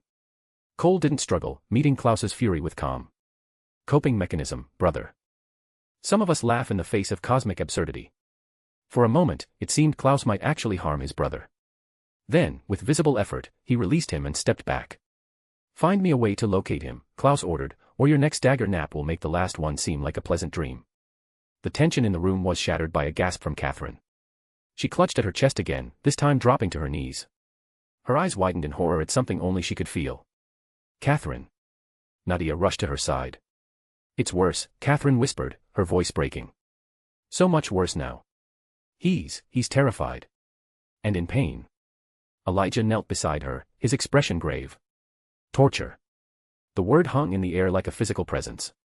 We need to find him, Catherine said, struggling to her feet with Nadia's help. Now. Elijah exchanged a look with Claus before quietly leaving the room. The others continued their discussion, debating tracking methods and magical approaches, but Catherine barely heard them. She was focused inward, clinging to the emotional thread connecting her to Lucien, no matter how painful. Minutes later, Elijah returned, a small ornate box in his hands. The conversation died as all eyes turned to him. Slowly, he opened the box to reveal a folded handkerchief stained with dried blood. What is that? Claus asked, his voice dangerously soft. Lucien's blood, Elijah replied simply. I collected it some time ago, after he bled at our dining table. Klaus's eyes narrowed. And why, exactly, have you been keeping my son's blood, brother? I was curious about its properties. Particularly its unusual effect on Katerina. Elijah's gaze flicked briefly to Catherine. Such addiction in a vampire of her age is unprecedented. For a moment, Claus looked as if he might attack Elijah. Then his expression shifted to one of grudging gratitude. Your peculiar hoarding tendencies may have saved the boy, he conceded. Cole approached, examining the handkerchief with newfound interest. This changes everything. With his blood, a powerful enough which could break through almost any magical barrier. The Bennett which you mentioned? Elijah asked. Cole nodded. Tamara Bennett. Her ancestors owe me a favor from 1772. Rather significant one, actually. Call her, Claus ordered. Now. An hour later, Tamara Bennett entered the hotel suite. She was a striking woman in her mid-30s, with close-cropped hair. She carried a worn leather bag that clinked softly with glass vials and metal implements. Cole Mikaelson, she said, her voice rich and measured. I was wondering when you'd collect. Cole offered a slight bow. Always a pleasure, Tamara. She surveyed the room, taking in the original family and Catherine with calm assessment. You said this was about a missing boy. My son, Claus stated, stepping forward. Taken by Dracula himself. If Tamara was surprised by this information, she didn't show it. And you have his blood? Elijah presented the handkerchief. Tamara took it carefully, closing her eyes briefly as her fingers made contact with the stain. Powerful, she murmured. Very powerful. But there's something unusual about it. Can you find him? Claus demanded. Tamara opened her eyes. I'll need more than this. Blood connections are strongest. Anyone here share blood with him? I do, Catherine said immediately. We've exchanged blood multiple times. Tamara nodded. That will help. Anyone else? I have a contract with the boy, Claus offered. Bloodbound. As do I, Rebecca added. Mine is specifically for his protection. Good. The stronger the connections, the better our chances of breaking through whatever is hiding him. Tamara began unpacking her bag, arranging candles, herbs, and a large silver bowl on the coffee table. I'll need blood from each of you. As Tamara worked, Catherine experienced another wave of Lucien's emotions, this one so intense she staggered backward. Rage, fear, and something worse, disgust. Self-loathing so powerful it made her physically ill. Catherine. Nadia steadied her. But Catherine couldn't respond. The emotions were overwhelming, consuming. Without warning, she retched violently, vomiting onto the expensive carpet. Mother. Nadia's voice seemed distant, underwater. Catherine's legs gave out. She would have collapsed entirely if Elijah hadn't caught her, lowering her gently to a chair. What's happening to her? Nadia demanded. She's experiencing his emotions too strongly, Elijah explained, his voice tight with concern. The connection is overwhelming her. Catherine's breathing came in ragged gasps. Her hands clawed at her own chest as if trying to extract something painful. We need to block this connection, Elijah decided. At least temporarily. No. Catherine's head snapped up, eyes wild. Don't you dare. Catherine, this is destroying you, Elijah reasoned. This pain serves no purpose. This pain is the only thing I have of him right now, she snarled, gripping Elijah's wrist with surprising strength. It tells me he's still alive, still fighting. Her voice broke. The silence would be worse. Not knowing if he's. She couldn't finish the sentence. Instead, her control finally shattered. With a cry of pure anguish, Catherine seized a nearby vase and hurled it against the wall. It shattered spectacularly, water and flowers spraying across the wallpaper. Where is he? She screamed, grabbing another decorative object, a crystal paperweight, and smashing it into a mirror. Where? Elijah moved quickly, catching her wrists before she could destroy anything else. Catherine, look at me. She struggled against his grip, her eyes wild, wings of shadow and light beginning to manifest from her back. Look at me, Elijah repeated, his voice commanding yet gentle. Slowly, Catherine's struggles subsided. Her eyes, filled with tears, finally focused on Elijah's face. We will find him, Elijah promised. But destroying this room won't help. The fight drained from Catherine all at once. Her wings retracted, and she sagged against Elijah, tears flowing freely now. I love him, Elijah. I can feel him suffering, she whispered. And there's nothing I can do. Nadia watched this display with wide eyes, seeing a side of her mother she'd never imagined existed. The Catherine Pierce of legend, selfish, calculating, ruthless, would never break down like this over anyone. Tamara Bennett cleared her throat softly. The spell is ready. I need the blood now. Catherine straightened immediately, wiping tears from her face with quick, angry motions. She extended her wrist without hesitation. Take what you need. Claus and Rebecca followed suit, each offering their blood to the witch. Tamara collected it in separate vials before combining them in the silver bowl with herbs and the blood from Elijah's handkerchief. This will be difficult, she warned as she began to chant. Whatever is hiding him has powerful protection. The candles around the bowl flared higher as Tamara's chanting intensified. The blood mixture began to swirl of its own accord, rising into a slowly rotating column above the bowl. Minutes passed. Tamara's brow furrowed with increasing concentration, sweat beading on her forehead. The blood column spun faster, but remained confined to the bowl. Something's blocking us, Tamara muttered between chants. A barrier I can't penetrate. Catherine stepped forward without hesitation. Use me. Use our connection. Tamara paused, studying her. It could be dangerous. Your connection is emotional, not just physical. I don't care. After a moment's consideration, Tamara nodded. Place your hands on either side of the bowl. Catherine did as instructed. Immediately, the blood column reacted, pulsing with new energy. Tamara's chanting grew louder, more insistent. The candle flames stretched toward the ceiling, casting wild shadows across the room. Catherine gasped as she felt something pulling at her, not physically, but deeper, at the level of her soul. She instinctively reached for that bond, offering it to the spell. The blood column suddenly exploded outward, transforming into a map of light that hovered in the air above the table. Continents and oceans formed from crimson droplets, spinning slowly until focusing on a location marked by a pulsing point of light. Tamara's voice changed, becoming deeper, resonant with power. Beyond the wall of ice where no mortal treads, upon the ashes of God's wrath, where two cities once stood in defiance. The map dissolved, blood droplets falling back into the bowl as Tamara slumped forward, exhausted. Cole caught her before she could collapse completely. A heavy silence filled the room. Sodom and Gomorrah, Elijah finally realized, his voice hollow with disbelief. Of all places.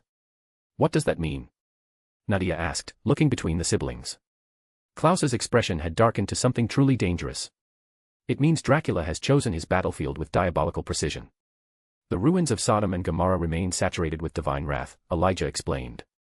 No supernatural creature can set foot there without being immolated instantly. Except Dracula himself, Rebecca added bitterly. As Gabriel Belmont, he was God's champion. That divine connection grants him immunity. He's placed Lucien somewhere we physically cannot reach, Klaus concluded, his voice tight with fury. Catherine stared at them in growing horror. So we know where he is, but can't reach him. What good is that?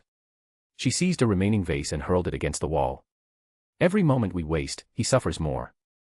There must be a way, Nadia insisted, trying to calm her mother. Perhaps a spell of protection. Against God's wrath. Elijah shook his head. No magic is that powerful. What about an angel? Catherine demanded. Couldn't an angel grant us protection to enter? Elijah's expression grew even more somber. Theoretically, yes. But we don't know any angels, and if we did, it's not as if they would welcome our kind with open arms. We are vampires, and not just any vampires, the originals, abominations in their eyes. It doesn't matter, Catherine insisted. We find an angel and convince them afterward. It's not that simple, Katerina, Elijah countered. Even if we could locate an angel, and force their aid in the moment, they could simply withdraw their protection once we enter, leaving us to burn in divine wrath. And angels haven't walked the earth since the time of the Prophet Muhammad, at least not openly. He paused, considering. Although, there are the Nephilim. Half-human, half-angel offspring. Heaven though has hunted them nearly to extinction for their blasphemous existence. At the word Nephilim, something instinctively just clicked in Catherine's mind. Like an instinct recognizing something important that can help. Catherine's head snapped up. Nephilim. What would their power look like? Elijah frowned, confused by her sudden interest. What do you mean? If an angel or Nephilim used their power, what would it look like? Would it be light? According to the accounts I've heard from those old enough to have witnessed them, yes, Elijah confirmed. Angels typically inhabit human vessels, but their true form manifests as intense white-blue light, often accompanied by a distinct high-pitched ringing. Catherine slammed her hands on the table, startling everyone. I know where we can find one. All eyes turned to her. Elena Gilbert, Catherine said, her voice gaining strength. My doppelganger. She's 13 years old, same as Lucien. During the Red Sun ritual, she died, but then a column of white light erupted from her body. She came back to life, and that same light healed Lucien's severed hand. Mother, are you saying this girl is an angel? Nadia asked, clearly skeptical. Or an Nephilim? I don't know which. But that light, it matches what Elijah just described.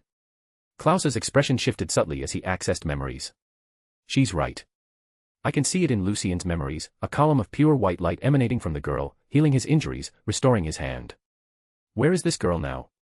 Elijah asked, deciding to later address what they mean by restoring his hand, and question more details about the Red Sun ritual, knowing it has to do with the God Hand. With Lucien's mother, Catherine answered. She and her brother were adopted by Kate after the events in Mystic Falls. Then our course is clear, Klaus declared. We retrieve the girl. And if she refuses to help? Rebecca asked warily. Klaus smiled, a dangerous glint in his eye. Let's hope she values Lucien as much as he values her. Klaus. Elijah warned. Fear not, brother, Klaus interrupted. I won't harm the girl. The boy nearly sacrificed his soul saving her. I don't wish to create such a wedge between my son and me. But it's time for her to return the favor. The dungeon air hung heavy with the scent of copper and salt. Torchlight flickered across the stone walls, casting dancing shadows. Lucien hung suspended from the wall, chains binding his wrists and ankles.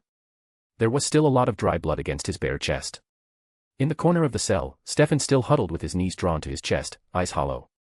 Could that actually work? Lucien thought to himself, for a moment throwing Stefan a side glance. If what I'm feeling is right, then maybe.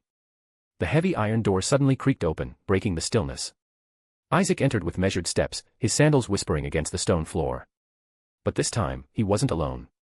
He dragged someone, behind him, the form leaving a trail on the damp floor. A woman. Unconscious. Naked. Her red hair spilled across the stones like blood. Lucien's eyes widened as he realized what was happening. His cracked lips parted, but no sound emerged. Isaac silently positioned the woman in the center of the cell, directly in Lucien's line of sight.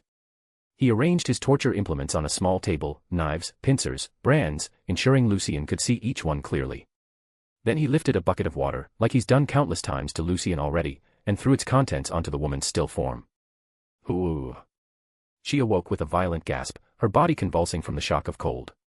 Her eyes, green and terrified, darted around the unfamiliar surroundings before settling on Isaac's impassive face. Where am I?" she whispered, her voice hoarse with fear. "Please. I don't dash." Isaac said nothing.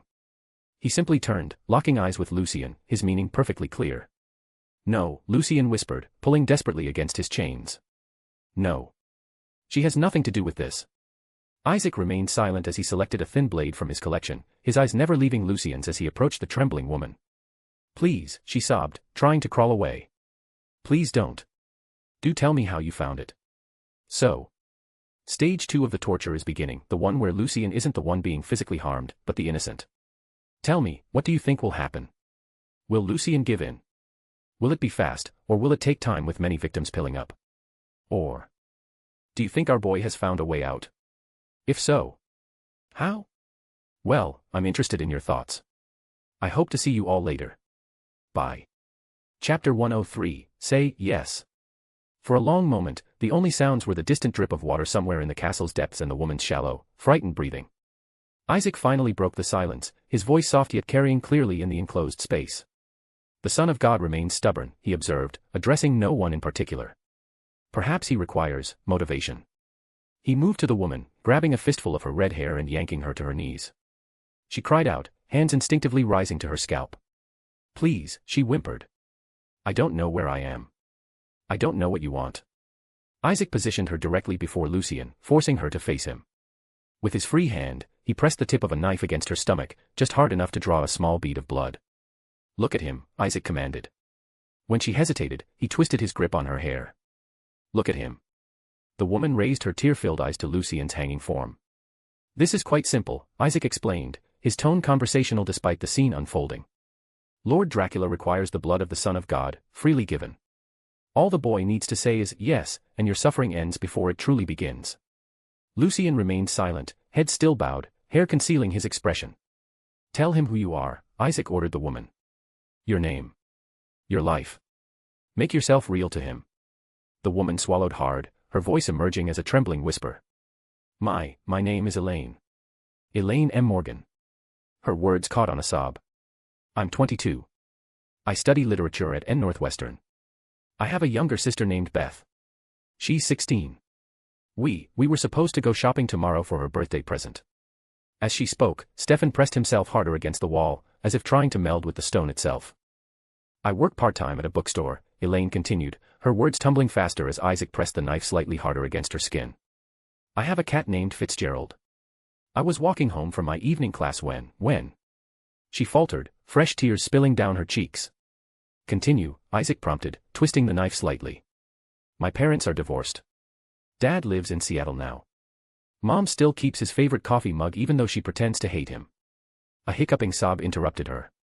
"I'm writing my thesis on feminist themes in Victorian literature. I was going to teach someday." Throughout her desperate monologue, Lucien remained motionless, giving no indication he was listening. "I've never hurt anyone," Elaine whispered, her voice breaking. "Please. I don't understand what's happening. Please let me go." Isaac regarded her dispassionately. "Your understanding is irrelevant. Your purpose is to demonstrate consequences." He turned his attention back to Lucien. "Do you hear her, Son of God? This life hangs in the balance. One word from you ends her suffering." Silence stretched between them, broken only by Elaine's ragged breathing.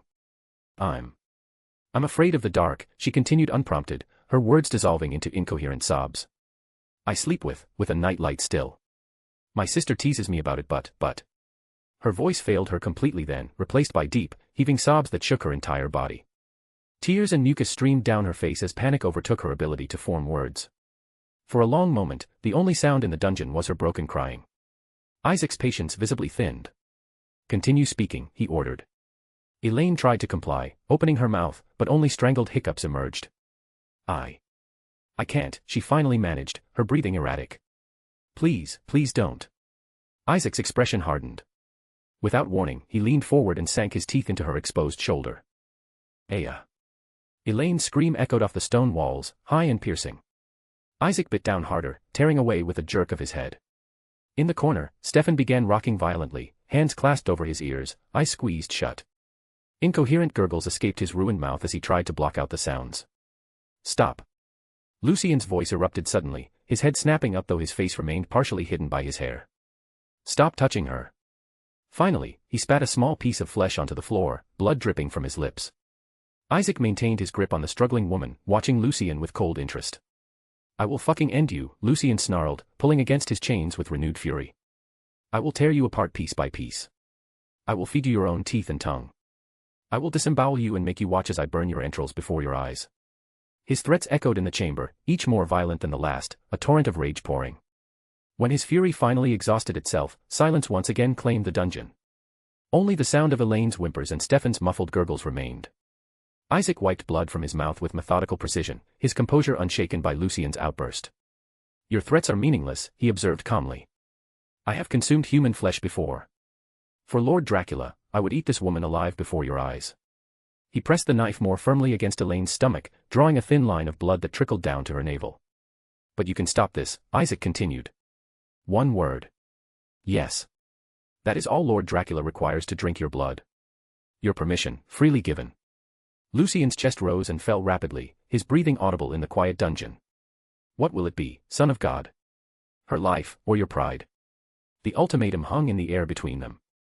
For a long moment there was only silence, broken only by the crackling fire, and the dripping water, and blood. From behind his curtain of hair, Lucien finally spoke, his voice barely above a whisper, Say yes. Isaac tilted his head slightly. Are you agreeing to Lord Dracula's terms? Speak clearly. But Lucien wasn't addressing Isaac. His head turned slowly toward the corner where Stefan huddled. Say yes, he repeated, voice stronger now. Isaac's eyes narrowed in confusion. What game are you playing, boy? The woman's fate hangs in the balance, not the Ripper's. Lucien ignored him completely, focusing solely on Stefan. I know what you've experienced is indescribable, Lucien said, his voice taking on an almost hypnotic quality. But I can give you peace. You no longer only need to be yourself. For a time, you can also be me. Stefan raised his head slightly, confusion evident in his hollow eyes. Isaac stepped toward Lucien, dragging Elaine with him. Enough of this nonsense. Focus on what matters. I can be your salvation, Lucien continued, speaking only to Stefan. I will bring you peace, safety, power. Isaac released Elaine, shoving her roughly aside. She collapsed in a heap, curling into herself, blood still seeping from her shoulder wound. With swift movements, Isaac retrieved a hammer and long nail from his table of implements. Perhaps you need a reminder of your position, he said coldly, approaching Lucien. In a single violent motion, he pressed the nail against Lucien's left palm and drove it through with the hammer. The nail punctured flesh and bone before embedding in the stone wall behind. Lucien's body jerked, a hiss of pain escaping through clenched teeth, but his attention remained fixed on Stefan. I will give you safety, he continued, voice strained but determined. Peace. Care. Friendship. An escape. Isaac grabbed Lucien's chin, attempting to force him to make eye contact, but Lucien's neck muscles remained rigid, resisting the movement with surprising strength. Frustrated, Isaac positioned a second nail against Lucien's right palm. Your stubbornness accomplishes nothing, he growled, driving the nail home with a single powerful blow. Lucien grunted but otherwise showed no reaction to the fresh agony. Blood began to trickle down both arms from his impaled hands. So long as I can give it, Lucien continued, voice growing stronger despite his crucified position, and it isn't something I already have a claim on, or something against someone's free will, I will give it to you. All you need to do is say yes to me. Let me in. Isaac grabbed both of Lucien's bare feet, forcibly crossing them within the limited space allowed by the chains. With methodical cruelty, he positioned a larger nail against both ankles and hammered it through in a single, powerful strike. This time, Lucien's voice rose to a roar that drowned out Elaine's renewed cries. "Let me in," he bellowed, the words seeming to vibrate the very stones of the dungeon. "Say yes." Stefan rocked faster in his corner, hands pressed so tightly against his ears that his knuckles turned white. Incoherent gurgles escaped his throat as he tried to block out Lucien's commanding voice. Isaac stepped back, observing Lucien with growing unease. Something was happening that he didn't understand, something beyond his control. With sudden decision, he strode to Stefan and yanked his head up by the hair, forcing him to face Lucien. "This broken lump of meat cannot help you," Isaac declared, though uncertainty had crept into his voice. "Look at him, decades under Lord Dracula's care have left nothing but an empty shell. Whatever plan you've concocted will fail." Isaac turned Stefan's face toward Lucien's crucified form. "There is no peace," Isaac continued, his voice hardening. "There is no love. There is only servitude to the wisdom and knowledge of Dracula." Stefan's eyes, which had been unfocused for so long, suddenly sharpened. He looked at Isaac, truly looked at him, and saw something he had never witnessed before. Fear. The Forge Master's composure had cracked, revealing uncertainty beneath.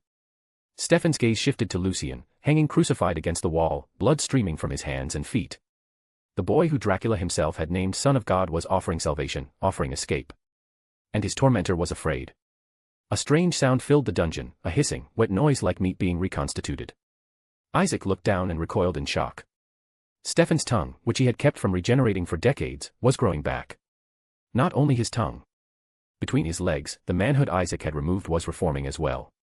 Isaac released Stefan as if burned, stepping back in evident alarm. "What is this?" he demanded, looking between Stefan and Lucien. "What are you doing?" Stefan struggled to his knees, his newly reformed tongue moving experimentally in his mouth. When he spoke, his voice was a broken rasp, dry from years of disuse. "Do you mean it?" he asked Lucien, each word an evident struggle. Is it true?" Lucien's response was a single word, delivered with a strange, serpentine hiss of relief, "Yes." The hair that had been obscuring Lucien's face finally fell away, revealing his eyes for the first time since the torture began. They burned with crimson light, like twin pools of hellfire. Stefan stared, transfixed by the sight. In those burning eyes, he saw power beyond anything he had witnessed in his centuries of existence. Power that might truly free him from this hell. "Yes," Stefan whispered, the word carrying the weight of decades of suffering and newfound hope. The moment the word left his lips, the dungeon erupted in blinding white light. So, what the hell happened? What did Lucien do? Any ideas? Lucien clearly has been contemplating a plan for a while, as seen in the last chapter's thoughts of his. And this seems to be it. But what is he doing, and how? Let me see if you guys get it. I've dropped hints across the chapters, I hope you guys get it, otherwise I need to do a better job. Well, I hope to see you all later. Bye. Chapter 104, Vessel. The blinding white light faded gradually. Stefan's body stood unsteadily, one hand braced against the stone wall for support, eyes still closed. His chest rose and fell as he breathed, slowly, as if testing the mechanics of breathing for the first time. Isaac didn't waste a moment on questions. His eyes widened with understanding that this was beyond him, his hand immediately reaching inside his tunic to withdraw a curved Forge Master's knife. Instantly, he drove the blade into the ground at his feet. "Come," he commanded. The shadows in the corner of the cell writhed and condensed, forming a gray-skinned night creature with leathery wings folded against its back. The summoning took mere seconds, meaning that the creature had already been summoned out of hell before this, and was already present inside the castle. Elaine gasped, hand flying to her mouth to stifle a scream as the creature unfurled its wings with a sound like wet leather snapping taut. Her naked body pressed harder against the cold stone wall, eyes wide with terror as the night creature seized Isaac by his clothing and, in a blur, carried him through the doorway and out of sight. Only then did Stefan's eyes open. For a moment, they glowed crimson, twin pools of hellfire in the dim dungeon. The glow receded slowly, like embers cooling, until they settled into Stefan's natural green-blue hue, though something about them remained distinctly different, more alert, more focused than the hollow gaze that had occupied them for decades. "This body feels different, I suppose is the word for it." Lucien straightened, looking down at Stefan's scarred hands. He turned them over slowly, examining the lines and calluses of an adult's hands, something he hadn't possessed in 13 years. So it actually worked. When he first realized what the energy he was feeling was after waking up here, somehow instinctively knowing it to be grace, archangelic fucking grace, however the fuck he got it, just that he got it, a plan began to form at getting out of here. The grace itself was slowly feeding and growing from his soul energy, but it only took the barest amounts, the extra, the natural amount released by a soul, like breathing. It took time for the grace to recover enough for another use. But Lucien was patient. He waited and endured the pain. His greatest problem was that angels cannot possess monsters, them being unclean. But, eventually that didn't become a problem anymore, as he felt himself becoming demonic. A piece of his soul became demonic, and his grace became slightly corrupted, just like Lucifer's long ago did, making him capable of using Stefan as a vessel, and having his vampiric nature be strong enough to sustain him inside this body for a long enough time before combusting. That plus, Stefan being a second soul now inside here, for the grace to actually feed on without a true care, besides Lucien's own care of not draining Stefan into a spiritual coma, Lucien knew his odds were better than ever. As Lucien was thinking this, mentally going over what he did to orient himself, a wave of hunger crashed through him without warning, not the familiar gnawing of an empty stomach, but something primal and overwhelming. It wasn't centered in his gut but seemed to radiate from every cell, a desperate thirst that clawed at his throat and sharpened his canines without conscious thought. Lucien grabbed the wall harder, fingers digging into the stone, crushing it beneath his grip as he fought for control. Small fragments of rock crumbled to the floor as he forced himself to breathe, to center himself against the vampire's hunger, and not just any hunger, that of the Ripper. Not now. Control it. Elaine watched him with terrified eyes, her naked back pressed against the wall, arms crossed over her chest in a futile attempt at modesty. Fresh tears streaked her face as she tried to hold back sobs. Lucien glanced at her only briefly before his attention was drawn inexorably to his original body, still hanging crucified against the opposite wall. Blood dripped steadily from the wounds in his palms and feet, forming a small pool on the floor beneath. His child self looked small and broken, suspended by cruel nails and chains. In a way, dead. Empty. The sight centered him, pushing back the hunger temporarily. Lucien reached into Stefan's memories, carefully avoiding the decades of torture and suffering, seeking only the knowledge of how Stefan's vampiric abilities functioned. The information came readily, muscle memory and instinct rather than conscious thought, simply by willing to know it, the grace making something so simple, reality with ease. He approached his crucified body slowly, studying the wounds. The nails were inscribed with tiny Enochian sigils, no wonder they had caused such agony when driven through his flesh. The chains, too, bore similar markings, designed specifically to contain divine power.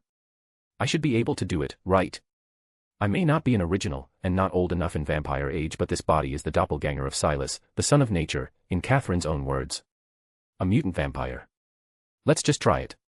Lucien slowly, and a bit hesitantly, opened his dry mouth and with a bit of difficulty whispered, "Heal, and be free." Reality thankfully bent to his will. The nails extracted themselves from flesh and stone with a wet, grinding sound.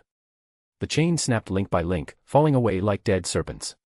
His original body slumped forward, no longer supported by its restraints. Lucien caught himself, the strange thought of catching himself, in Stefan's arms. The child body was limp, empty of soul yet still warm. As he cradled it, the wounds began to close, flesh knitting together under his command.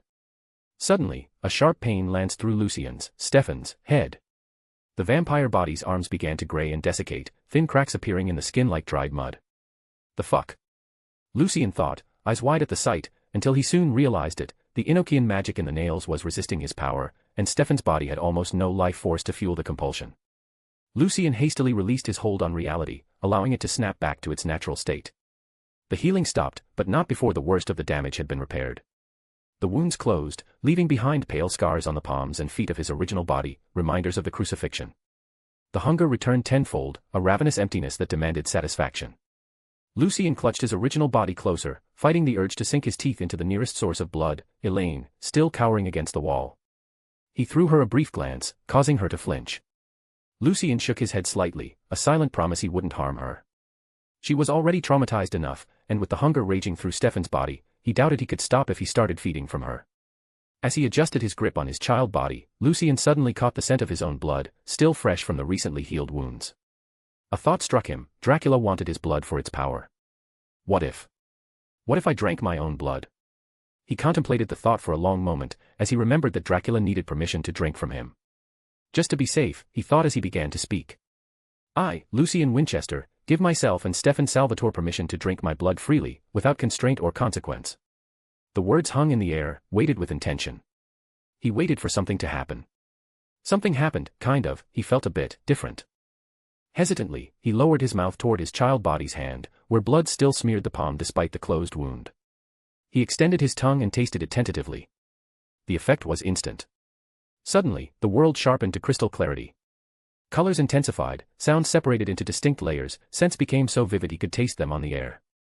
Power surged through Stefan's body like lightning through a conductor, a euphoric rush that made his nerves sing. Oh my God!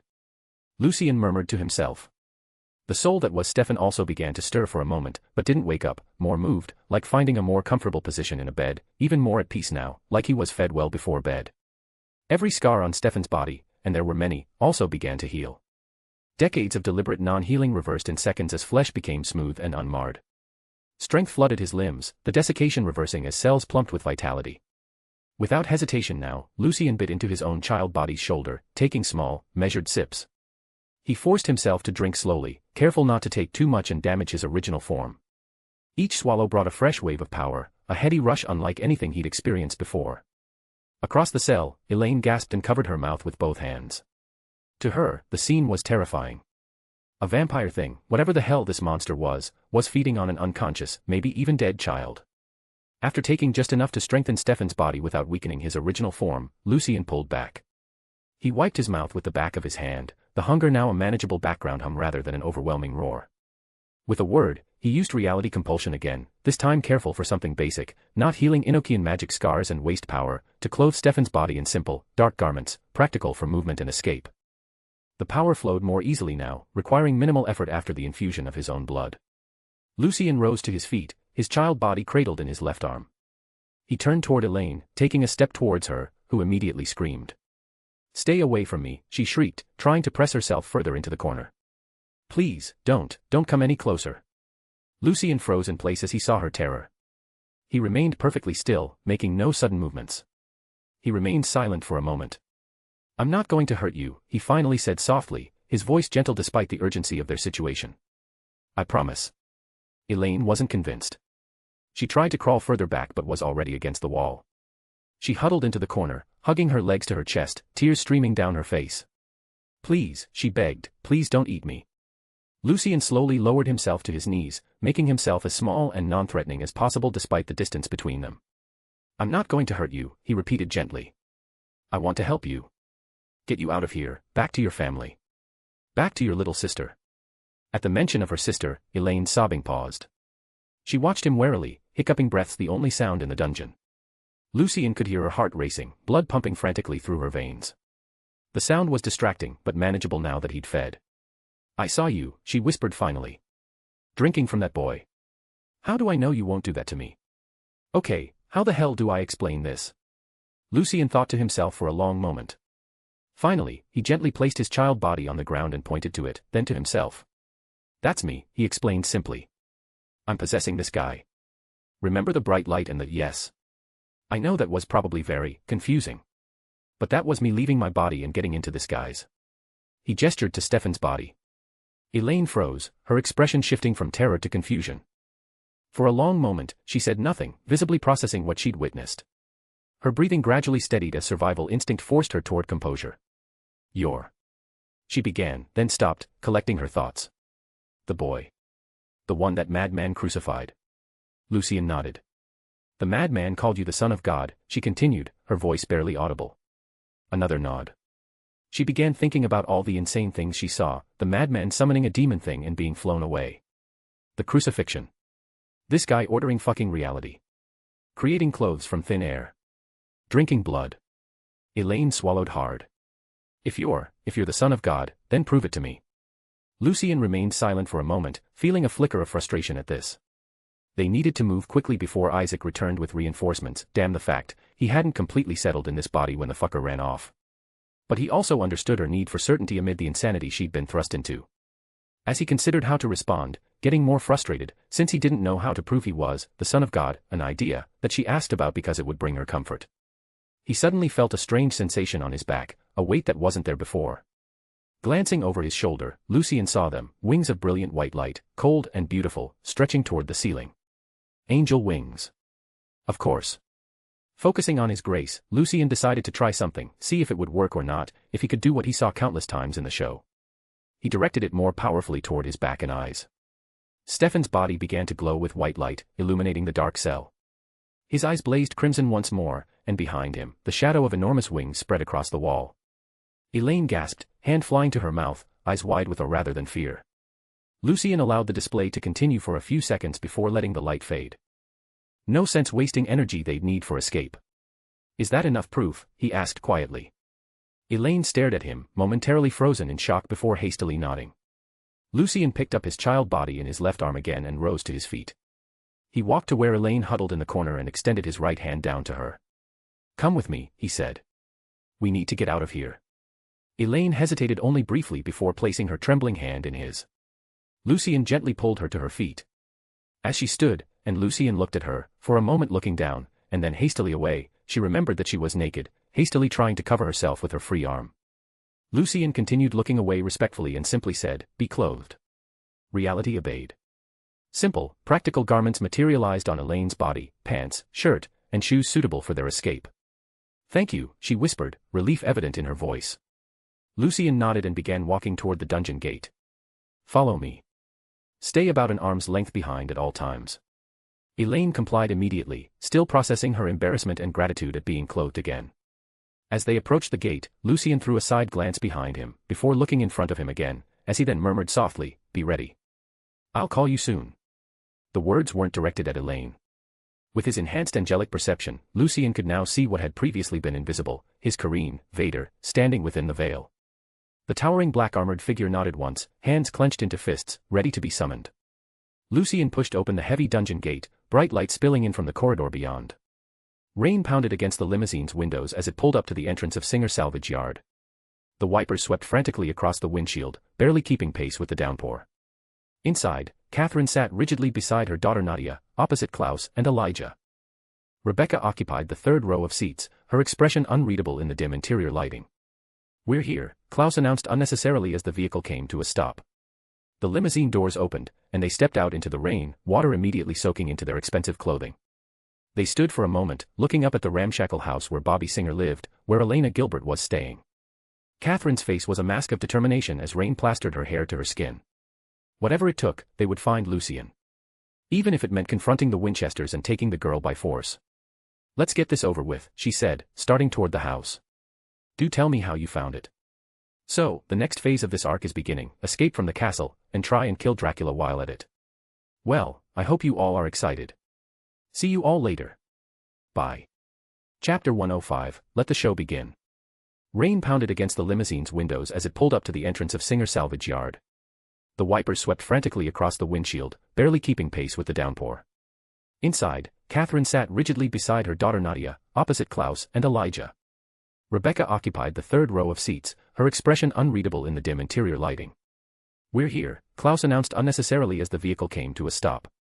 The limousine doors opened, and they stepped out into the rain, water immediately soaking into their expensive clothing. They stood for a moment, looking up at the ramshackle house where Bobby Singer lived, where Elena Gilbert was staying. Catherine's face was a mask of determination as rain plastered her hair to her skin. "Let's get this over with," she said, starting toward the house. She climbed the steps to the porch and knocked firmly on the door. Behind her, the originals waited with stillness, unbothered by the rain soaking their clothes. The door swung open to reveal Bobby Singer, his weathered face instantly hardening as recognition dawned, having never met Catherine but recognizing her from Elena's drawings. His eyes widened slightly, hand tightening on the doorframe. Catherine opened her mouth to speak, but the words died as she registered Bobby's expression. He knew exactly who she was, for a moment confusing her, since no one should have a picture of her, or were the Winchesters' descriptions just that good. Bobby remained frozen, neither inviting them in nor sending them away. His eyes darted from Catherine to the unknowns, the originals, behind her, calculating the threat. Seconds stretched into a full minute of tense silence, rain drumming on the porch roof above them. Inside the house, Dean noticed Bobby's prolonged absence at the door. "Bobby," he called, approaching from the living room. "Everything all right?" When no answer came, Dean moved closer, continuing down the hall. "Bobby, who's at the dash?" The words died in his throat as he caught sight of Catherine standing on the porch. His face transformed instantly, rage flooding his features. "You," he snarled, lunging forward. Bobby reacted with surprising speed for a man his age, intercepting Dean before he could cross the threshold. He slammed Dean against the hallway wall, forearm pressed against his chest. "Use your damn head, boy," Bobby hissed. "Look at what you're seeing. Vampires. Multiple. Outside. Uninvited." Understanding dawned in Dean's eyes, his muscles still straining against Bobby's grip. "They can't come in," he muttered. "Exactly," Bobby confirmed. "So don't go outside giving them leverage." The commotion drew the rest of the household. John appeared first, followed closely by Sam and Trevor. Kate emerged from the kitchen, wiping her hands on a dish towel. "What's going on?" Sam asked, then froze as he spotted the visitors. Elena darted down the stairs, her expression anxious. "What's happening? Is it Dash?" Sam reached for her arm. "Elena, stay inside." But Elena had already spotted Catherine through the doorway. She froze momentarily, eyes widening. For a moment, there only being silence. Then, with speed that surprised everyone, she darted past Bobby and Dean, through the doorway and into the rain. Before anyone could react, she flung herself at Catherine, wrapping her arms tightly around the vampire's waist. Catherine caught herself, clearly baffled by the girl's embrace. Her hands hovered awkwardly, unsure whether to return the hug. "Elena." Kate's voice cracked with panic. "Get back in here right now. It's not safe." Elena shook her head against Catherine's stomach. "She's safe," her voice came, slightly muffled. "She saved me and Lucien." A tense silence followed, broken only by the steady drumming of rain. Elijah stepped forward, his posture impeccable despite the downpour. "Perhaps we might continue this conversation inside. The weather is rather inclement." Sam moved to the doorway, keeping carefully behind the threshold. "You can't seriously expect us to invite you in. What's stopping you from attacking the moment we do?" he continued, eyes narrowed with suspicion. Rebecca sighed dramatically, pushing past her brothers. "Aren't you supposed to be the smart one? At least that's what Lucien always said." The Winchesters exchanged startled glances at the casual mention of their second youngest. "If we truly had bad intentions," Rebecca continued, gesturing to Elena who still clung to Catherine, "the child is already outside, within the palm of our hands. And besides, we can destroy this house from the outside with ease to force you out. It's not like we care who sees us doing it." Her words hung in the air. After a long moment, John stepped forward. "Let them in, Bobby." Bobby turned, disbelief evident on his face. "John, you can't be serious." "They could have taken Elena hostage already if they wanted to," John said quietly. "And they're right about being able to force us out." Bobby hesitated, then turned back to the door with a grimace. "Fine. Come in," he growled reluctantly. The vampires crossed the threshold one by one, water dripping from their expensive clothes onto the worn floorboards. The living room of Bobby Singer's house had never felt smaller. The originals occupied the couch against the far wall, their regal bearing incongruous with the shabby furniture. Catherine sat on a separate couch with Nadia beside her and Elena still clutching her arm, refusing to let go. Jeremy had joined them, hovering uncertainly near Bobby's desk, Adam being the smart one to be listening from up the stairs, like how Lucien always taught him in case of dangerous strangers. The Winchesters positioned themselves strategically around the room, John in the armchair closest to the door, Dean leaning against the wall with arms crossed, Sam beside the bookshelf. Kate stood furthest from Catherine, her hands clasped tightly in front of her to keep from reaching for the gun at her back. Bobby remained by the doorway, ready to intervene if needed. The silence stretched, heavy. John finally broke it, his voice cutting through the tension. "Where is my son?" Catherine drew a breath. "It's a long story, one that we don't really have time for. The question is fucking simple," Dean interrupted, pushing off from the wall. "Where is my little brother? Why isn't he with you? Last time, you were bound at the damn hip with him, had your disgusting paws all over him." Kate's hands clenched into fists, knuckles whitening with the effort of restraint. The originals noticed her reaction, exchanging subtle glances as they felt how much hatred she had for Catherine. Catherine maintained her composure, though her jaw tightened slightly. "I understand what you're saying, Dean, but Enough, Katerina," Claus cut in, "stop dancing around it." Catherine fell silent immediately. Claus leaned forward, elbows on his knees, eyes moving from John to Dean to Sam. "The boy I have taken as my son has been abducted because of your weakness." A shocked silence fell over the room. Dean's face flushed with anger, mouth opening to demand what the hell he means, but John spoke first, his voice cold and cutting as steel. "What do you mean, the boy you've taken as your son?" The temperature in the room seemed to drop several degrees as John and Claus locked eyes. "I think," Sam interjected before Claus could respond, "we need to back up a bit." He turned to the originals. "Who are you people? And what do you mean Lucien was taken? By who?" Elijah straightened his already perfect posture. "Allow me to introduce ourselves properly. I am Elijah Mikkelsen. These are my siblings, Niklaus and Rebecca. We are the original vampires, the first of our kind, of the European vampire branch as you hunters would call it. This is Nadia Petrova, Katerina's daughter." If they were shocked about this, the humans didn't let it show. He gestured elegantly despite the water still dripping from his sleeves. "Lucien has been with us for some time now. After Katerina was bitten by werewolf venom in Mystic Falls. We know about that, Sam interrupted. One of the main reasons he left. Indeed, Elijah acknowledged with a slight nod. This led him to my brother Niklaus, as his blood is the only cure for such a bite. Lucien and my brother struck a deal. You see, Niklaus had a curse of his own, one that kept a side of him dormant for a millennium. In exchange for the cure, Lucien would break this curse. Which he did, Elijah continued, after making a blood contract with Niklaus. He paused, choosing his next words carefully. My brother took an interest in the boy. He saw many similarities in their life experiences. He has, somewhat forcibly, adopted Lucien as his son. John's face hardened further, but he remained silent, still listening. Recently, Lucien and Katerina had become closer, Elijah said, the phrasing causing Kate's hand to drift toward her gun. Only Elena's position next to Catherine prevented her from drawing it. He developed the ability to sense her blood relations and located Nadia, Katerina's daughter from 5 centuries ago when she was still human. He reunited them. Elijah's composure briefly cracked as he clenched his fist, the only outward sign of his inner turmoil. After a moment of silence, he continued. From what our witch allies have gathered, one of you was going to die soon, he said, causing the Winchesters to exchange alarmed glances. Lucien's abilities warned him of this, and his power instinctively altered fate and reality, preventing that death. This surprised them, that Lucien could actually see the future again, despite the fates blinding him. After another moment of silence, Elijah continued. The problem came immediately after. Lucien had exhausted himself saving whoever it was among you. That's when Dracula appeared, having sensed the release of power. He captured Lucien before any of us could react and took him away. Silence fell as the Winchesters processed this information, a mixture of emotions crossing their faces, shock at learning one of them had been marked for death, confusion about what Lucien did, and horror and rage at him actually having been taken by Dracula. Trevor, who had remained silent until now, stepped forward. Why are you here, then? Are you here for our help? Klaus laughed, a short, humorless sound. Not from any of you, the useless lot of you only bring problems with your weakness. He threw a pointed glance at Elena, who tightened her grip on Catherine's arm.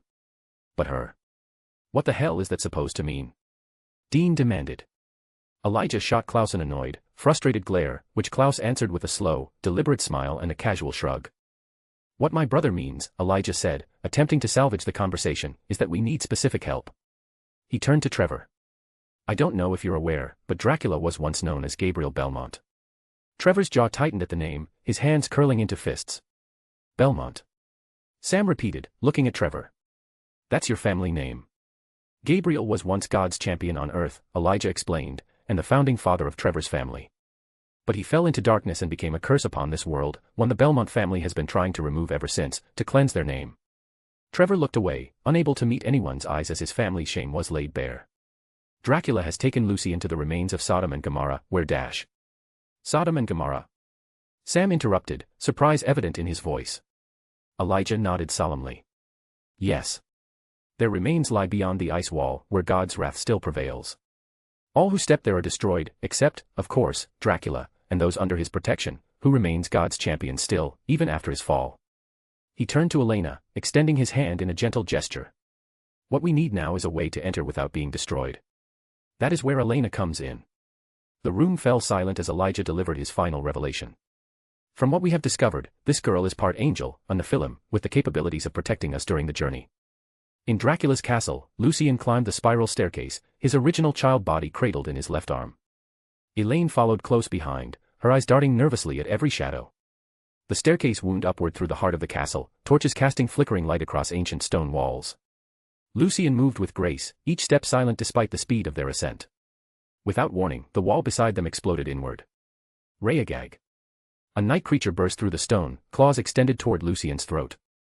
Its red skin gleamed wetly in the torchlight, leathery wings half unfurled in the confined space. Lucien didn't break stride. His right hand shot out, catching the creature's face in his palm. Cold mist escaped his lips as he exhaled, his breath visible in the suddenly frigid air. For a moment there was only stillness, and silence, one's only broken by the creature's struggles as they slowed and then finally stopped as ice crystals formed across its skin, using Stefan's vampiric elemental affinity. With a casual squeeze, Lucien crushed its frozen face. Cracks spread rapidly across the creature's body, a chain reaction that reduced it to glittering ice shards scattered across the stone steps. Lucien continued climbing, not bothering to look back at the remains. Elaine stood frozen, staring at the pile of ice crystals that had been a living monster moments before. Lucien paused several steps above her, throwing an impatient glance over his shoulder. Come on, he said, his tone casual despite the display of power. "We don't have time to dawdle." Elaine snapped out of her shock and hurried to catch up, staying close behind him as they continued their ascent. They reached the top of the stairs, confronted by a massive iron gate blocking their path. Ancient symbols were carved into the metal, glowing faintly with malevolent energy. Lucien studied it briefly, it blocking all his senses from knowing what's behind it. "Well, here goes nothing," he thought to himself as he then pushed with his free hand. The gate tore from its hinges with a shriek of protesting metal, flying forward into the chamber beyond. A wet crunch followed as the gate crushed a line of night creatures that had been waiting on the other side.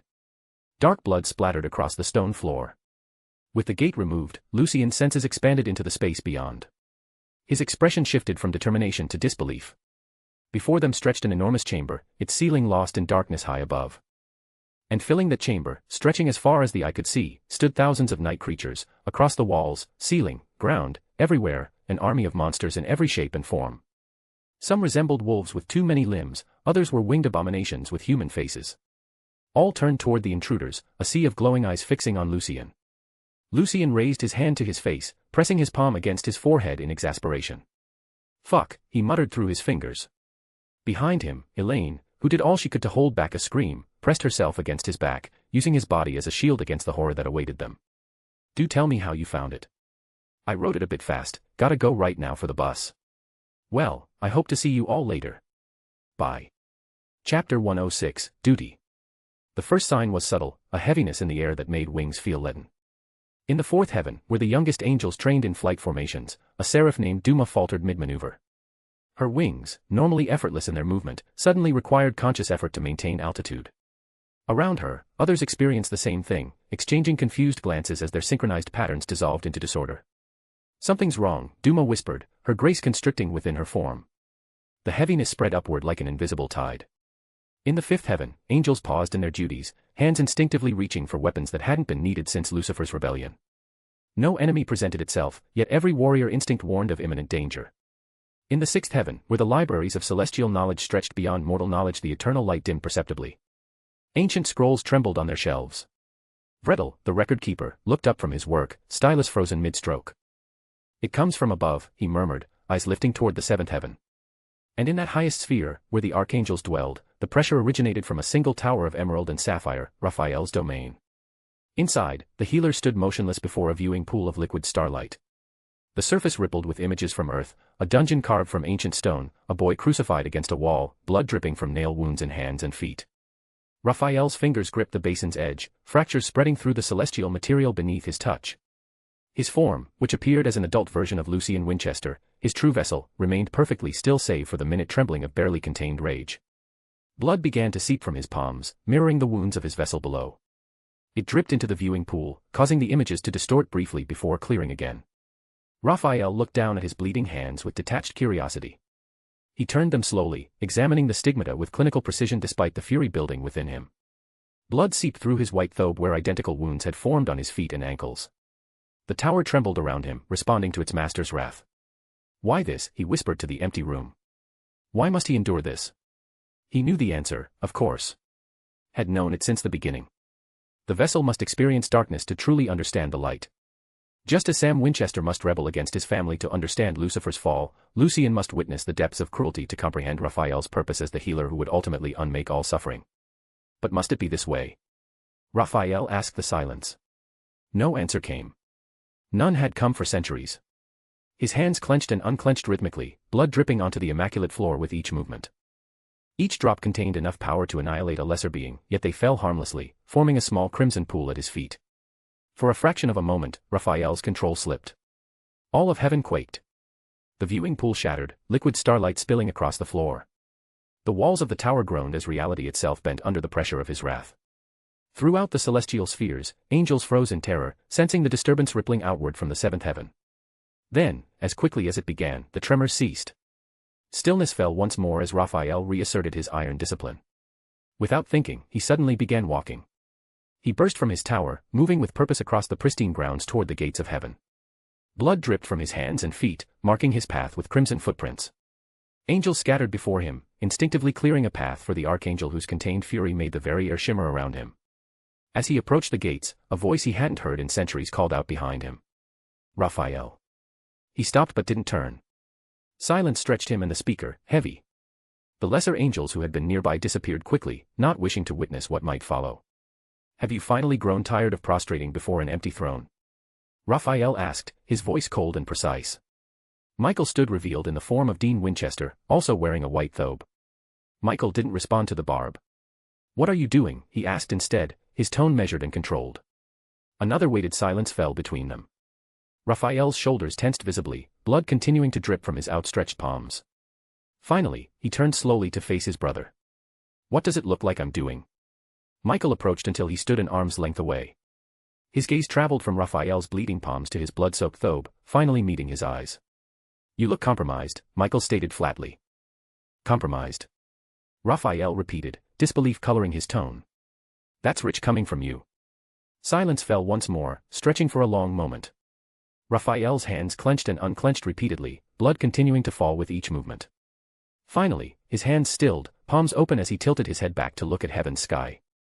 Above them shone the morning star, Lucifer's proudest creation, crafted with the combined power of all four archangels to illuminate heaven for eternity. It remained as brilliant as the day of its making, untouched by its creator's fall. I'm tired, Raphael said simply, not looking at Michael. He turned and began walking toward the gates again. Michael's hand shot out, gripping Raphael's shoulder firmly. I won't allow you to help the boy, he said. It isn't part of Father's plan. Raphael looked over his shoulder, eyes beginning to glow with green-white angelic light. Father is dead, he stated flatly, attempting to continue forward. Michael's grip tightened. He spun Raphael around forcefully, their faces inches apart. You dash, he began, voice thick with rage, staring each other down for a moment, before he visibly regained control. He stepped back, releasing Raphael's shoulder. Father isn't dead, Michael said more calmly, no matter how much you're trying to convince yourself it's true. We both know that. If Father were truly dead, all of this dash, he gestured broadly at creation around them, would be no more. Raphael didn't deny this. His silence was acknowledgement enough. Have faith and endure, Michael continued. The plan will come to fruition. Don't abandon paradise for all in a moment of extreme emotion. His expression softened marginally. This is exactly why I warned all of us those many eons ago to be careful about becoming attached to our true vessels. Raphael let out a bitter chuckle, a slow humorless smile spreading across his face. What is the point of paradise? He asked. What has anyone done to deserve it? His voice hardened. No. You won't stop me. My vessel is mine, my other half. Innocent. Pure. Good. The words came faster now, intensity building with each one.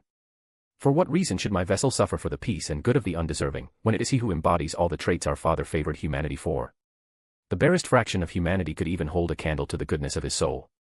As he spoke, Raphael's wings unfurled, massive appendages of emerald light shot through with electric blue. With a powerful downstroke, he launched himself skyward, flying toward the gates. Michael blurred from his position, his own wings, gold and bronze and impossibly vast, spreading wide as he intercepted Raphael mid-flight. They hovered face to face, wings beating rhythmically to maintain their positions. I won't let you interfere, Michael stated firmly. You've always been selfish in your love, Raphael. A trait your vessel clearly shares. Your claim that he represents the best of humanity is a delusion, and I won't allow paradise to be lost to the deserving because of it. Raphael's jaw tightened, but he remained silent. For a long moment they remained so. You can't fight me, Michael said, his tone softening slightly. Raphael crossed his arms, raising an eyebrow. Are you truly so full of yourself that you think you can beat me so easily? Michael didn't respond immediately, his expression solemn. I know precisely how strong we both are, he finally said. But don't forget, I am the sword of God, Father's greatest warrior, the defender of heaven, he who is like God, the destined slayer of the dragon, the dash. Raphael blurred forward until they were inches apart, though Michael tracked the movement easily and didn't flinch. And I am the destroyer of worlds, Raphael interrupted, the healer of God, the bringer of the end to all ends, he who will end even death itself. His voice dropped to a dangerous whisper. Don't think you can scare me with titles. My intent isn't to scare you with titles, Michael replied calmly. But to remind you. He paused, gathering his thoughts. As you should know, when Lucifer was among us and bore the burden of darkness, he was the mightiest of us all, the mightiest in creation. When he rebelled and needed to be subdued and caged, I gained Father's grand blessing and was able to defeat Lucifer and his entire army with a mere gesture. Michael's wings beat steadily as he continued. When the word was being brought down by Gabriel, until the final true prophet of God, Muhammad, Gabriel as the protector of the word was the strongest of us all, having gained Father's blessing. Before Gabriel, our dear brother, died in darkness from sorrow, and father left. His voice softened slightly. When the day of judgment arrives, you will be the strongest, Raphael. Stronger than we all ever were. You will destroy all of creation with a blast of your horn and reform it into eternal paradise. You will remove all pain, sorrow, evil, and death itself, granting immortality to the believers in our Father, sending the undeserving to hell for eternal torment, erasing death itself in creation. Michael's expression hardened once more. But it isn't that day yet. And in the times before that day, I, the commander of the host, the general in the coming war against evil, leader of Father's armies, am the strongest. You cannot beat me. And I will not let you pass. Raphael's fists clenched tighter, his jaw rigid with tension. Everything Michael said was true, and they both knew it. But Raphael wasn't willing to accept defeat. With sudden determination, he attempted to blur past Michael toward the gates. Michael moved faster than Raphael could react, catching the younger archangel by the throat. In an instant, he flew downward, slamming Raphael against heaven's ground with such force that the surface cracked beneath them, causing the healer to let out a gasp at the crash, but nothing more. Leaning close, he whispered in Raphael's ear. Again, little brother, you can't beat me. Not as things are now. Without waiting for a response, Michael lifted Raphael by the neck. With a gesture, he hurled him back toward his tower. Instead of crashing through the structure, Raphael phased through its walls, drawn inside by Michael's power. You will remain there until you cool off, Michael commanded, his voice resonating with divine authority. The tower sealed itself in response to his will. Hey-ah! From within, Raphael's roar of rage echoed, a sound Michael contained with his power, preventing it from reaching the rest of heaven. The lesser angels would not witness an archangel's loss of control. Michael stood motionless, listening to his brother's fury. After a long moment, he shook his head sorrowfully and began walking back toward the palace of God. He pushed open the ornate gates gently and entered the vast chamber where the throne stood empty. Without hesitation, Michael prostrated himself before it, his forehead touching the immaculate floor. Father, he prayed, grant me strength for what I must do. The vast chamber remained silent, the throne still vacant. Yet Michael continued his devotion, as he had for 600 years since God's departure, since God's death, as Raphael insisted on calling it. Outside, heaven gradually returned to its normal state as the pressure dissipated. Angels resumed their duties, though whispers spread through the celestial spheres of the disturbance felt in the highest realm. In his tower, Raphael stood at the window, watching Michael's distant form enter the palace. Blood continued to drip from his stigmata, forming a growing pool at his feet. Through his connection to his vessel, he felt every moment of Lucien's suffering in Dracula's dungeon. And he could do nothing to stop it. Not until his elder brother released his hold. Do tell me how you found it. Also, the thing about what Michael said, Raphael ending death, yes, Raphael will be able to do that. In Season 15 we saw Lucifer enhanced by Chuck, kill death, a new death, but still death, it having never been stated in the show that death is weaker than the previous ones. Well, I hope you all are excited for the coming chapters. See you all hopefully later. Bye. Chapter 107, Savage. For a long moment, the only sound was Elaine's terrified breathing behind him. Lucien stood at the threshold of the enormous chamber, his child body cradled in his left arm, facing an army of night creatures that stretched as far as his enhanced vision could see. Thousands upon thousands of them, some wolf-like with too many limbs, others winged abominations with human faces, many defying simple description altogether. A sea of glowing eyes fixed on him, unblinking. Waiting. This isn't random, Lucien thought, studying the stillness of the horde. They're not attacking immediately. Dracula's watching. Testing me. He's wary. He shifted his grip on his child body, feeling the weight of it against his chest. The familiar form felt strangely distant now that he inhabited Stefan's body, like holding a doll rather than himself. Get on my back, he said to Elaine, not turning around. What? Her voice was small, confused. On my back. Now. The words came out harsher than intended, Stefan's voice rougher than his own. We don't have time to argue. I don't understand Dash. I need my arm free to fight, Lucien explained, his tone softening slightly. And I can't leave you unprotected. On my back is the safest place. Elaine hesitated for another heartbeat before moving closer. Her hands trembled as she reached for his shoulders. Arms around my neck, legs around my waist, Lucien instructed. Hold tight, but not so tight you choke me. She did as told, her movements clumsy with fear.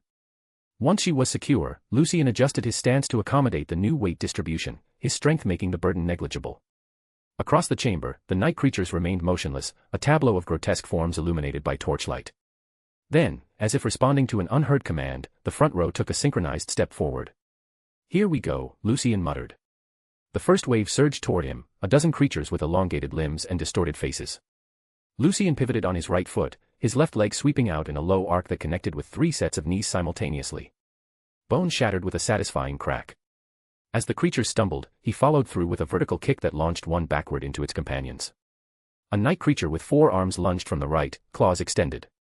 Lucien caught its wrist mid-strike, twisting sharply until tendons snapped. Without pausing, he pulled the creature forward, using its momentum to throw it into the path of 2 others. They collided in a tangle of limbs, giving him precious seconds. "Is that the best you've got?" he taunted. A winged creature descended from above, talons aimed at his eyes. Lucien tracked its approach with preternatural precision, waiting until the last possible moment before tilting his head exactly 3 inches to the right. Claus whispered past his ear. He reached up, grabbed the creature's ankle, and slammed it into the stone floor with enough force to liquefy internal organs. The floor beneath him suddenly tilted, stone grinding against stone as the entire section angled sharply. "What?" he thought to himself, confused, as he adjusted instantly, shifting his weight to maintain balance while keeping his child body secure. The castle itself was just used against me, he realized. Dracula's controlling it remotely. "Hold tighter," he warned Elaine, feeling her grip strengthen around his neck. A new wave approached, these more cautious after witnessing their brethren's failure. One creature, more humanoid than the others, with mottled gray skin and intelligent eyes, stepped forward. "The master is curious," it spoke, voice distorted but recognizable as Isaac's, channeled through his creation. "What have you done? What are you capable of?" Lucien smirked. "Nothing I have any intention of telling. That is a non-matter." The creature tilted its head, sending a side glance with one of its eyes towards the child body. "He will get it out of you one way or another, alongside your holy blood." "He can try." Lucien growled. The creature's mouth twisted into an approximation of a smile. "Don't worry. He will." It raised a clawed hand, and the entire horde surged forward. Lucien backed toward a narrow archway, strategically limiting how many could reach him at once. A creature with razored bone protrusions slashed at his midsection. He arched his spine backward, the attack missing by millimeters. As he straightened, he drove his elbow upward into the creature's jaw, sending bone fragments into its brain. Another night creature, this one with skin like molten wax, spat a stream of acidic fluid. Lucien twisted sideways, the liquid sizzling as it hit the wall behind him. He responded by driving his heel into the creature's chest, feeling ribs collapse under the impact. 3 more attacked simultaneously from different angles. Lucien dropped to one knee, sweeping his free arm in a circular motion that caught all 3 with enough force to send them tumbling backward. He rose in a fluid motion, driving his fist through another creature's sternum, ripping out a still-pulsing organ that might have been a heart. But for each creature he felled, 3 more took its place. The ceiling above suddenly cracked, chunks of stone raining down. Lucien calculated trajectories in an instant, stepping precisely between falling debris while maintaining his protective hold on his child body. The maneuver brought him into the center of the chamber, surrounded on all sides. Not good.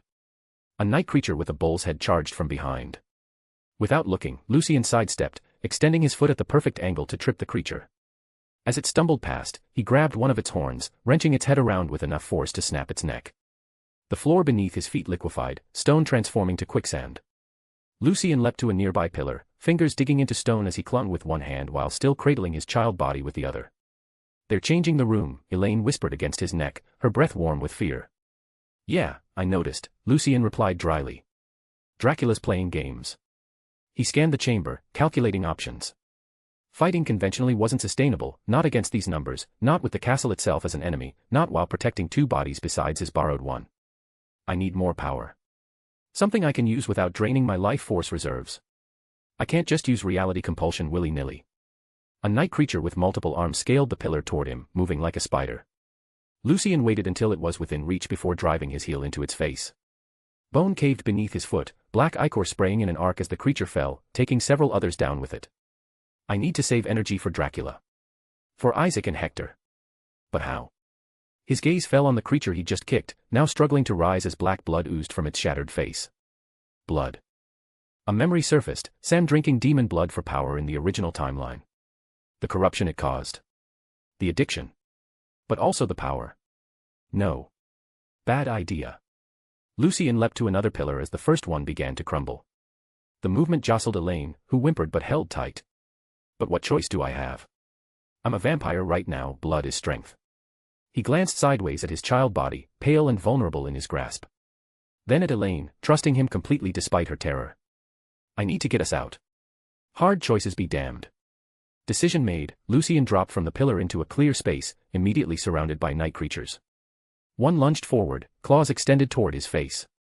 Lucien caught its wrist in midair, his grip tightening until bone splintered beneath his fingers. As the creature howled, he pulled it closer. Here goes nothing. He sank his fangs into its throat. Black blood flooded his mouth, bitter, burning, electric. Power surged through him instantly, a rush more intense than anything he'd experienced. Stefan's body responded hungrily, drawing deep as the creature thrashed in his grip. Lucien felt the corruption in the blood, the wrongness of it, but also the raw power it contained. When he released it, the drained husk collapsed to the floor like empty clothing. The effect was immediate. His senses sharpened beyond vampire acuity. The chamber crystallized into perfect focus, every detail, every movement in high definition. Strength coursed through his muscles, raw and primal. "What did you do?" Elaine whispered, having felt the change in him. "What I had to," Lucien answered, his voice slightly deeper than before. The nearest night creatures hesitated, sensing the shift in power. Lucien didn't wait for them to regroup. He attacked with newfound speed, his movements now too fast for even their eyes to track. A creature with serrated bone blades for arms slashed at him. Lucien caught both arms mid-strike, then twisted sharply, tearing them from their sockets. As the creature howled, he drove one of its own bone blades through its skull. 3 more rushed him from different directions. "Time to make use of my meal." He raised his hand toward them and spoke a single word. "Freeze." Reality bent to his will. The night creatures stopped mid-motion, their bodies instantly encased in ice. Frost patterns spread across their skin, into their eyes, down their throats. Lucien stared at his hand in momentary surprise, at how easy that command was, then back at the frozen creatures. "Shatter," he commanded. The ice-encased monsters exploded into fragments, shards flying in all directions. A feral grin spread across Lucien's face. "Now we're talking." He turned to face the next wave, hand extended. Implode. 5 creatures collapsed inward, their bodies crushing themselves into compact masses of flesh and bone that dropped to the floor with wet thuds. The night creatures began to retreat, their collective intelligence recognizing a threat beyond their capability. Lucien wouldn't let them escape. He pointed at a group trying to flee through a side passage. Burn. Flames erupted from within their bodies, consuming them from the inside out. Their screams echoed through the chamber as they thrashed in agony, black smoke pouring from their mouths. Lucien felt the power of each command draining him slightly, but the chamber was now littered with dead and dying night creatures, their black blood pooling on the stone floor. He looked at the spreading puddles and had an idea. "Rise," he commanded, focusing on the blood. The dark liquid responded, lifting from the floor in undulating ribbons that twisted through the air like living things. Lucien directed the streams toward himself, opening his mouth as a river of black blood flowed between his lips. Power flooded him anew, greater than before. His skin tingled with energy, every cell vibrating with strength. He could feel his body changing, adapting to the influx of dark magical power. The walls of the chamber began to shift, sections sliding inward to crush him. Lucien responded instinctively, punching through stone with his bare hand. The impact sent cracked spiderwebbing across the entire wall, which then collapsed outward, creating his own exit path.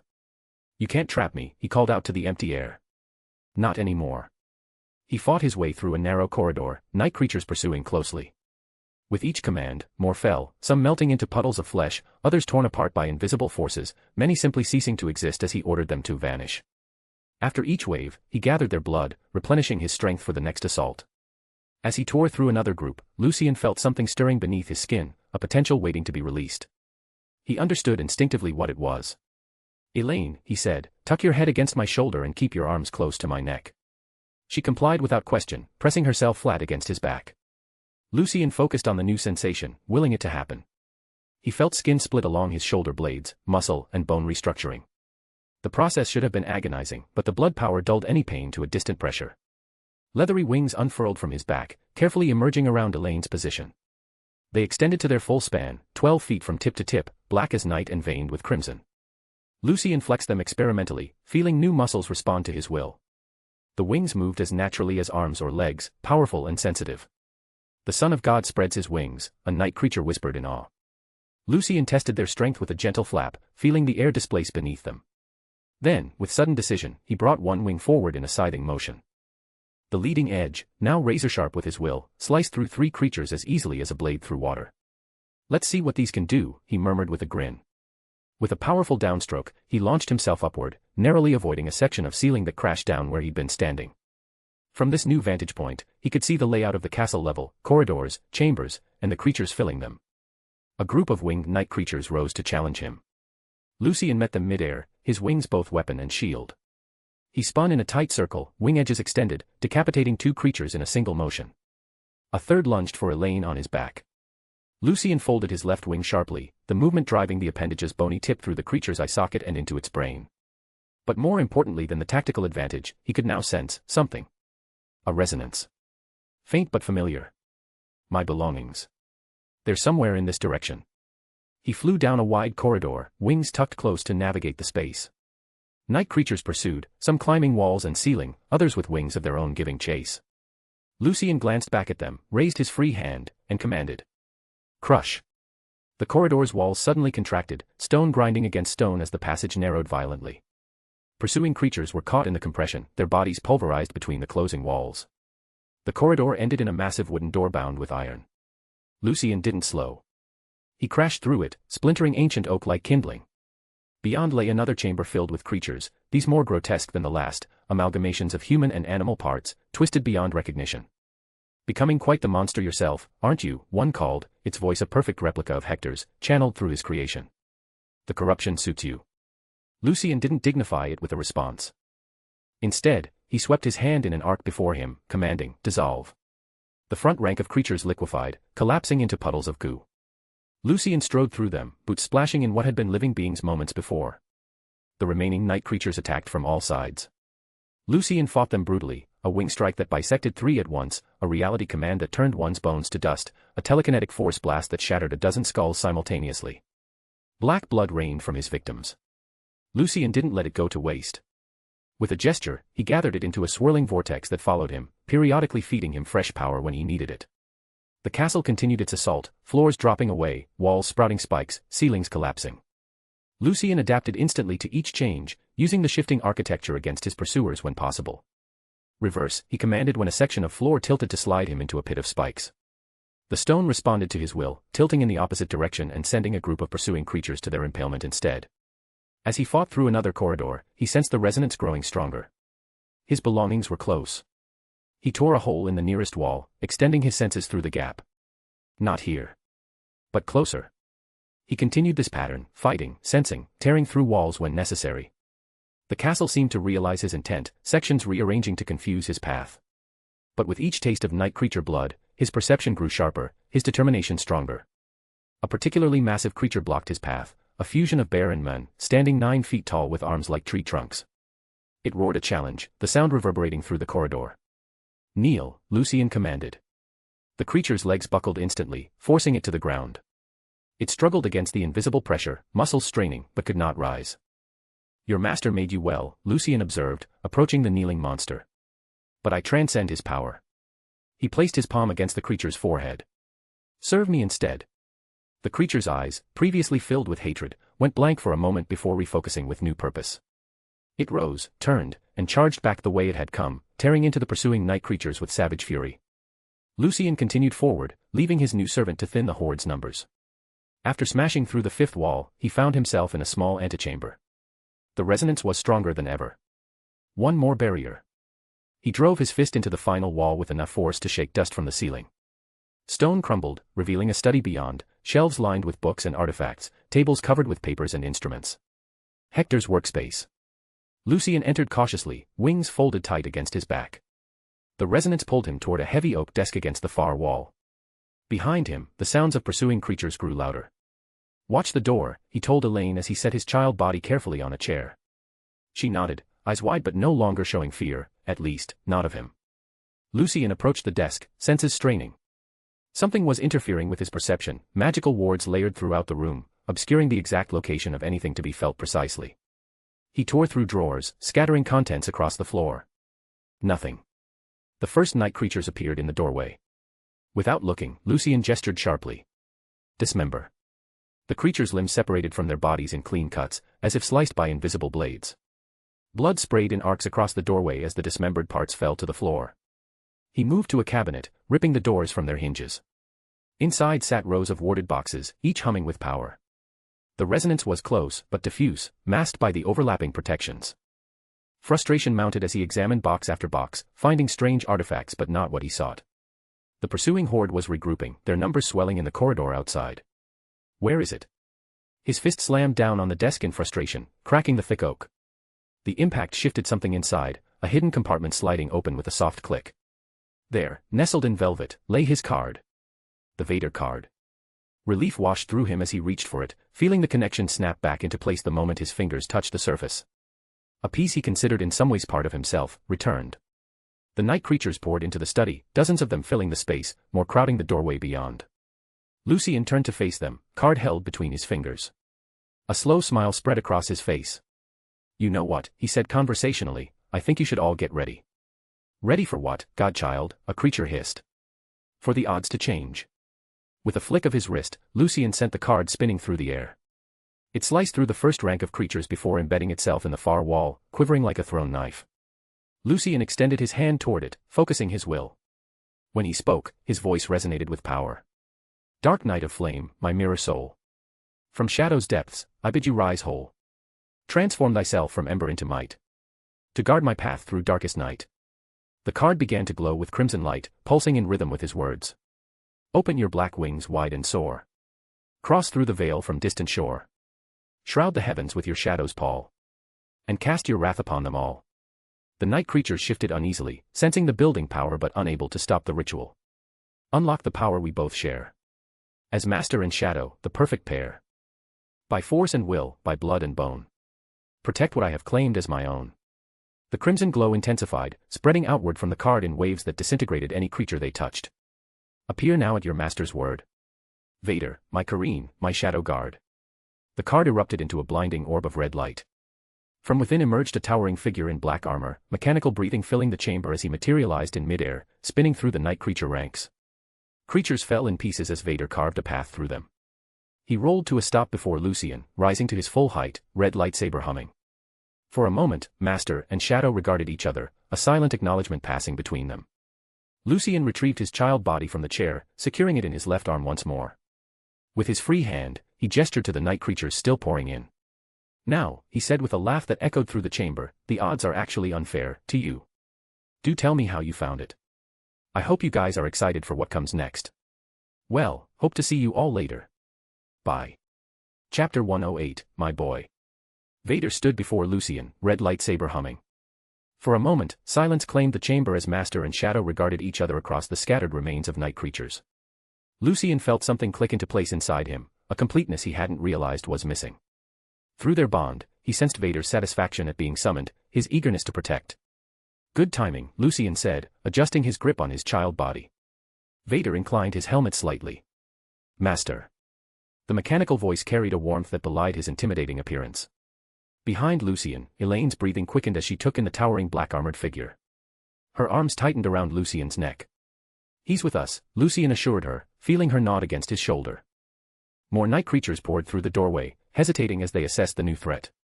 Lucien counted at least 30, with more shadows moving in the corridor beyond. With Vader here, things are looking better for us, Lucien thought, surveying the horde. Together we will be able to carve a path all the way out of this hellhole. The lead night creature, a grotesque fusion of human and insect parts, tilted its head curiously. What manner of being is this? It asked, voice carrying Isaac's inflection. Lucien smiled. Family. Without warning, Vader launched forward, lightsaber arcing through the air in a crimson blur. 3 night creatures fell in pieces before the others could react, their black blood sizzling against the superheated plasma blade. Lucien didn't waste the advantage. He pivoted on his back foot, weight shifting fluidly as he tracked the approaching threats.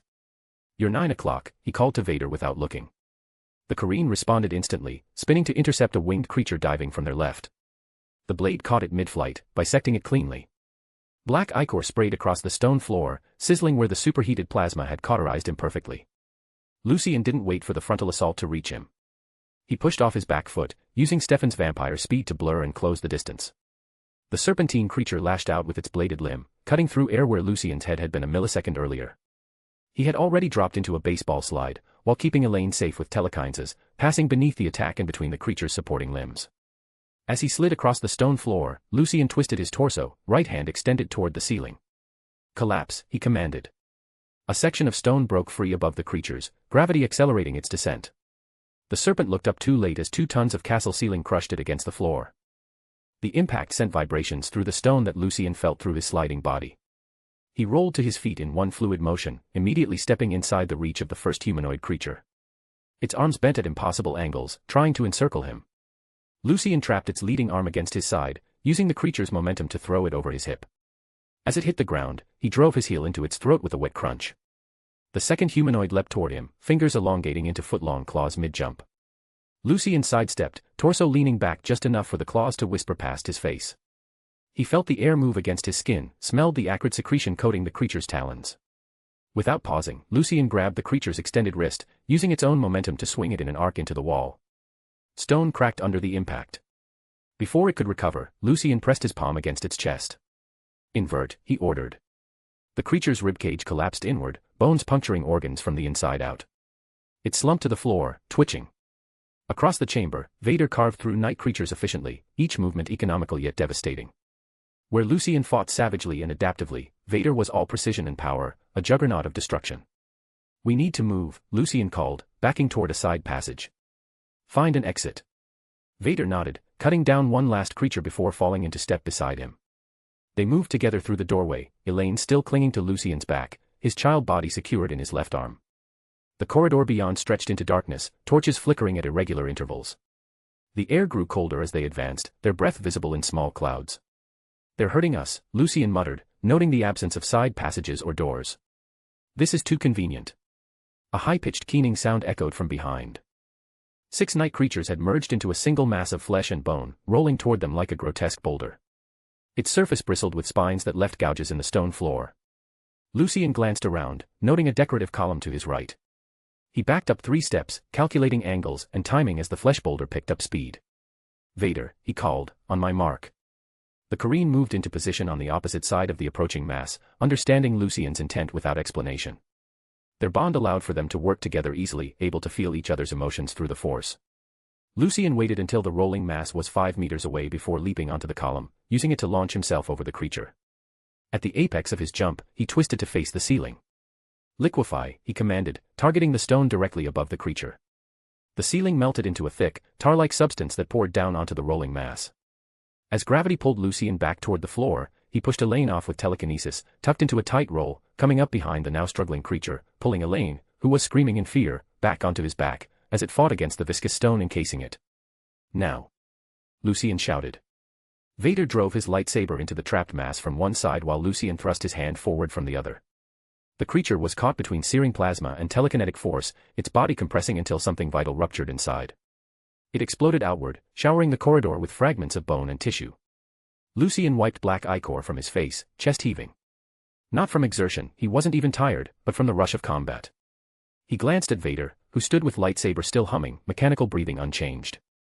The momentary lull shattered as the floor beneath them trembled. Cracks spread in a spiderweb pattern, stone grinding against stone as the castle itself reshaped around them. "Jump!" Lucien shouted, already in motion. He and Vader leapt simultaneously as the floor gave way beneath them. Lucien caught a hanging chandelier, swinging his body to build momentum before releasing at the apex. He sailed through the air, tucking into a roll as he landed on a balcony overlooking what had been the corridor. Below, the floor had transformed into a pit of writhing, spike-covered tentacles emerging from a pool of bubbling black liquid. The stench of acid and decay wafted upward, burning Lucien's nostrils despite his distance. Vader landed beside him, cape settling around his armored form. "They're still playing with us," Lucien muttered, analyzing, adjusting his grip on his child body. "Testing our capabilities." He looked down at the black blood still staining his hands from the night creatures he'd destroyed. Without hesitation, Lucien brought his bloodied fingers to his mouth and licked them clean. The effect was immediate, more power surged through him like lightning, making everything about him stronger. "This is incredible," he thought, flexing his fingers as new strength flowed through them.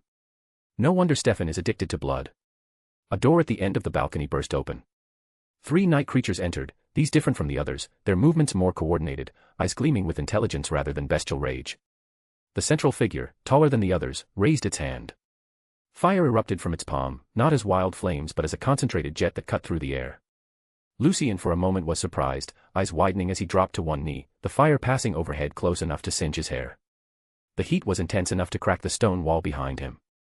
Vader stepped forward, lightsaber angled to intercept a second blast. The fire split around the energy blade, diverted to either side but not extinguished.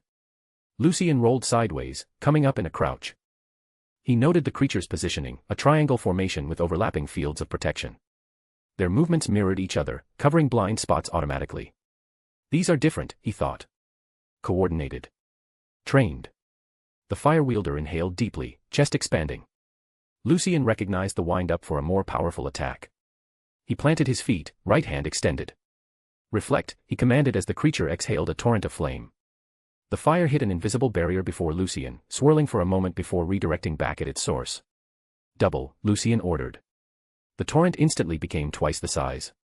The creature shrieked as its own flames consumed it, its body blackening and crumbling to ash in seconds.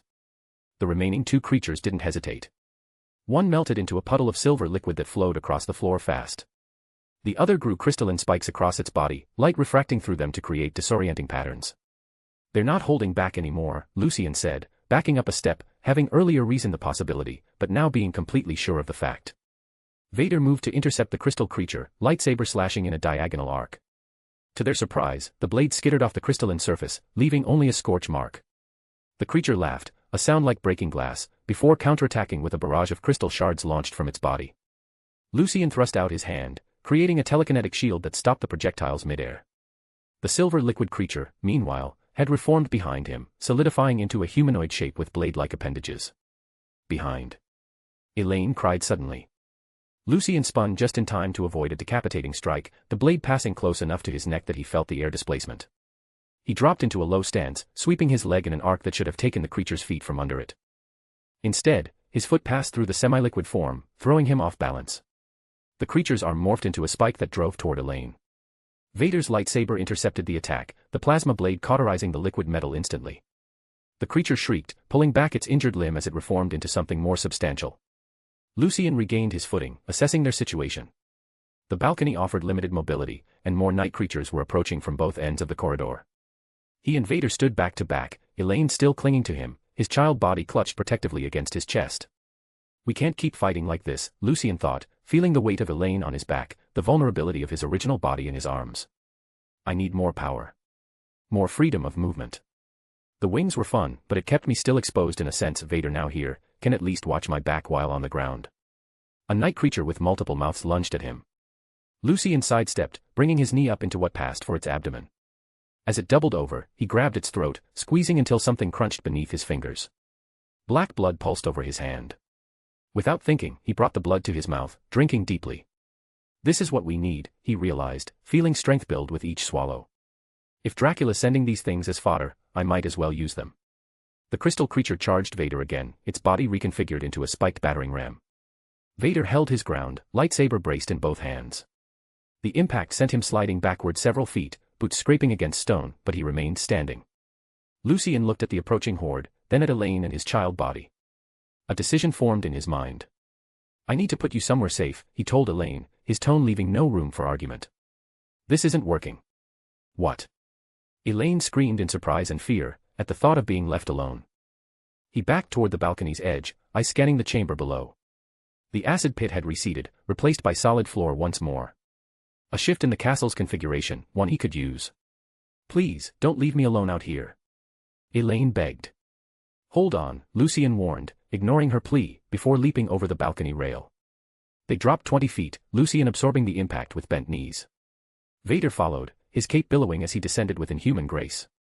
Lucien set his child body gently on the floor, then helped Elaine dismount from his back. Her legs trembled as she stood, eyes wide with fear but also determination. What's the plan? She asked, trying to keep calm and trust him, her voice barely above a whisper. Getting you to safety, Lucien replied, scanning the chamber. Vader, buy us time. The Korean nodded once before launching himself at the night creatures now descending from the balcony. His lightsaber became a crimson blur, cutting through the first wave. Lucien placed his hand on the stone floor, closing his eyes briefly to concentrate. He could feel this part of castle structure through the force, its layout shifting constantly but with patterns he could discern. There, he thought, sensing a large open space above them. Perfect. He looked at Elaine, then at his child body. I'm going to create a safe place for you both. From there, you can watch without being in danger. What about you? She asked. I'll fight better knowing you're protected, he answered truthfully.